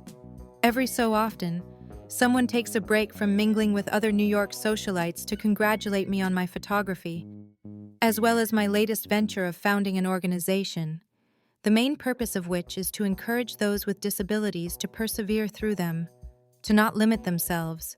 I still have a great deal of work to do, but I hope to have an annual sporting event featuring only children and adults who are less abled than most people. Kendall used to volunteer with a similar charity here in the States, teaching them how to play volleyball while sitting on the ground. I'm happy I can now follow in her legacy. It appears people are enjoying it.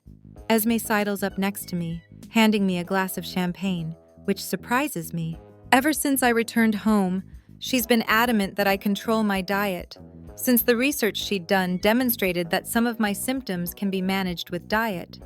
That meant giving up alcohol and coffee, along with a few of my other guilty pleasures. If it allows me to remain active one day longer, though, I'll do it. It's a stark contrast to what I thought when I was first diagnosed. It took meeting Nora to help me realize that life is still worth living, even if from a wheelchair. For that, I'll always be grateful. I hope so. Well, if this whole king thing doesn't work out, at least you know you can always fall back on being a professional photographer. She draws in an excited breath. You could shoot weddings, bet you could meet some nice single girls in the bridal party.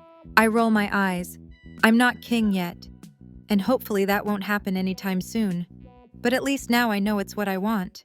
She loops her arm through mine, steering me away from the makeshift bar and toward part of the exhibit I've avoided most of the night.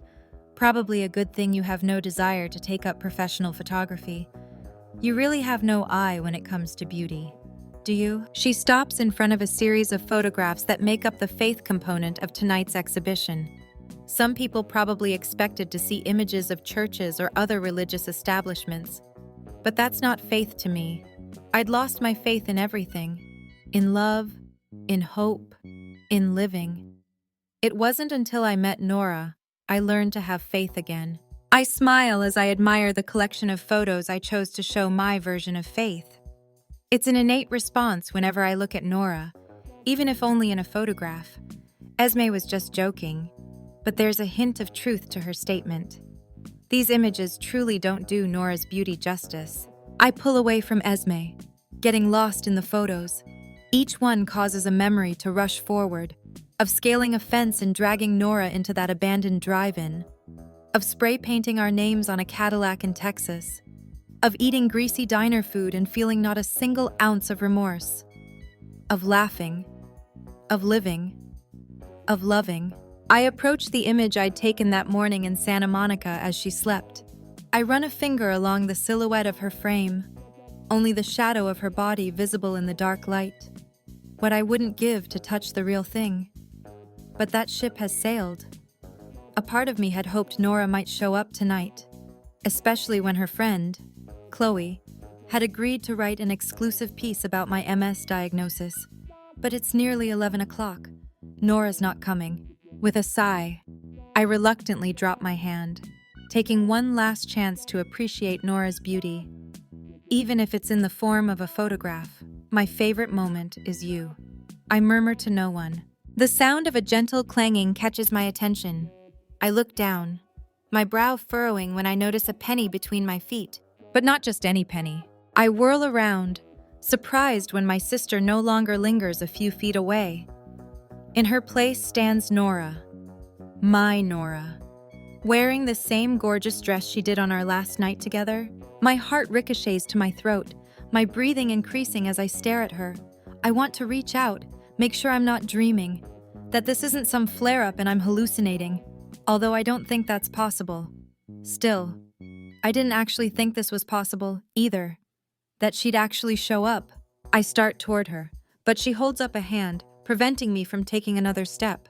I'm going to ask you this once, and I need you to tell me the truth. All I can do is nod. That night, she begins with a quiver as she clutches the necklace around her throat. I recognize that chain, the same one I kept in my possession for years. My talisman, my good luck charm.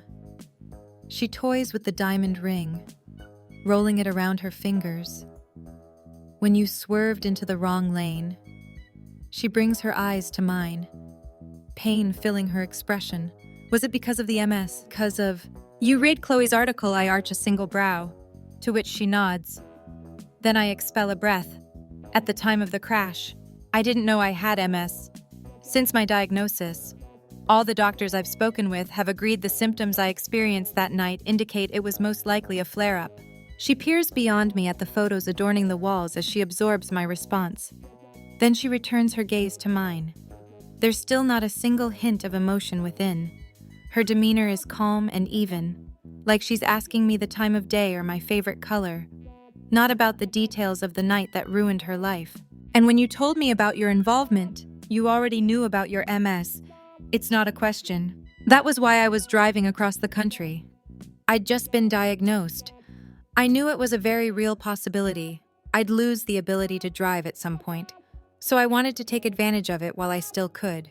Oh, unease registers on her face. I step toward her, but still keep a respectful distance between us. At no point were you in danger, I explain hurriedly. The doc told me what warning signs to look for, and I didn't have a single flare-up or relapse while we were together. I have a type of MS called remitting relapsing, and mine hasn't progressed that much yet. I'm now on a course of treatment to help control it as well. So you knew you had MS when we said goodbye, and you knew the MS caused the wreck. Her tone is akin to an attorney cross-examining a witness. And that's what I feel like. The accused on the witness stand pleading for my life. Yes, yet you didn't say anything. Finally, there's a quiver in her voice, indicating she's not just an unfeeling robot. That despite the passing of over 2 months since we last saw each other, she still feels this same connection, same electricity, same love. Would it have mattered, I ask? My words coming out strong. Would you have felt any differently if I told you the truth? It still doesn't change anything. Still doesn't erase what happened. And I don't know. I exhale a breath as I shake my head, running a hand through my hair. There was this tiny part of me that hoped you would forgive me. That you would be able to see past the biggest mistake of my life.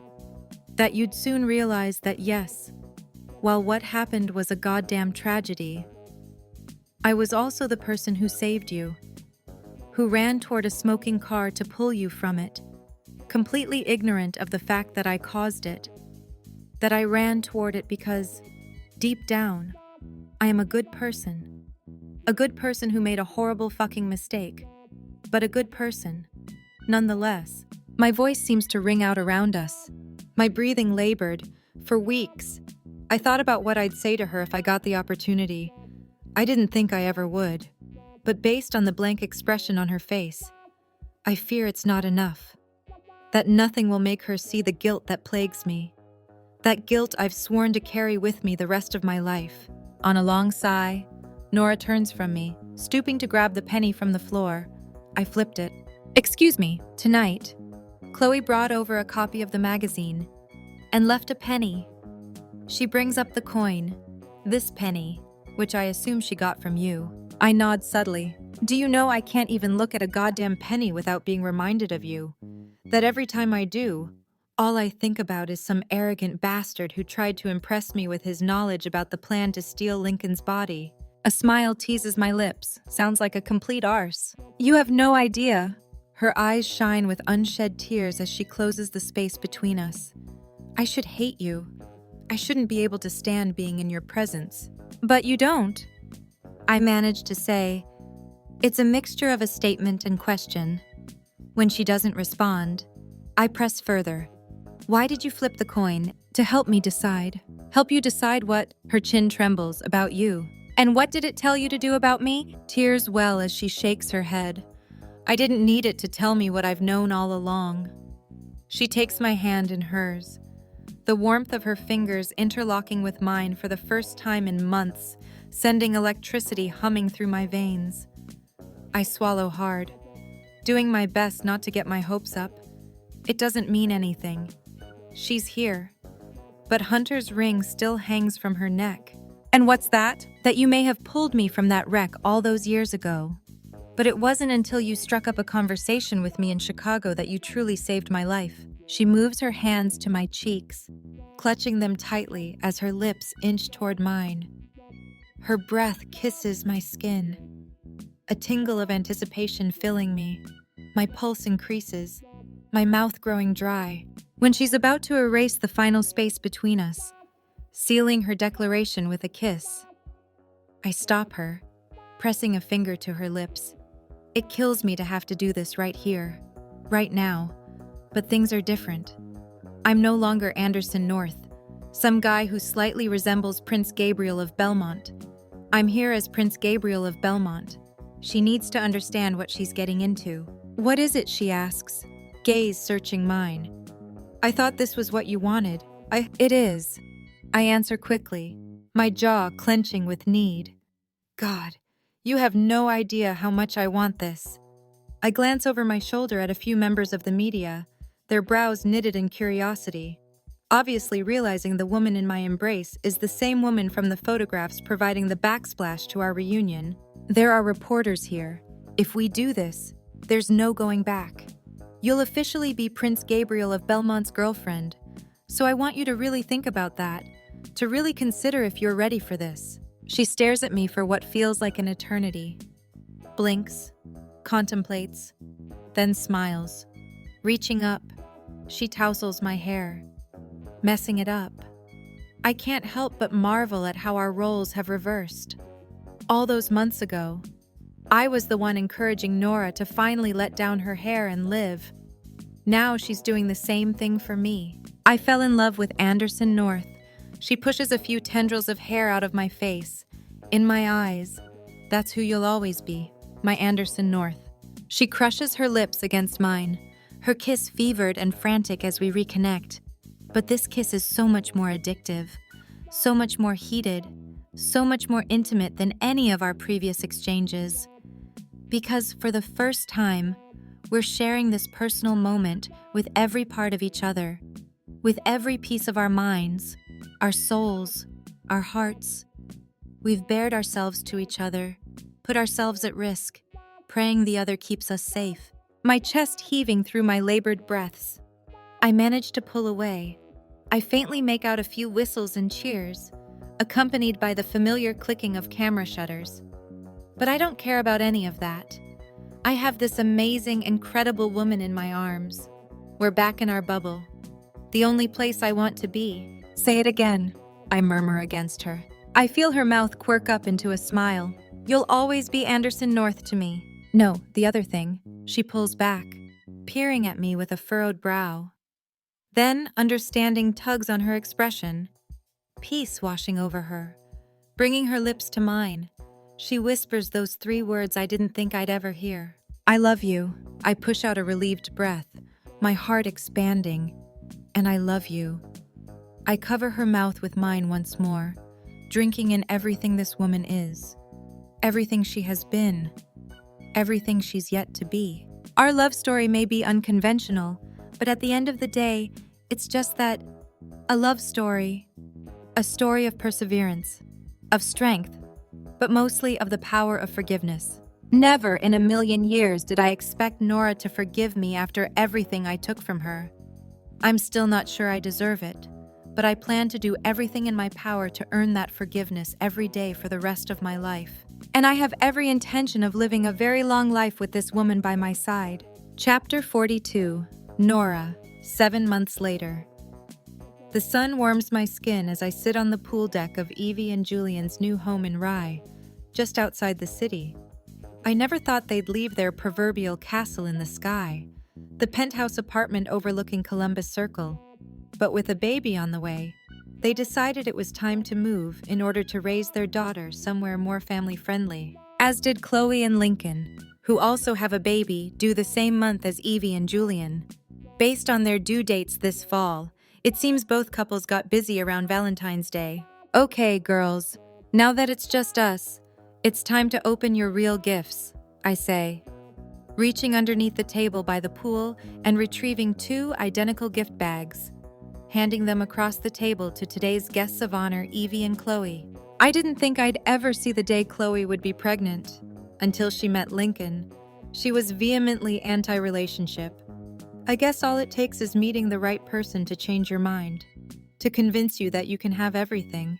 I glance over my shoulder at Anderson, who sits around a table at the other end of the pool, chatting animatedly with Julian, Lincoln, and Asher.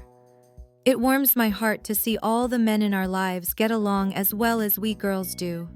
It gives me hope that nothing will ever stand between our friendship. Not misunderstandings, not children, not even an ocean, which, in just a few days, will separate us. We told you, Chloe begins, rubbing her stomach. She's only 6 months along, but because of her short and slender body, it looks like she's ready to pop at any second. You didn't need to get us anything. You two threw us this baby cue. She waves her hand around the remnants of today's event. Since Chloe's and Evie's due dates are so close, Izzy and I made the decision to throw a joint shower for both of them. It was easier than having to do this twice. And we told you that you were crazy, Izzy states. It's not every day 2 of your friends get knocked up. Yay for sex, Evie jokes, giggling, readjusting herself in her chair, finding it difficult to get comfortable. A hint of nostalgia fills me. I hadn't been much further along than my 2 friends when I lost Ember and Hunter. A year ago, it would have been difficult for me to be around Evie and Chloe, watch them bring life into the world, knowing I lost that opportunity. But I no longer feel that way. Anderson has given me hope I can have all that again. Go ahead, I encourage, nodding at the bags. But you each need to do it at the same time. The gifts are identical. Evie and Chloe share a look, then dig into the bags, pulling out the item on top. When they fold back the tissue, they burst out laughing at the oversized wine glasses decorated with the words, "Mommy's sippy cup." This will definitely come in handy. Chloe jokes, but I'm not sure I'll use it. I'll probably drink straight from the bottle. She playfully rolls her eyes, but I can tell she doesn't mean it. She's never been a big drinker. Too worried she'll follow in her mother's alcoholic footsteps, especially now that she's on the brink of becoming a mother herself. Nothing wrong with drinking straight from the bottle once in a while. I wink. Keep going. The girls reach back into their bags and pull out a red box that looks like a first aid kit. Open it, Izzy instructs, both of us sharing a satisfied smile. Evie and Chloe unlatch their kits and laugh once more.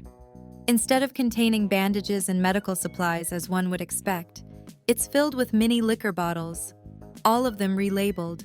For poop explosions. Drink when the baby's been up all night crying. For parental use during teething. This is perfect, Evie says through her giggles, closing the lid on the kit and returning her attention to the bag, both of them pulling out the final item. When they push back the tissue, they gasp, the light-hearted atmosphere shifting to one that's more meaningful and poignant. Tears dot their eyes, their gazes trained on the dust jacket of the thin, hardcover book. It's a cartoon likeness of younger versions of the 4 of us, our arms wrapped around each other. We went behind your backs and got help from a few of the graphic designers at the magazine. Izzy explains. They did all these illustrations for us. If you flip through, you'll see they even included the guys in there, too. Evie opens to the first page and reads the text Izzy and I worked on, which was a feat considering we're not the writers amongst our circle of friends. Evie and Chloe are, life is full of ups and downs. Happy moments and sad moments, beginnings and endings. She reads with a quivering voice. But with the right friends, your downs won't seem so bad, your sad times won't be so tough, and the endings will still have a glimmer of hope. She looks back to us, her tears now streaming steadily down her face.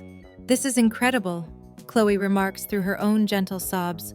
One thing is certain, pregnancy certainly softened her. Although I've always known she has a soft side, she just doesn't allow many people to see it. You two did this all on your own. Your two best friends only have their first baby once, Izzy says. You deserve something to commemorate it, to commemorate us. And that's exactly what this book is. Yes, it's written for children as a way to offer advice to help them through all the ups and downs they'll navigate throughout their life. But it was also to commemorate what we've been through as friends, that no matter what life has thrown at each of us, we've found our strength through each other. I love you girls, Evie states, wiping her tears. Izzy and I get up and skirt to the other side of the table, all of us wrapping our arms around each other. A thickness forms in my throat over the fact that I'll no longer have this amazing support group mere miles away. But our bond is too strong, regardless of what the future brings, of how many miles separate us. We'll survive.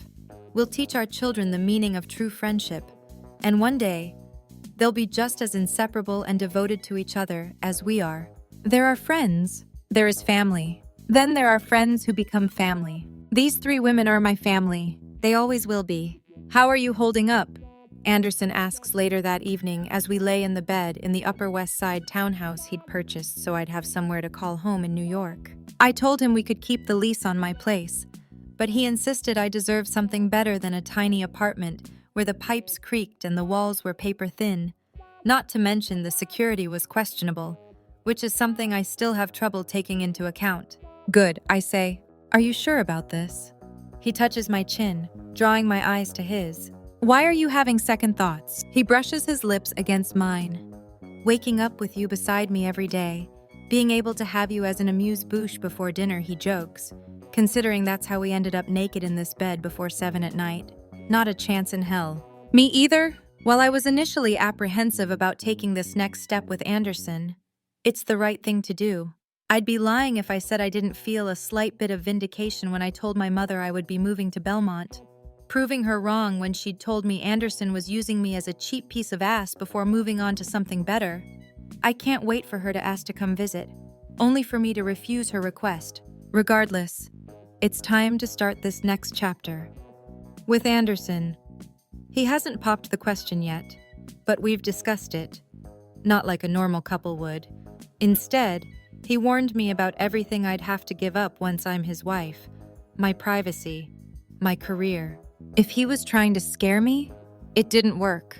I knew what I'd give up once I entered into this relationship, and my career isn't really a career, merely something I did to get over Hunter. I don't need it anymore, considering most of my free time is devoted to Anderson's charitable foundation. He's all I need now. I no longer dwell on the past. My last reminder of Hunter, the ring he proposed with, is now kept safe in my box of memories, where he belongs, in my memories, not in my present. In its place is a new necklace Anderson had made for me, a charm with the penny that changed everything for us. That will always remind me of the best adventure of my life. You're not going to miss your friends so much that you change your mind. We'll be back here enough. We'll need to get your money's worth out of this amazing apartment. And this bed, I can get on board with that. He buries his face in my neck, his scruff causing a tingling to stir in my core, regardless of the fact he just treated me to yet another incredible orgasm. But I doubt I'll ever have my fill of this man. Every day, I find myself falling in love with him all over again, with his heart, with his soul, with his devotion. I knew you would, but seriously, I prop myself on my side, resting my head in my hand as Anderson traces the curve of my body. An ocean can't sever our friendship. I draw my bottom lip between my teeth, hesitating, before adding, although in a few months, travel may become difficult. He frowns, brows drawing in. Why? I leisurely lower my free hand to my stomach, resting it where a tiny life grows. Anderson's expression grows wide at my insinuation. Are you? I beam. I am. Excitement overwhelms him as he drags me into his arms, his mouth covering mine in an impassioned kiss, consuming, enthralling, loving. When he pulls back, he frames my face in his hands, his gaze full of wonder. How? Well, I smirk. When a boy likes a girl, he growls playfully. I know how. But I thought you were on birth control. I am. Apparently, they're not lying when they say it's not 100% effective. I frown. You're not upset, are you? God, no. He pulls me back into his embrace, kissing the top of my head. I never thought this would happen. After you learned the truth, I didn't think you'd want to have kids, especially with me. I don't care about the past, I told you that. No, not about that. But he licks his lips, collecting his thoughts. I may not always be like this. Nora, I may not always be physically able. I release a small sigh as I bring my lips to his. I love you. All of you. Even if you have to use a wheelchair one day, I'll still love you. My love comes without conditions. Always has. Always will. He presses his mouth back to mine, a groan escaping. Marry me, he murmurs. You're only saying that because you're my baby daddy, I laugh. I expect his eyes to be alight with amusement, but they're not. I'm serious. Nora, I want to marry you. He briefly releases his hold on me, reaching across the mattress to open the drawer on the nightstand before returning to me, holding a velvet box. I shoot to sitting, bringing up the duvet to cover my exposed chest, as if that will help me feel any less vulnerable than I do. He leans against the headboard, full of the same confidence I remember from our very first meeting. I've been trying to figure out the best time to ask you, thinking I needed to have this elaborate thing planned. But now that I think about it, that's not what you need. If I've learned anything from our time together, it's that the only thing that matters is now. The present. This moment. When he flips open the box, I gasp, my attention drawn to the stunning diamond ring.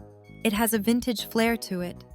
The breathtaking stone is flanked by rows of smaller glittering diamonds along the band. Nora Jean Tremblay, you are the most incredible, selfless, compassionate woman I know. When I saw you sitting in that diner in Chicago, I physically felt you. I hadn't experienced anything like that in so long. I didn't know anything about you.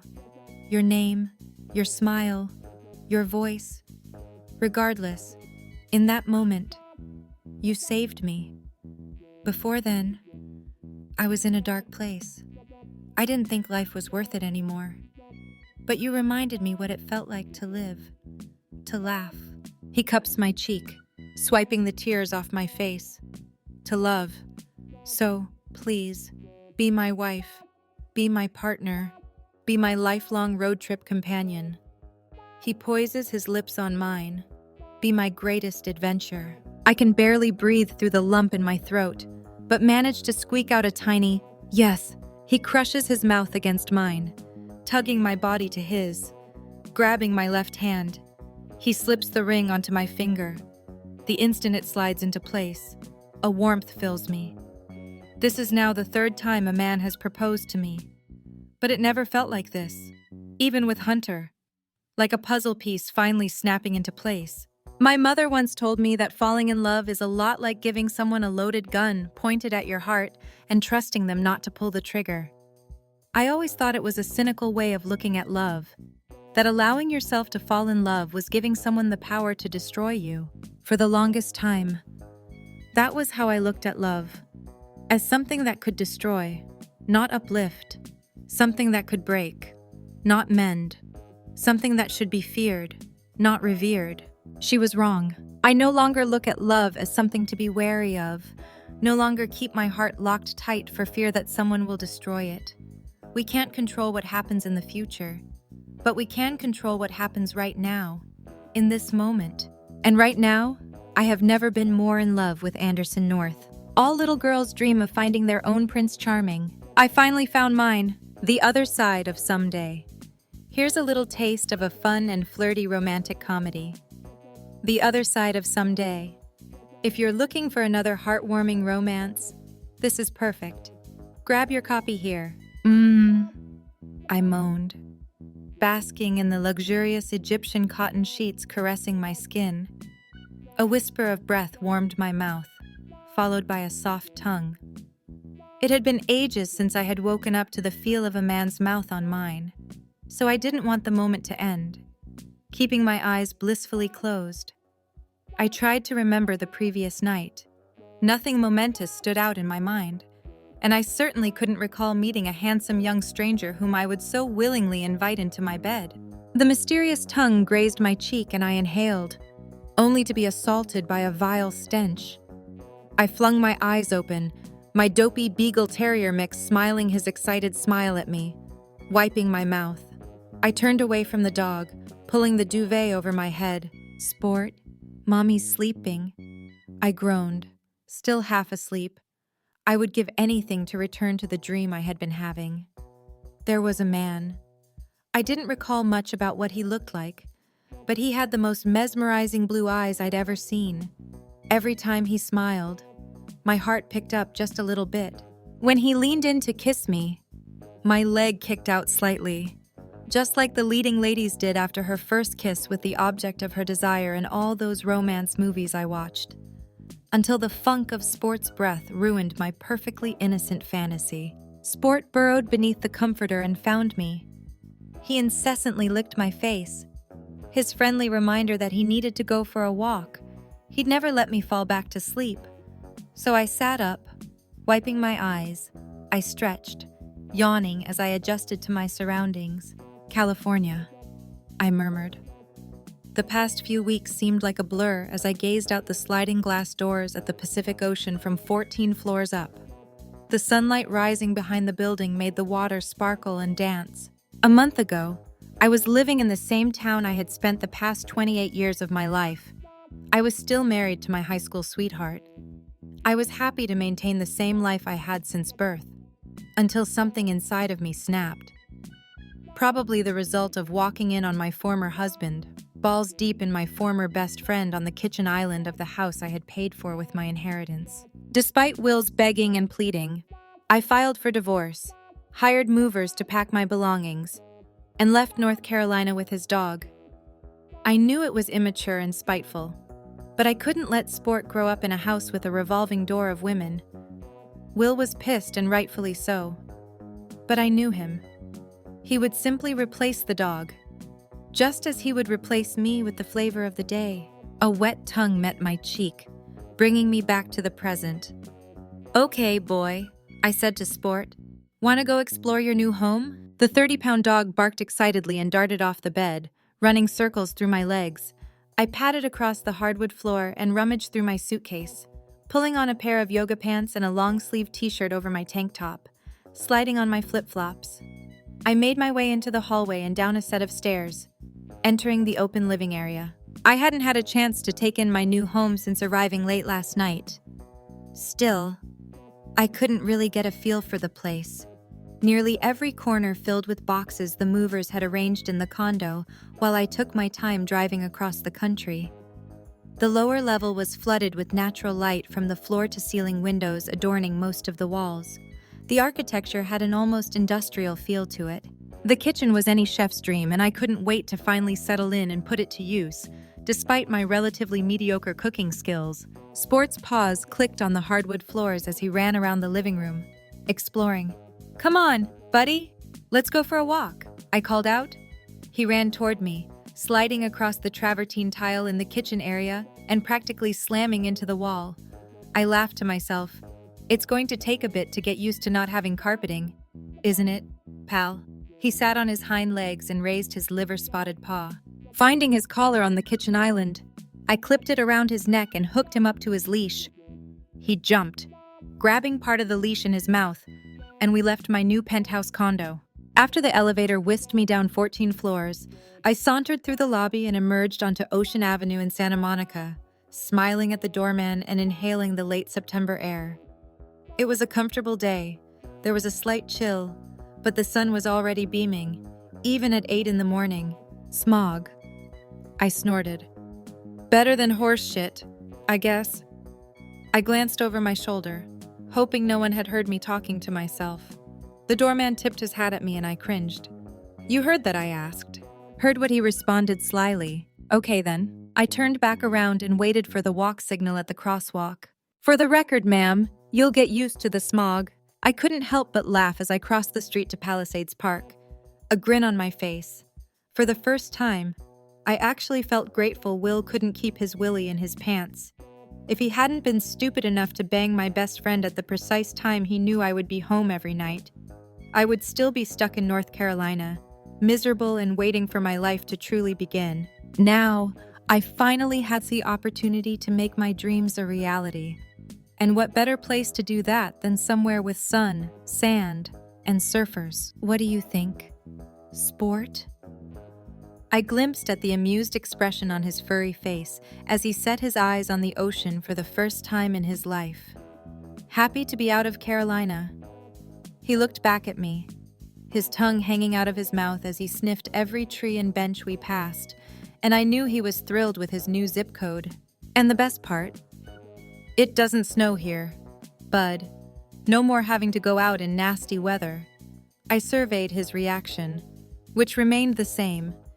It didn't take much to make a dog happy. Give him a place to shit while looking at the crashing waves of the ocean, and he's as happy as can be, allowing Sport's leash a little more slack. I stared at the water, tuning out the sound of horns and cars as they drove along the coast of Santa Monica. The waves were peaceful and serene, and I felt a renewed energy. When I pulled away from the small town in North Carolina I had grown up in, I almost turned my car around at least a dozen times. The thought of leaving the only life I had ever known petrified me. Most women my age probably went through that when they were 18 and headed off to college for the first time. I never had that experience. Now, as I stared at the Pacific Ocean, sailboats and surfers bobbing up and down in the water, I started to think I was finally where I belonged. Why would anyone want to live anywhere else? I mused out loud. A sudden and unexpected strong yank on Sport's leash woke me from my thoughts, startling me, unable to react quickly enough. His leash slipped out of my hand and I watched in horror as he darted down the paved path, apparently on a mission. Sport. Heel stop, slow down, I shouted, trying to get him to obey my lackluster command. It was completely useless. I was never the dog's master. This was just another reminder of that fact. Chasing him through the park, I was relieved when he finally slowed his pace. However, that relief was short-lived once I saw what had captured his attention so suddenly. Sport. No. My eyes growing wide. My face turned red in embarrassment when he attempted to mount a light-haired dog that easily outweighed him by 20 pounds. Struggling to catch my breath, I grabbed Sport's chest, doing my best to pry him off the other dog, who didn't seem to mind the affection. I'm so sorry, I said to the owner of Sport's new girlfriend, keeping my eyes cast downward. For a small dog, Sport was freakishly strong, especially when he was about to get some. He's fixed, but he has a tendency to take after his daddy. Don't worry about it, the stranger replied, both of us attempting to separate our dogs, enjoying the love. Are you, girl? Just when I couldn't be any more horrified, things took a turn for the worse. Oh, my God. Sport lipstick in. There are people around, buddy. If you were human, your ass would be on the sexual offender registry. He ignored me and continued to hump the other dog's leg, his size prohibiting him from getting any higher. This may just be the most embarrassing thing ever, I remarked, my breathing labored. I'd say more amusing than embarrassing. All right, buddy, that's enough. I leaned in with the intention of using every ounce of strength I possessed to pry my dog off his girl, my motions fast and quick. Too fast and quick. Giving one final tug, my head slammed into the stranger's nose, a faint crack echoing. Shit, I'm so sorry, I apologized, no longer worried about my dog's sexual promiscuity. Embarrassment turned into absolute humiliation as I looked up to see this complete stranger holding his nose, blood streaming down his face and into his hands. Okay, Now you can probably call this the most embarrassing thing ever. He laughed, remaining composed, despite my reaction. Here. I rummaged through my bag, pulling out a messy pile of tissues. Use this to stop the flow of blood. I held the tissues out to him. We need to get you to the hospital. I frantically scanned the park, unsure of how far I was from my condo building. Thanks, but it's not a big deal. But your nose, it's got to be broken. I observed his blood seeping through the tissues. It's not broken, he assured me in a nasal tone. I'd know if it were. You know that kid in elementary school who always suffered from bloody noses? Well, that was me. And it never goes away. All I have to do is bump it and the floodgates open, but it stops pretty quickly. He winked as a warm smile crossed his full lips. In the midst of trying to pry my dog off his, I hadn't taken a second to even look at him. Now that I wanted to rewind the clock so I could perhaps brush my teeth and run a comb through my hair before leaving my condo. He had to be in his 30s and was at least 6 feet tall. As he lifted his arm to keep the tissues pressed to his nose, he revealed a slight sliver of skin between his t-shirt and shorts. See, he said, snapping me back to reality and away from mentally undressing him in my mind. I had read my fair share of romance novels. All the leading men seemed to have a six-pack and a V that disappeared below their shorts. I imagined this man was endowed with such a physique. That was how I pictured him in my mind. Anyway, removing the tissues from his face, he continued, "It stops as soon as it starts." I studied his nose. Just moments ago, a gush of blood was running down his face. Now there was nothing, other than a few streaks of dried blood. My gaze roamed from his nose to his gray-blue eyes that seemed to dance with amusement. My uncle always said you could tell a lot about a person from their eyes. I didn't know if that were true or not, but I got the feeling this was a man who didn't take anything in life too seriously, who was just along for the ride, letting the journey take him where it should. This was certainly an unexpected way to wake me up before I've even had my morning coffee, he added when I remained silent. If I were him, I would have questioned my ability to form a basic sentence. Raising his eyebrows, he crossed his arms in front of his chest. Tearing my eyes from his, my face burned with embarrassment. I don't know which is worse. I began, trying to act like the 28-year-old woman I was, and not the 13-year-old schoolgirl who was drooling all over Logan Benson, the new kid who had just moved to our small town from Atlanta. All the girls seemed to lose half their brain cells whenever he was near, myself included. My dog humping yours, me breaking your nose, or all of this happening before you've even had a chance to have your morning coffee. A playful smile crossed his face and I couldn't help but stare. Truthfully, it was more like gawking with a hint of drooling. A bit of scruff covered his chin and upper lip. The combination of the cargo shorts and olive-colored t-shirt brought forward all sorts of fantasies of this man having been deployed on a secret mission for the past week, just now returning to civilization. My imagination ran wild with various scenarios involving loaded weapons, zip ties, and rope. That was what 6 months without getting laid can do to a girl. I think it's the combination of all three that really makes this a day I'll not soon forget, he commented. Grenade launcher, I mumbled, still lost in my fantasy world. What? Nothing. I answered quickly, cringing that my internal thoughts didn't stay that way. Why don't you let me buy you a coffee? It's the least I can do for assaulting you. You don't have to, he insisted, really. It's no big deal. Well, if you won't let me buy you a coffee, how about you point me in the direction of the nearest Starbucks? I just moved and all my stuff is still in boxes, coffee maker included. I'll do you one better. I'll show you myself. I'm a bit jet-lagged from getting in late last night and could use the caffeine. I opened my mouth to protest. This way, he directed before I could say anything. Heading south, frozen in place. I was dumbfounded as to why a man I had given a bloody nose to would go out of his way to walk with me to the closest coffee shop. Was he a serial killer? Would he abduct me and take me to his secret lair? He didn't exactly look like a mass murderer. Then again, neither did Ted Bundy. Are you coming? He glanced over his shoulder, winking.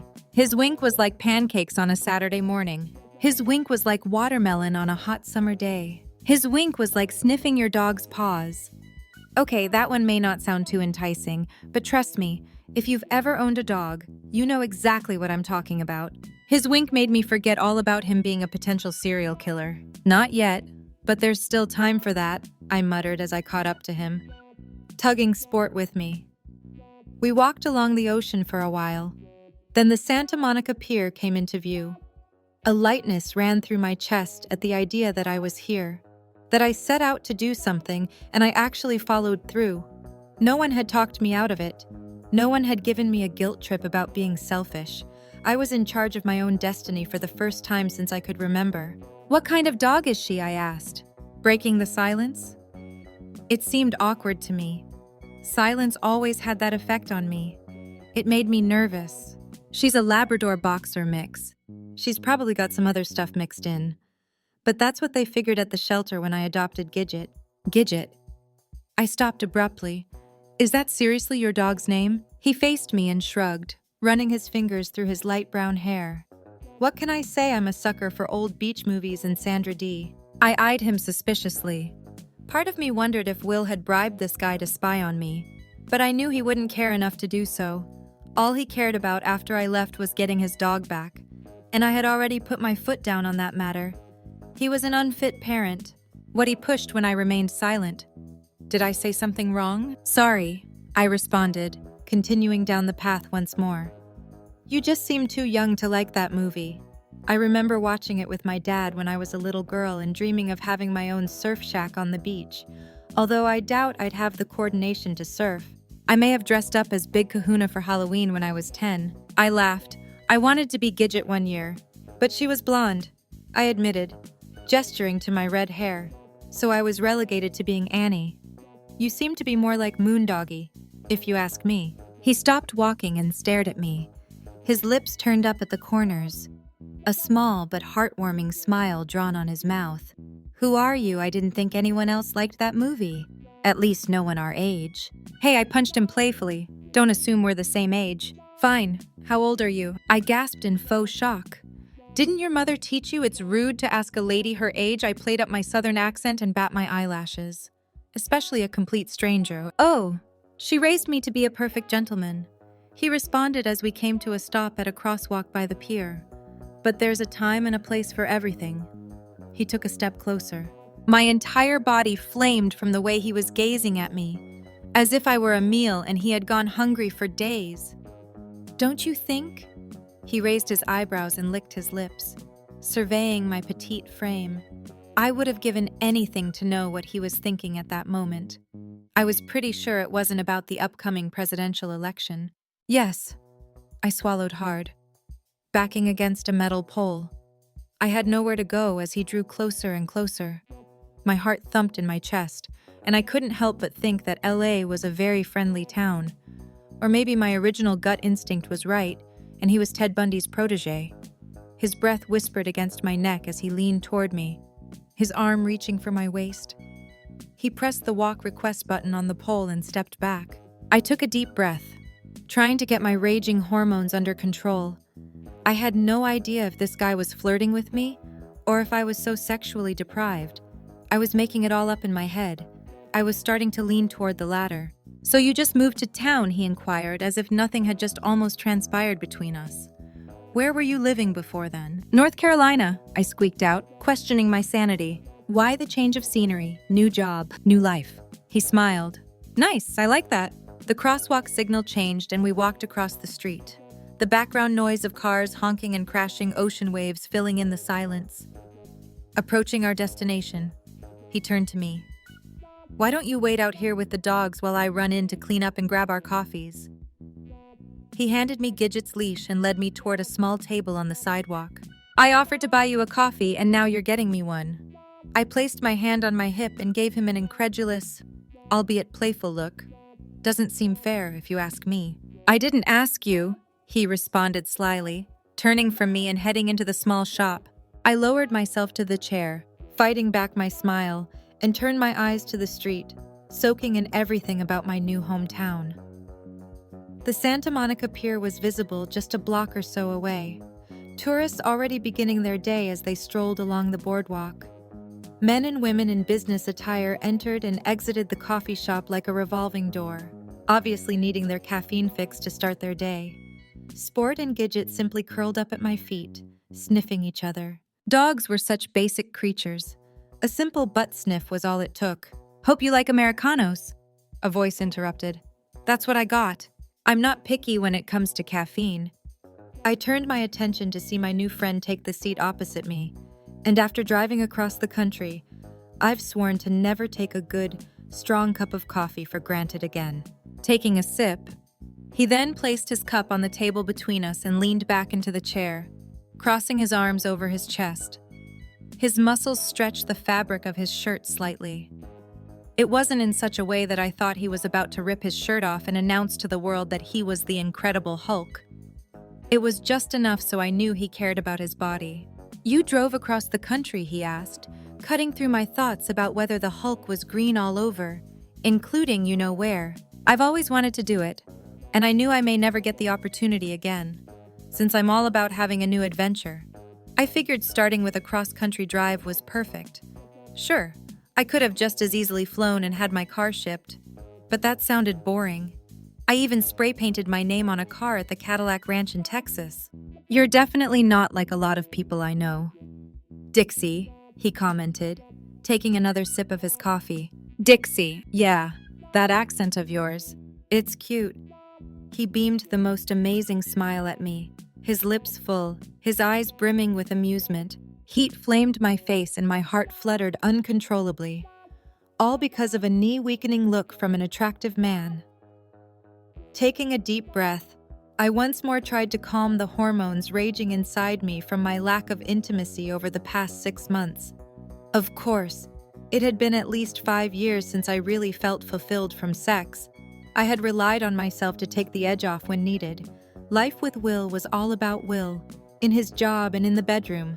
Now that I was completely unattached and in a brand new place, I was like a lioness in heat, ready to pounce on the first attractive man who so much as looked at me in any way that might indicate a modicum of interest. "So what's your deal?" I asked, focusing the conversation on him instead. "You mentioned you were jet-lagged from flying in late last night. Work or pleasure?" "I was out of town on a shoot." "You're, like, an actor or something, aren't you?" "You're too pretty not to be." He laughed, the sound warm and comforting. "No, I'm not an actor. But thanks for the vote of confidence." "Then what do you do?" "I'm a producer." I put my hands up.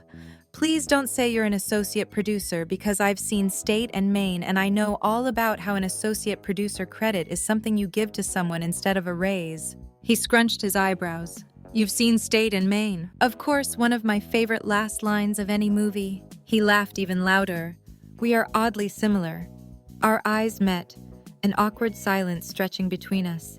Out of nowhere, my phone began ringing, the sound of Kenny Loggins' Mr. Night blaring. "Big fan of Caddyshack." He raised his eyebrows. I smiled, a little. I grabbed my phone out of my bag, scowling when Will's face appeared on the screen.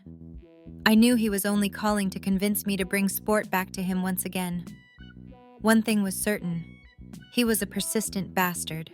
"Don't let me keep you." "You're not keeping. I need to get my day started anyway." He got up from the chair and grabbed his dog's leash. Holding his free hand out to me, I placed mine in his. I held my breath when his skin met mine. "It was great having you bump into me." "Dixie." It's truly a meeting I'll never forget. His gentle touch was everything I imagined it would be. Soft, comforting, warm, inviting. Then he winked and walked away. "Goodbye, Moondoggy," I mumbled, slumping into my chair, enjoying the view of his breathtaking backside. It was better than any glimmering ocean view I'd ever seen. I bolted upright. Shit, I never even found out his name. Sport cocked his head at me. "I guess you don't have those kinds of problems, do you, buddy? As long as her butt smells good, you couldn't care less about whether she has a name or not, do you?" He leaned his head on my leg, allowing me to pet him. Part of me was upset I didn't find out more information about my mystery man. For the briefest of moments, I felt a connection to this complete stranger, one stronger than I thought possible after a fleeting encounter. Or maybe I simply imagined it. Even before my marriage ended, I had been alone. It was entirely reasonable that my mind was playing tricks on me, wasn't it? Alone at my table, an emptiness seeped in. I glanced around, envious of couples and friends laughing over their morning cups of coffee. I knew absolutely no one in this town, aside from a stranger with gray-blue eyes whom I assaulted and then never found out his name. The doubt I had kept at bay over the past month was returning, and I needed to hear some encouraging words about how to start a brand new life. Picking up my phone, I called my uncle, the only family I really had left, desperate to hear him tell me how proud he was of me, how he knew it was time for me to finally spread my wings and fly. Instead, all I got was his secretary telling me he was in court all day. Sighing, I threw my phone into my bag, stopping when my eyes fell on a leather-bound journal. I was reminded of the day I left North Carolina and the conversation I had with my uncle. I knew you'd be the one to leave the nest. Bailey. His voice wavered, obviously torn about my impending departure. You have your mother's adventurous spirit. Do you know that? I don't feel that way. Hell, I've never lived anywhere but here. Either did your mom. But that didn't stop her from doing what she wanted. I wish I could remember her. It was quiet for a moment as we stared at each other. He always thought of my mother whenever he saw me. I inherited her vibrant red hair, fair skin, and short and slender frame. From what I knew, my uncle and mother were nearly inseparable growing up, always getting into trouble together, always holding the other one up when they needed it. The stories he told me about their childhood made me feel as if I actually knew her. Listen. He cleared his throat. I've thought a lot about this, and I think you should have this. He reached into his messenger bag and produced a small, leather-bound journal, the pages yellowing and torn. What is it? I asked, examining the cover just as my eyes settled on the gold monogram etched in the corner. It was your mama's journal. I gave it to her the day after she got her diagnosis, thinking it might be therapeutic for her to write down her feelings. She hated when people worried about her and had a bad habit of lying to everyone about how she was truly feeling. She always wrote in a journal as a kid, so I thought this would be a good way for her to process everything. I don't understand. How do you have this? Did Dad know about it? He nodded. I felt bad keeping it, but he insisted I hold on to it. You see, when I finally went home to Charlotte after you were born and your mama died, a package was waiting for me. This journal was in it. Your mama knew her time was up. Bailey. She held on as long as she could to make sure you arrived. You became her sole purpose for living. And this journal. He caressed the weathered cover as it lay in my lap. This is what she did the last several months of her life. I just figured since you're starting out on your first big adventure, you might want some inspiration from the woman whose last big adventure was having you. Throughout my drive across the country, I had kept the journal close to me, not wanting to let it out of my sight for a minute. I was curious about what the pages contained, but I was also apprehensive about reading her words. When I turned that final page, I knew the only piece of her I had would be gone. I wasn't sure I was ready to say goodbye to the woman I never even met, but maybe my uncle was right. Maybe I needed to read my mother's words. Maybe they would give me the encouragement I needed now that I was on my own for the first time in my life. Removing the journal from my bag, I stared at the cover, inhaling the aged papers. I love that smell, I said softly, opening to the first page. April 20. What am I, 15? That's how I feel, like I'm writing in a diary. So here goes. Dear diary, I have cancer. Fucking cancer. I'm not quite sure it's sunk in yet. I don't know if it ever will. The doctor said I had a 30% chance of surviving if I began intensive chemotherapy immediately. But that would kill the little life growing inside of me. I love Perry with all my heart. He says we'll try again when I beat this thing. But I only have a 30% chance of that happening. I am 100% pregnant, due on November 25th, so I choose life, but not mine. Perry will understand. Now I must begin the daunting task of living my life in the little time I have left. You know how people always say, someday, I will. Well, I've hit my someday. Someday begins today, and the first thing I'm going to do is see the Pacific Ocean. You may ask why the Pacific Ocean? Well, on my first date with Perry, we went to the old drive-in, which was more like a cow pasture with a shitty screen. The feature movie was Gidget. I gasped. No wonder Dad loved that movie, I thought, then returned my eyes to my mother's flowing script. It's a silly beach movie, but it brings back memories of the butterflies, and the butterflies never left.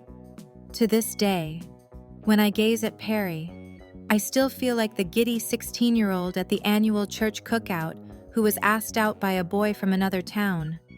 Now, I'm a 29-year-old wife and soon-to-be mother who has cancer. When I got my diagnosis last week, you want to know the first thing I did? I made a list of all the things I've always wanted to do. I've had to redo the list in order of importance because I fear I won't be able to do everything. I have to pick and choose my battles while I fight the battle that has begun raging its own war against me. Time. I closed the journal and returned it to my bag. Pushing the chair back, I got up. Grabbing Sport's leash, I headed back toward my condo, staring out over the ocean that the mother I never knew yearned to see as her first step in beginning to live her life. Someday begins today, I murmured with conviction, repeating my mother's words. Acknowledgements. Up until a few days ago, I'd planned on starting these acknowledgements celebrating the end of another series. Because up until a few days ago, this was supposed to be the end of this series. That's when my betas talked me into doing something I already knew I'd have to do. Continue Nora and Anderson's story. When I first outlined their story, the first half was the road trip, with the second half being Nora's struggles to adjust to what life as a royal would be like, as well as Anderson's continuing struggles with MS. Well, as you all probably know by now, things don't always go as planned. I didn't want to rush Nora's journey on Route 66 with Anderson, because I truly believe it was important for her to take her time and finally make peace with her past. So I made the decision to have that be the focus of this book instead. But as my lovely betas pointed out, their story isn't over. In fact, this is just the beginning. So there will be one more book in this series, Tangled Games, where we'll be off to the royal world of Belmont, and I can't wait to get started. You know that saying that it takes a village to raise a baby? Well, it takes a village to raise a book baby, too. And none of this would be possible without my village. First and foremost, a big thanks to my husband, Stan, who's always supported me in my writing. When we drove Route 66 11 years ago, I never could have imagined I'd eventually use our travels as the basis for a royal romance novel. Hell, I never could have imagined I'd write a single book, let alone 26, I think. His unwavering support to this crazy career of mine has made all of this possible. To my nannies, Brooke and Lauren, thank you for loving and taking care of Harper as if she's your own. To my fantastic PA, Melissa Crump, you're a rock star. Thanks so much for all you do for me, so I can spend less time online and more time writing. I couldn't do this without you.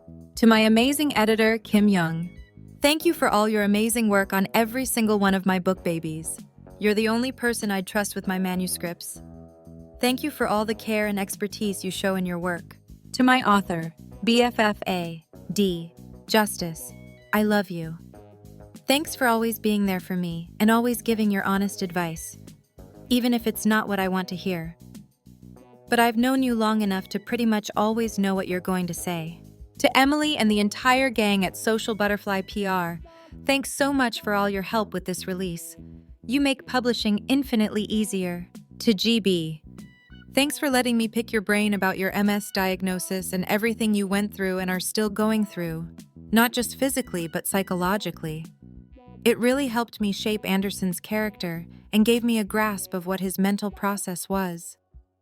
I can't thank you enough for all the time you spent answering my questions and assuring me I'd captured those early days after a diagnosis correctly.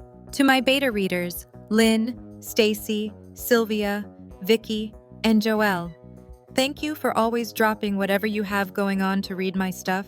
I sincerely appreciate it. And you win. You're getting more. To my admins, Lynn, Vicky, Leah, and Joelle, thanks for keeping an eye on my social media and reader group so I can stay offline and write. To my review team, Thank you for all your unwavering support over the years and for always fitting my books into your schedule. To my reader group, thanks for being such a fun group, allowing me to pop in for a laugh when I need one. And last but not least, thanks to you. Whether this is your first key book or your 26th, thanks so much for taking a risk on my work. I have so much more planned in the years to come, so stay tuned. This is just the beginning for the Royals of Belmont. Love and peace. Okay.